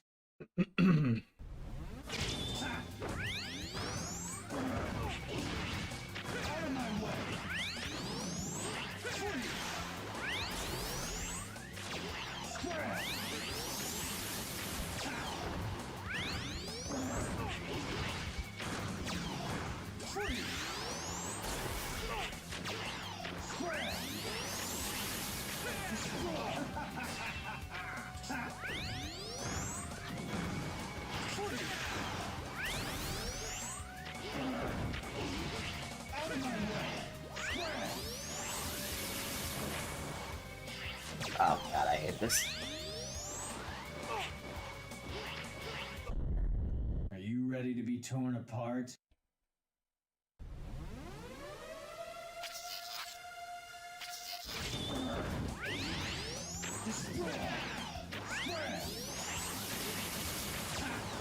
Vile can be a spiteful guy. I don't disagree with that.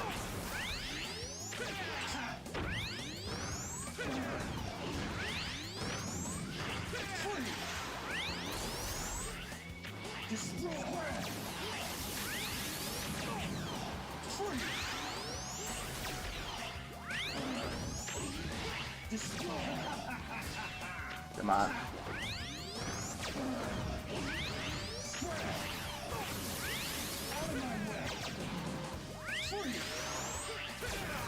There we go. And X is stuck. And he turned it to 0. And he's still just... Okay. That's vile.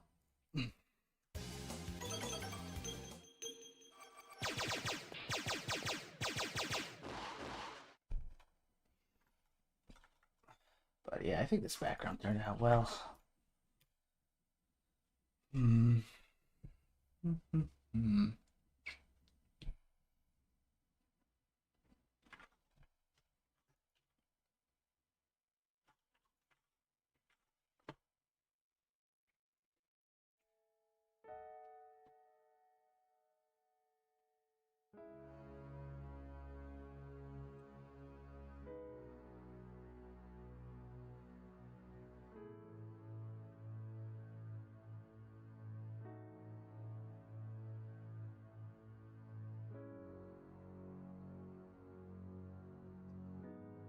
Well, like I said, X is going through a like I said earlier, X is going through a redesign. So,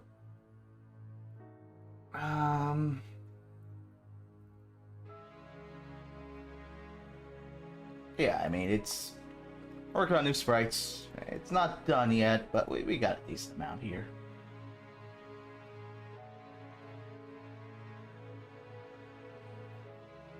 Same as 0.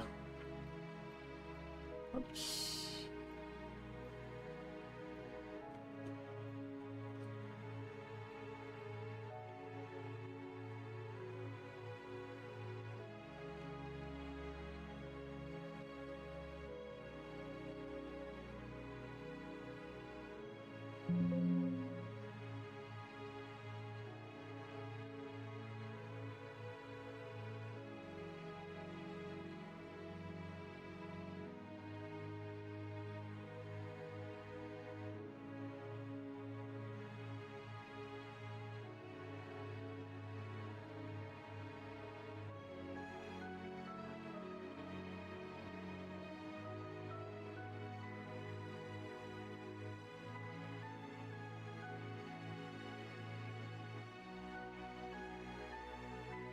Have I ever had trouble running cycles? Not really.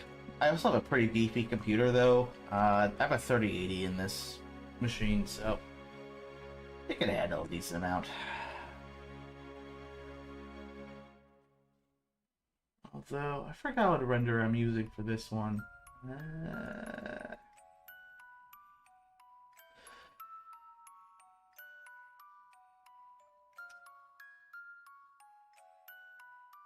I guess. Okay, a workbench. Yeah. I mean, it doesn't need to be super detailed. The most extensive stuff we do with the rendering is for some scenes we pre-bake the lighting and do kind of a almost dynamic lighting in the game. So, like, for example,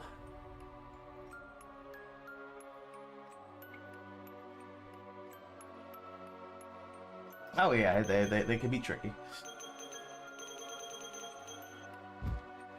You got a boss like this. Actually, I forgot which key affects the light, but let me check that.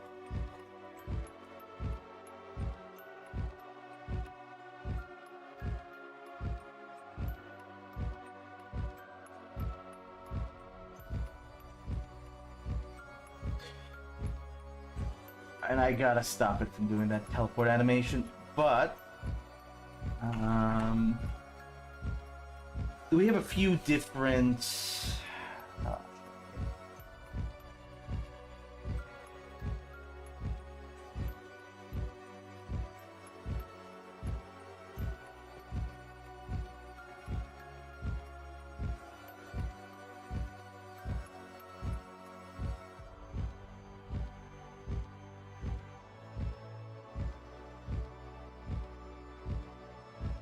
yeah, so when we render out this scene in Blender, we render it with a few different light presets.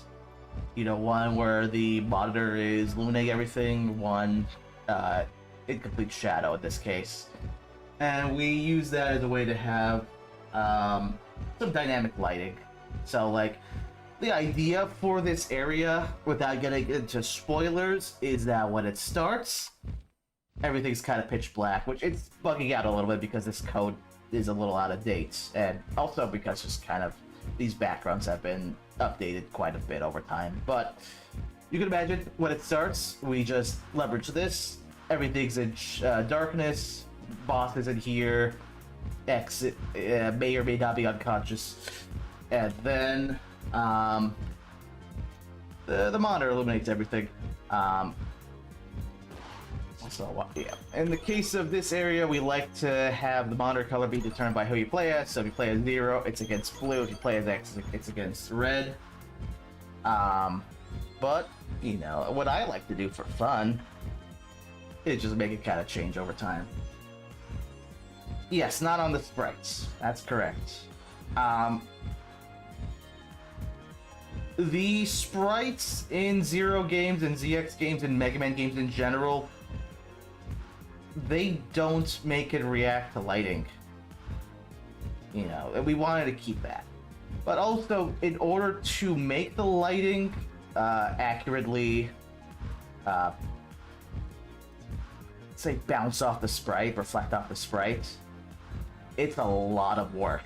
Because you need to, for every frame, kind of map out the curvature of his features so it knows how that light would bounce off of it. That's a lot of work. Yeah, exactly. Neural maps everything. Which, you know, X here is not a 3D model, so I can't just generate normal maps. I have to paint all that in myself. And I don't get paid enough for this, so no, I'm not doing that. This boss is named Void Valkyrie. She's a late game boss. You know, kind of 3/4 into the game. That's pretty neat model, though.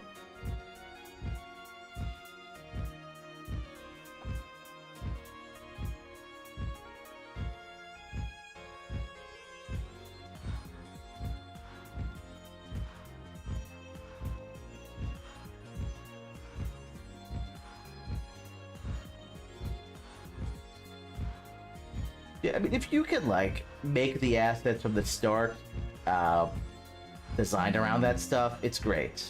But in our case, it's just not worth it.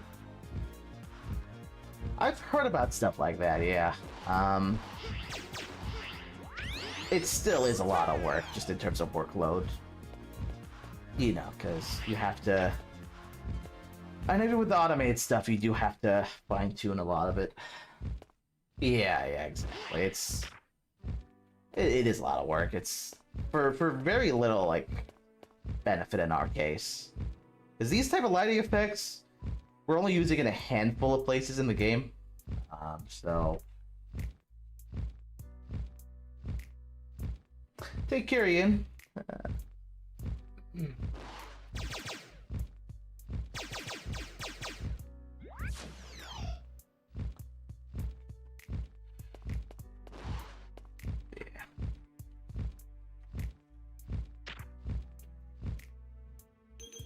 Anyways, where was I?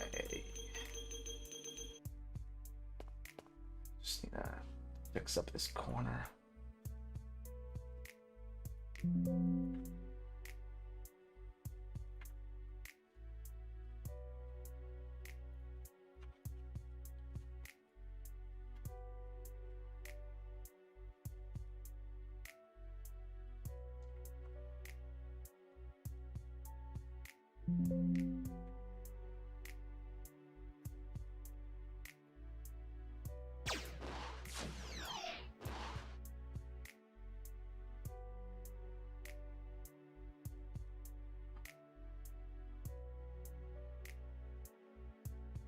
This part also has got a weird artifact. I'll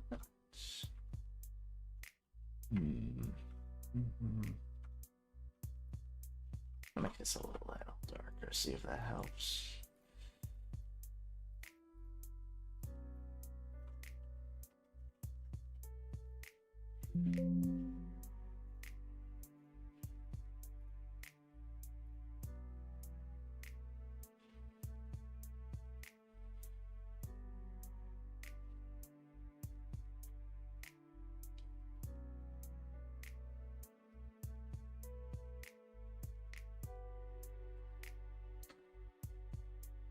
Define ZX style shaders.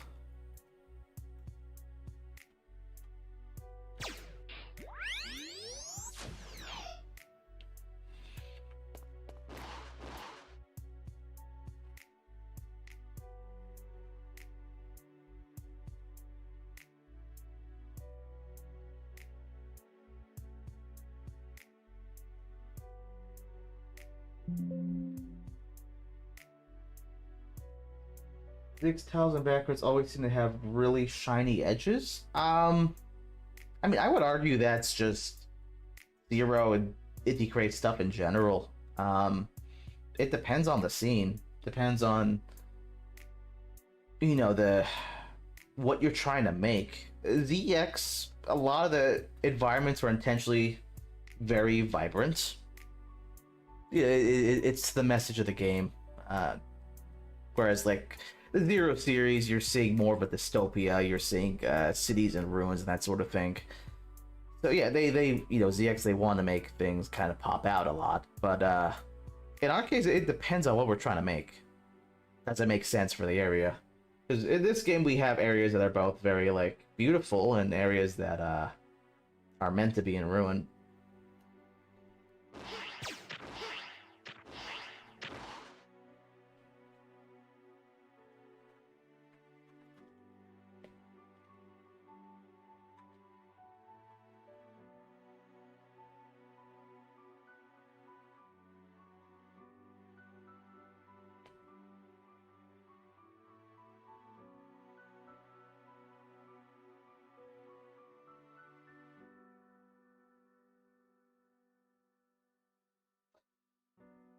If you're talking about Zero himself, like the sprites, you know, that's intentional because if you have sprites against the background, you want the sprites to pop out. So they tend to make the sprites more vibrant and saturated in the backgrounds in the Zero series. Otherwise, you risk just having them kind of blend in. And in a game with just a lot of action going on, that'd be pretty bad.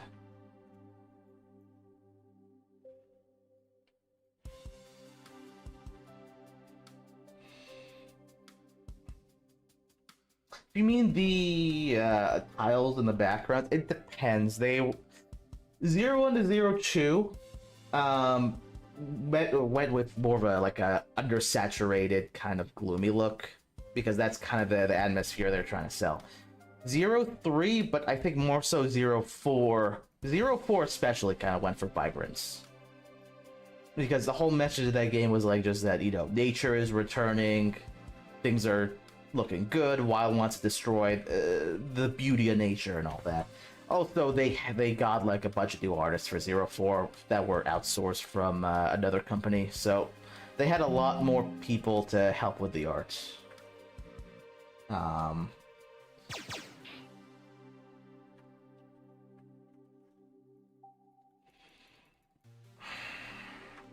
is it doing?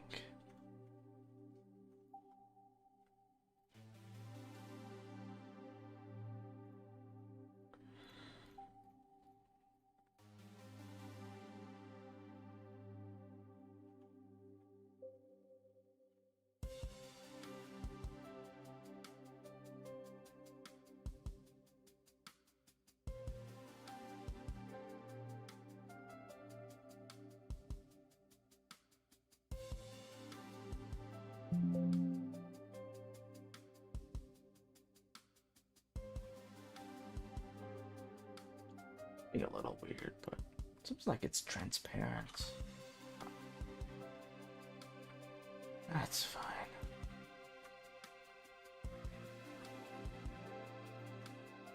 Although I can do one thing now.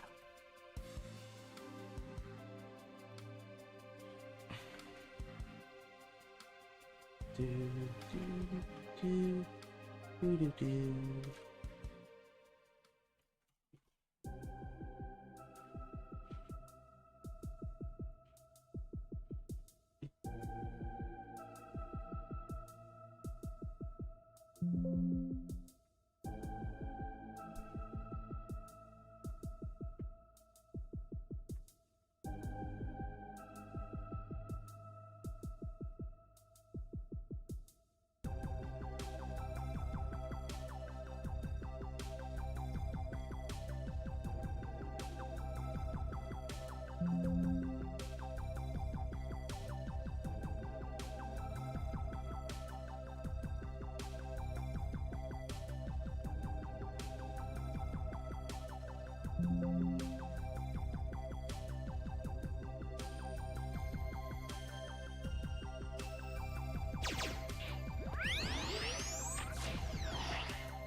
It's a restoration of Ice Brain with the original instruments. So it's basically all in HD.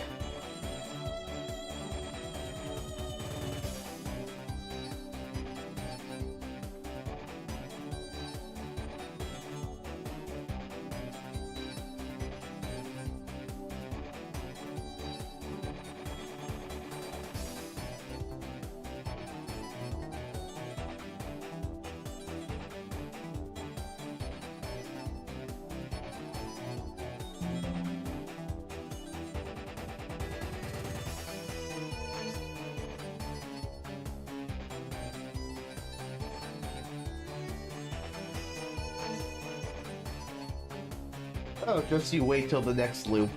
That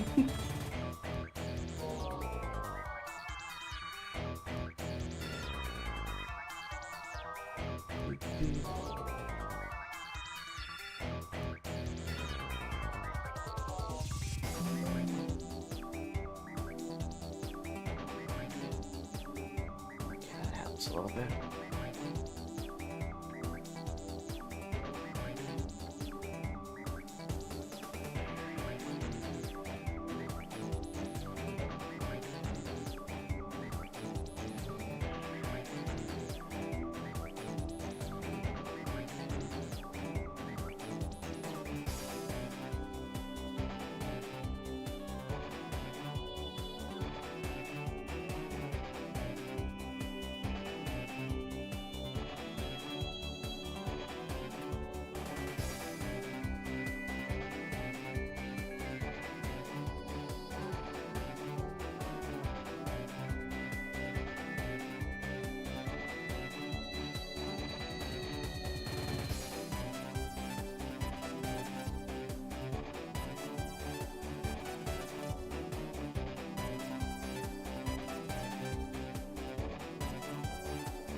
Nice start.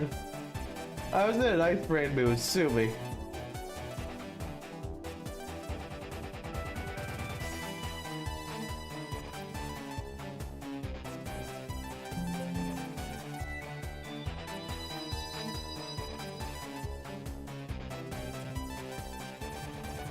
Where are the other what?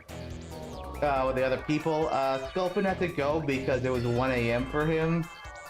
Nick had to go. I think Sparks are AFK right now. No, I'm here. Oh, okay. Hello. Hello, yes, I am the other person.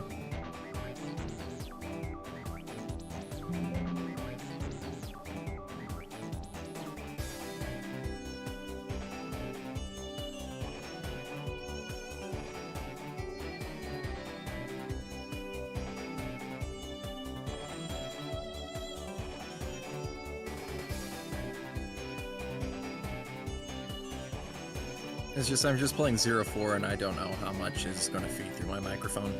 Ah, no worries, man.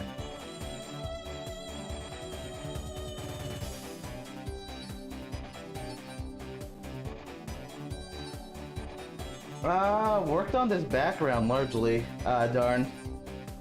Which I think is pretty productive because I basically redid this background through the duration of the stream for the most part, and I really like the way it turned out. Skullpin did some new Zero sprites. We were showcasing a bit of Vile earlier.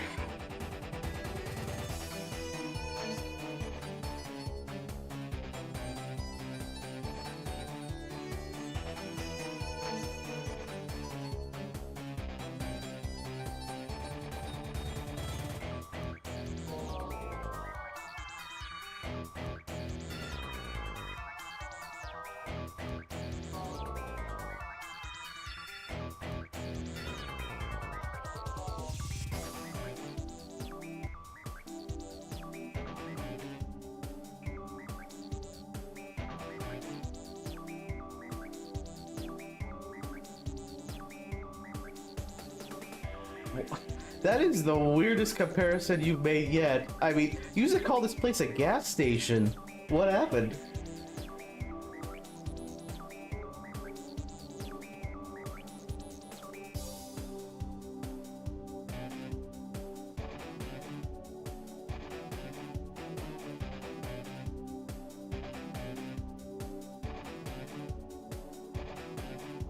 Ah, purple.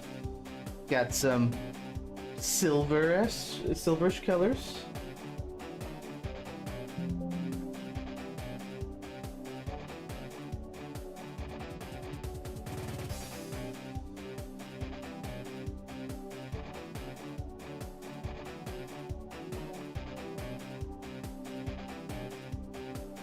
Alright.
Hello,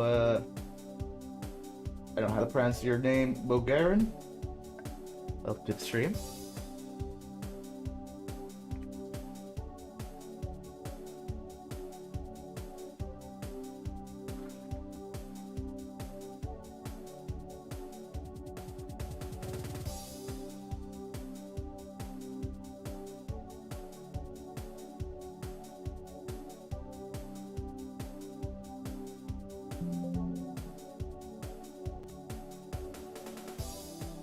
That's true, darn.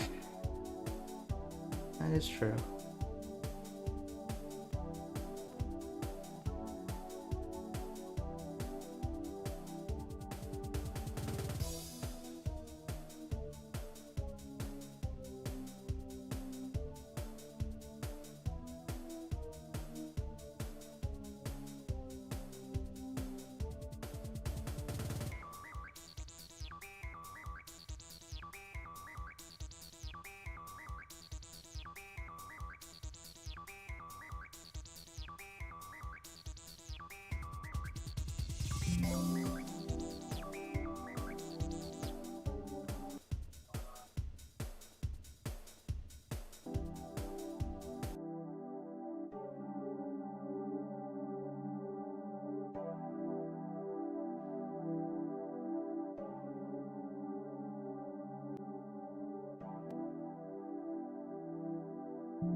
Highlights might be distracting, huh?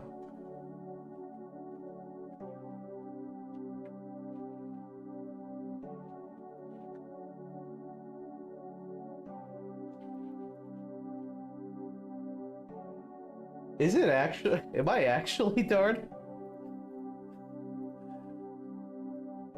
Oops.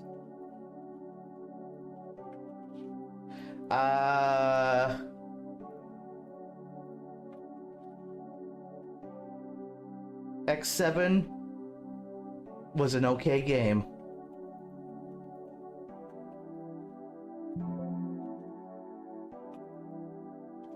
You know, that actually is kind of funny. Because you're not 100% wrong. Yeah. Like, I'm gonna say a hot take. I think, in some ways, X7 looks better than X8. It just like aesthetically? Yes.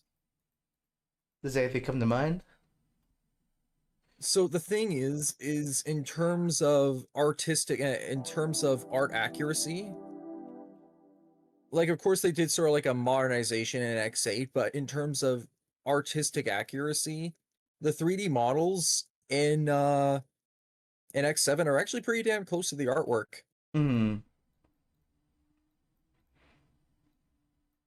Interesting. All right. I can't really speak to that because I haven't looked at it myself, but all right. Interesting.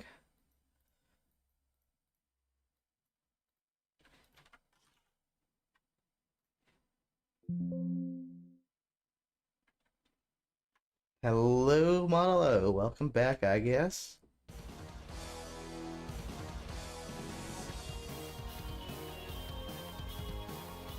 X7 has a good soundtrack. I will agree with that. I mean, personally, I'm not a fan of the boss theme. I thought it sounded a little too generic, I guess. Oh, that's what you're doing. Okay. Fair. Guess you're quoting Zero at the beginning.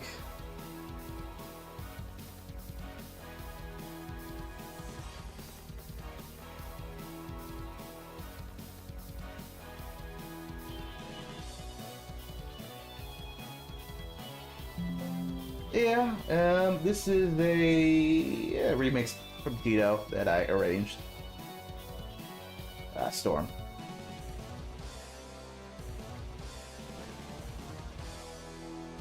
This is one of the boss themes. This is not... There's several different boss themes for this game, depending on context. This is one of them.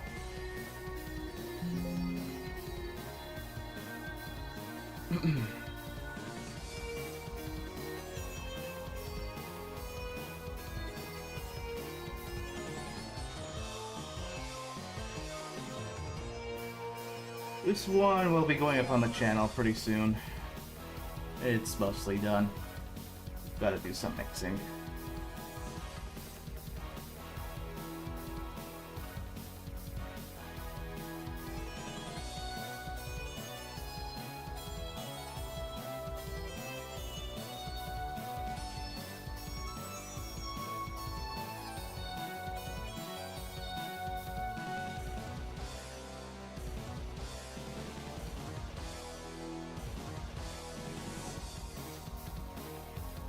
I have, yes. I have most of everything, darn. I think the main thing that's missing is some parts of the drums.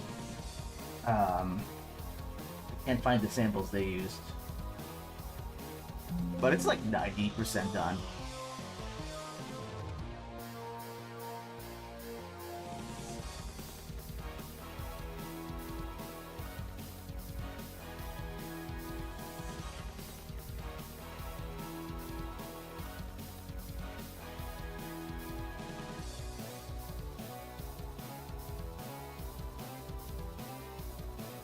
I did, yeah. Although it's been a while, so I might need to check again.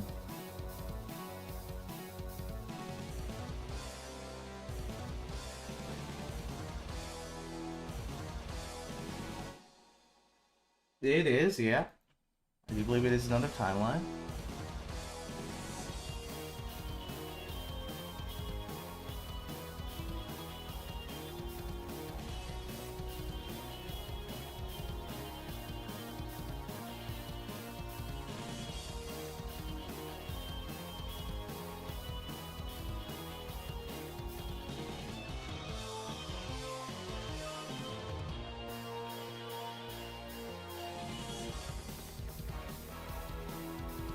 What was that versus Maverick theme you guys made? Which one are you referring to? We have several, my dude.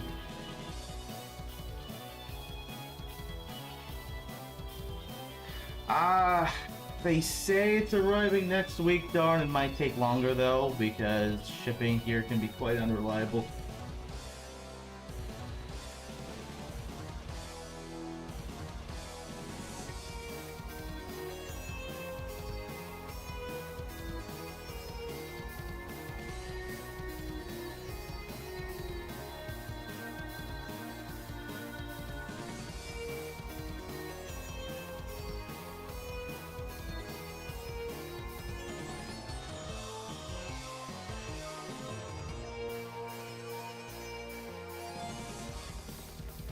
I have to check back Model O, it's been a minute. Because we have several themes on our channel that say versus Maverick. And yeah, darn, I'm hoping so. I'm sure we'll find something. Only I can't say how much, you know?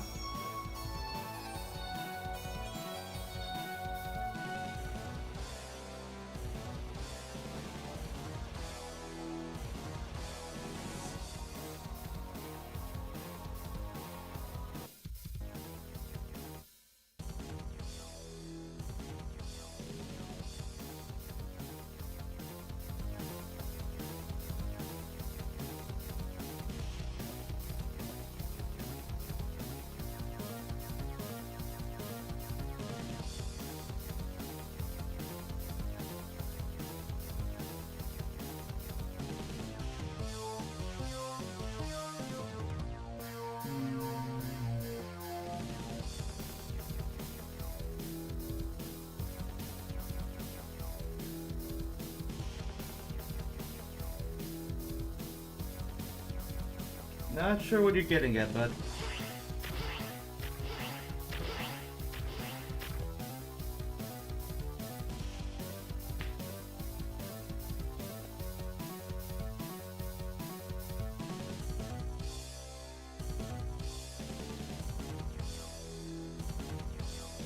Yes, I'm aware of that.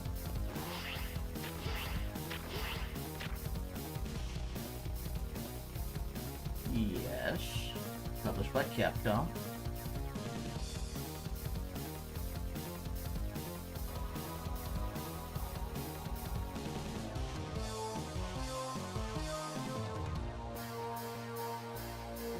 Well, they're just enjoying the entertainment. Spino's got some popcorn just out of view. Jellyroid and Spino are placing bets to see who would win.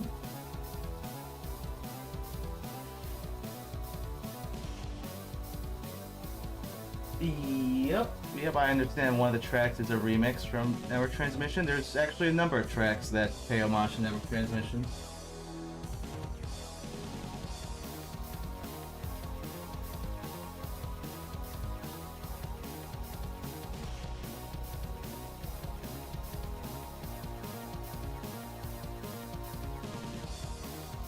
Why do we pay homage to Mega Man tracks?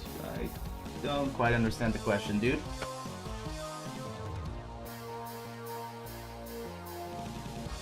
If you're asking if there's elements in this game that involve Network Transmission, it's less about that, it's more about having homages in there. We do that with Command Mission as well, we do that with a bunch of things. It's about paying homage to the franchise as a whole. What is that thing in the center here?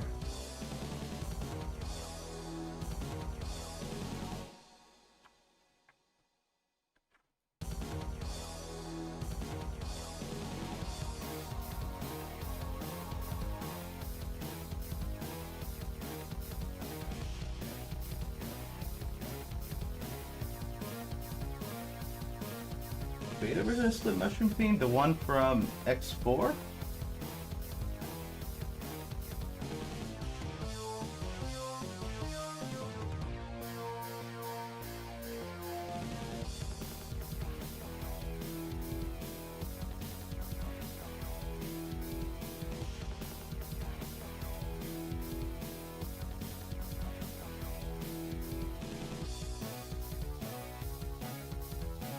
No, there are beta tracks for X4, because there's a few prototypes. And my recollection, the Split Mushroom one, if it's what I'm thinking of, it was missing some... Might have been missing the lead, unless I'm thinking of Web Spider.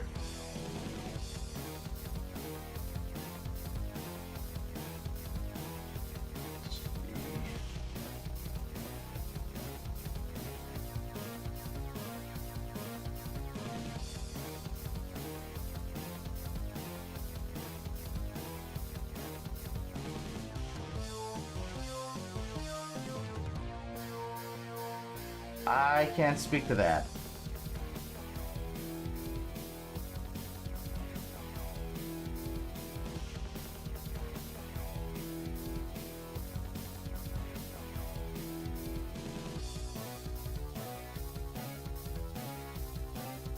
Look on the cutting room floor. I think they're on there, darn.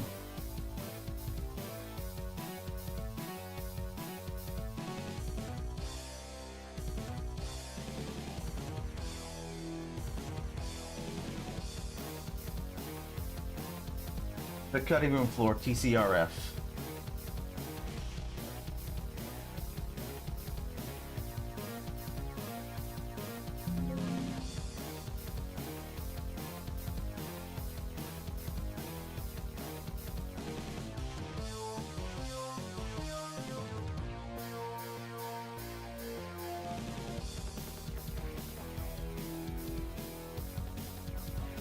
I'll link it to you later, dude. It's all good. It's not a person, it's a website.